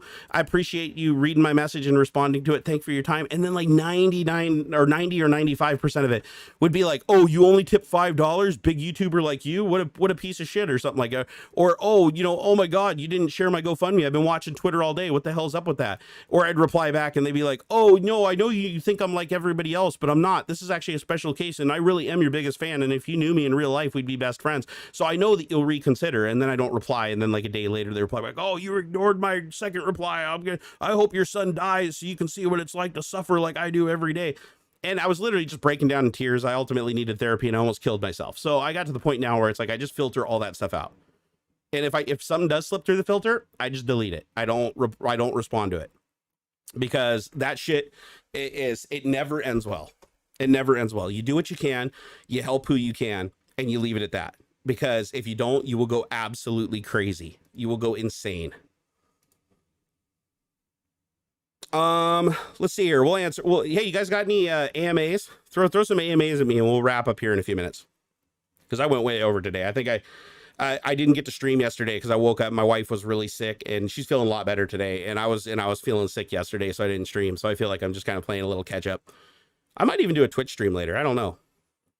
We'll see. Maybe even on Sunday. I'll think about it. You guys should be following me on Twitch, though, because I stream 3 times. This single person format, I do over there 3 times a week, Monday, Wednesday, and Friday. And I've been doing that for like 2 years. But a lot of YouTubers don't know that. They don't know that I even stream on Twitch because Twitch doesn't really let people know. I mean, obviously, they're a competitor, so I don't blame them for it. Devlin42 said, lol, a stan? Who is the stan? Good thing he's such a great waste to skin Logan Paul. True. Asked about expectations better than... Oh, you're talking about Logan Paul? Thing is, he's always kind of been rough from the beginning. Like, I can't think of any time where Logan Paul and the Paul brothers weren't just like... Just assholes because that's what got the views. you know? And then, you know, it's like Larry the Cable Guy. It's like you start out, it becomes successful, and you just become that character, right? That's what I feel like what happened. Ron said, I do need $1 million box to take some vacation. Okay, well, I will send you $1 million boxes, because I'm pretty sure I do have $1 million boxes somewhere. I don't have $1 million bucks, but I have $1 million boxes. It is true. Deep Fried Smurf said it's the 10% that ruin it for the rest of us. No, that you're absolutely right. That's what it really comes down to is somebody always ruins it for everybody else, right? So, and that's an absolutely true statement. Balliet Brand said, I've dealt with that too, Barnacules, because on my other channel, I was trying to respond to every comment and help them out. It ended up stressing me out, was not healthy for me at all. No, it becomes toxic. It becomes, especially if you're an emotional person. I almost think that like the Logan Pauls and Jake Pauls of the world, like the reason that they are the way they are is because it's the only way to survive. It's like, it's literally a survival mechanic at some point, because you're being told you're a piece of shit every single day of your life, and you're being kicked in the nuts, and people have their hands out, and friends are only friends because of what you have and what you can give them. And as soon as that sails for like 3 seconds, they're gone and over the horizon somewhere else. And that's something I've even experienced myself. And it's very taxing. It does cause a lot of stress and a lot of anxiety and a lot of self-confidence issues. So you do have to harden yourself against it. And I think in these cases, these extreme cases where you're talking about tens of millions of viewers instead of $1 million or $500,000, it's so much pressure and so much abuse that they have to just walk away from it and ignore it all. Like their social media is managed by somebody else. The only thing they see is shit that gets let through. You know what I mean? I feel like that's what's happening. Logan Paul smacked somebody upside the head for calling him a pussy. Oh, I did see that. I saw that. That was like outside of a bar, and I think they were both like drunk as hell. I did see the video on that. I don't think he hit him that hard, honestly. But again, I don't know why that guy was out in public like being an asshole like that either. It's like he kind of had it coming. I don't know the whole story. Maybe there was shit said before that video or after that video. That's the problem with context, right? But you know, you shouldn't be doing that. You shouldn't be like out in public, because this is another thing people do online, and some crazy people do in public. Like Frank Hassel, the guy that went to Boogie's house, and he had to go outside and shoot a gun off to fucking scare him off because he was trying to break into his house and kill him on camera. It's like you get those crazy fans that are like, man, to get the views, I have to take it to a whole nother level. Like there's no way I could get this guy to collaborate with me, so I'm going to force a collaboration by going in public and forcing myself into their video and even assaulting them if that means that I can get that clout. It's pretty scary. Let's see here. Hold on here. Scroll up. I think I missed some of Miss Liz's messages up here. Where'd it go? Miss Liz. Oh, here we go. Wait, I had people complain. Oh, no, I already read that one. Sorry. I just felt like I missed some stuff. If I could cast Hewlett in any role for the Babylon 5, which role would you want him? Honestly, I haven't watched Babylon 5 in so long, I can't even remember the roles. It's been a long time.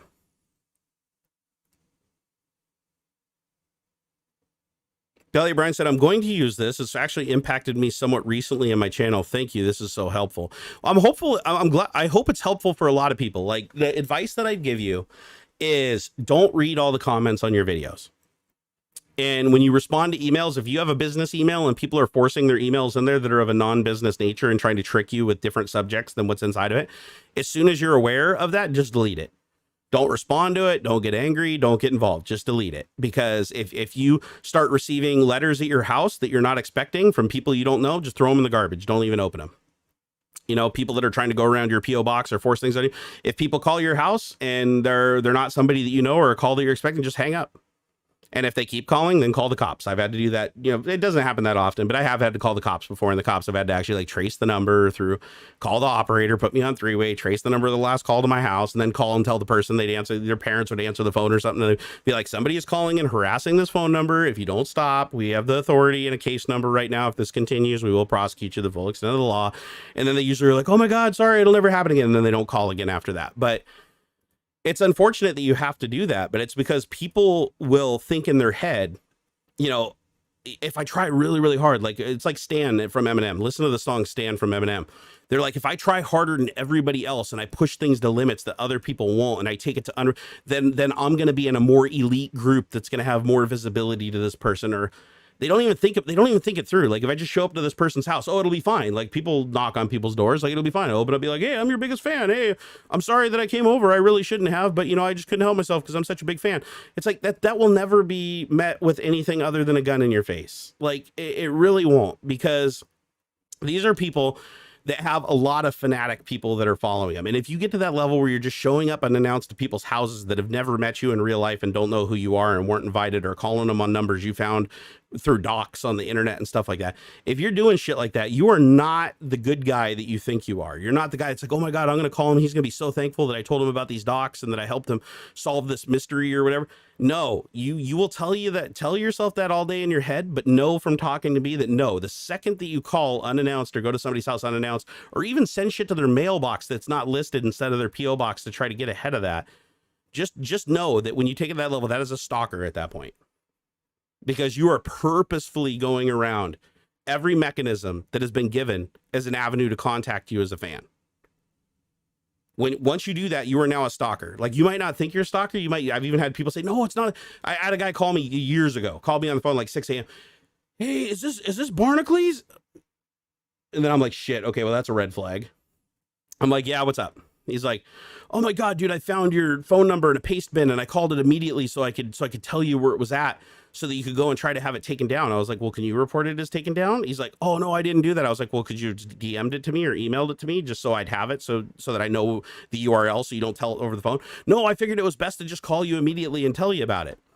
And I was like, dude, you can't just call people's numbers. That's the reason they doxed, was because they wanted people to do this. You're literally doing what they want.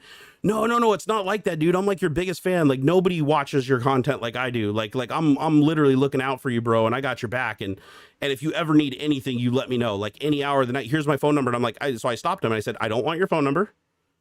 And he's like, oh, no. Okay. No, that's cool. That's cool. Like, hey, can you give me a follow on Twitter? Like, for helping you out. I was like, dude, I was like, dude, you're calling my house at like 6 a.m.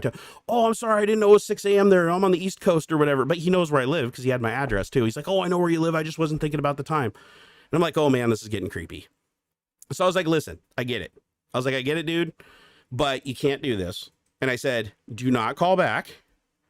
And he's like, oh, okay. Yeah, no, I get it. Okay, I'm sorry about that or whatever. And I hang up, and no shit, the guy calls back 10 minutes later. And you know what he called back for? To apologize. I just told him, like, we're done. Like, so he called me, hey, is Barnacules? And my wife answers the phone. Here you go. And I'm like, oh, I thought it was a different person. Nope, same guy. Oh, I'm so sorry, man. I've been like shaking that interaction. Like, oh, dude, I'm so sorry. I know I stepped over a line, man. Can we still be friends? Like, you don't have to follow me or anything, but man, I would just die if we weren't friends anymore. And I'm like, dude, we never were friends. I was like, I don't know who you are. I've never met you. And he's like, but I've watched all your videos and dude, I know how you are. I know what you like. Everything. He's like, we'd be the best friends if we met. And I was just like, fucking it. I was like, dude, don't call again or I'm calling the cops. And I just hung up, and he didn't call. He didn't call again after that. But I told him, I said, if you call again, I am calling the cops. This is done. And I felt bad after that. I felt really bad after that. But at the same time, I'm like, this is not fucking good. That is not healthy to be latching on to people like that. Nobody online that you view through a camera or on TV or anything like that should ever be somebody that you consider like the greatest friend in the world. And you should never think that because you're the biggest and best fan that's willing to call them and go to their house and stalk them and try to get their fucking pancreas and put them in ice in the bathtub or whatever. That doesn't make you their biggest fan. That makes you a stalker. It's sad. But the good news is, since I mostly walked away from YouTube and I don't make videos and I mostly just live stream now, it still happens, but like nowhere near as often. And I have a lot of safeguards in place, and I work with my local police department when there's threats and stuff like that. So it's a lot better than it used to be. But again, just remember that the more famous you are and the more visible you're online, the more people want to have a personal association with you, so that their friends see that they have a personal association with you, and it gives them some level of clout. And that ends up becoming a problem the bigger you get. It's exponentially worse for like people like Mr. Beast. Like, Mr. Beast has to insulate himself behind so many people online.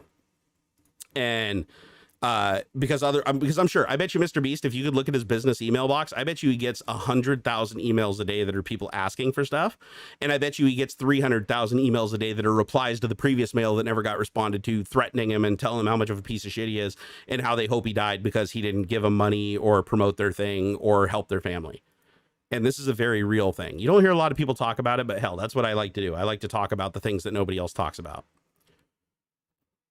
All right, guys. Well, I'm already an hour over, and technically I'm not even supposed to be doing this show by myself. This is supposed to be a co-hosted thing, but those were a couple things that I wanted to talk about and get off my chest during this tech talk.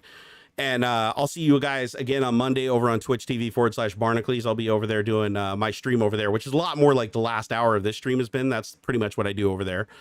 And I do that on Monday, Wednesday, Friday, and then we'll all be back here together doing tech talk on Saturday with the AuxxZillary and the David Hewlett. Quick little update. My computer is working now. It's completely reinstalled. I'm slowly bringing everything else back online. The Nerd Cave is still completely torn apart because Costco, after 52 days, still haven't refunded the money on those LG C1 screens that I sent back. So I can't order the new screen until I'm refunded for the previous screens. I called them for the third time. They now said it's a bug in their system that counted all 3 screens as one screen and only refunded one of them, and the system thought it refunded them all. So now they have to manually go through by hand, which is going to take 3 to 5 days, and refund it. And they assure me that this will be resolved. And no more than 5 days. We're on day 2 of that. And if it doesn't get resolved, then I have to actually like go into the office and Issaquah and like talk to management and have them override a bunch. It's the worst experience I've ever had with Costco. But again, I've never had a bad experience with them in like 20 years. So it's like, I'll give them a mulligan on this one.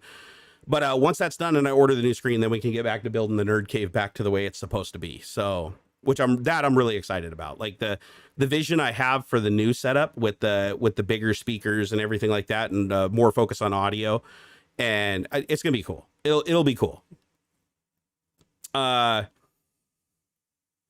Jerry, thank you for another great live stream. Keep up the good fight. Thank you, Donnie. I appreciate that. Why did I stop making YouTube videos though? Wasn't feeling it, man. Just well, actually, a lot of it was my health problems, and I'm still dealing with a lot of health problems. My back has been so bad now that even with pain medication, it's not really helping much. So it's really hard to have any activity level or any energy, no matter what I do. But I'm working on it. And but once I'm feeling back to my same old self, hopefully someday, it may never come. So I just got to keep doing what I can do. Live streaming is something that I can still do. It's impromptu. It doesn't require a lot of planning, doesn't require a lot of memory, and doesn't require a lot of energy. I mean, it does actually. It does wear me out pretty bad. I'll crash after this. But I love the interaction, and it keeps me going no matter how bad I feel. Like right now, I'm kind of sick to my stomach. I'm sweaty all over my whole body, and it's only 64 degrees, and I feel that weird, that nausea feeling that you feel like right before you throw up. It's like I have that perpetually for the first half of the day, every day. And it sucks, but I love hanging out with my friends. It's a great distraction. I love talking to you guys. It's a great distraction. So these are the things that I enjoy doing, and that's why I do them. When I get back to enjoy making videos again, and I love that process, and I'm more capable of that process, and I can get back into that grind, you bet your ass I'm coming back. Like I don't give a crap how bad the YouTube algorithm is and how bad they've destroyed my channel, but I don't care. I'm gonna make videos when the time is right and come back, because that's what I enjoy doing. And that's what I try to do, is I try to do things that I enjoy so that I don't focus so much on the pain. And plus my car is broken, so I don't really travel. I don't go anywhere anymore. So, but that's hopefully going to get fixed soon. I got to order a clutch for the car, and then my nephew is going to help me install it. All right, guys, I'm going to go ahead and wrap it up. I want to thank everybody that super chatted today. Those super chats go 50-50 between me and AuxxZillary, so we both really, really appreciate the support. You guys were super duper duper generous today. Balliet Brand, thank you for going way above and beyond, dude. That's awesome. That's just so awesome. John Cripps, Maxim, Just the Thought, Eric G. You guys, all of you guys, thank you so much for the support. We really appreciate it. And I'll see you guys at 3 p.m. Pacific over on Twitch TV/Barnacules on Monday. So follow me on Twitter at Barnacules, so you guys know if streams are canceled or moved around. That's my main social network where I'm at. Or if you want to tweet me or try to get my attention, that's the place to do it. Just keep in mind that, if you do try to like contact me about stuff like GoFundMe's and stuff like that, that aren't about GimpyG, they will be filtered and plucked, because I can't deal with that right now. I think I covered everything. Well, if I missed anything, you guys know where to find me over on the Twitter. You guys have been awesome. Thank you so much. And I'll see you guys next time. Peace out. Wait. You will not be able to reconnect. Are you sure you want? Man, where did all these new dialogues come from in OBS? Is there like a new version or something I don't know about that I installed? Anyways, I think this is the last button.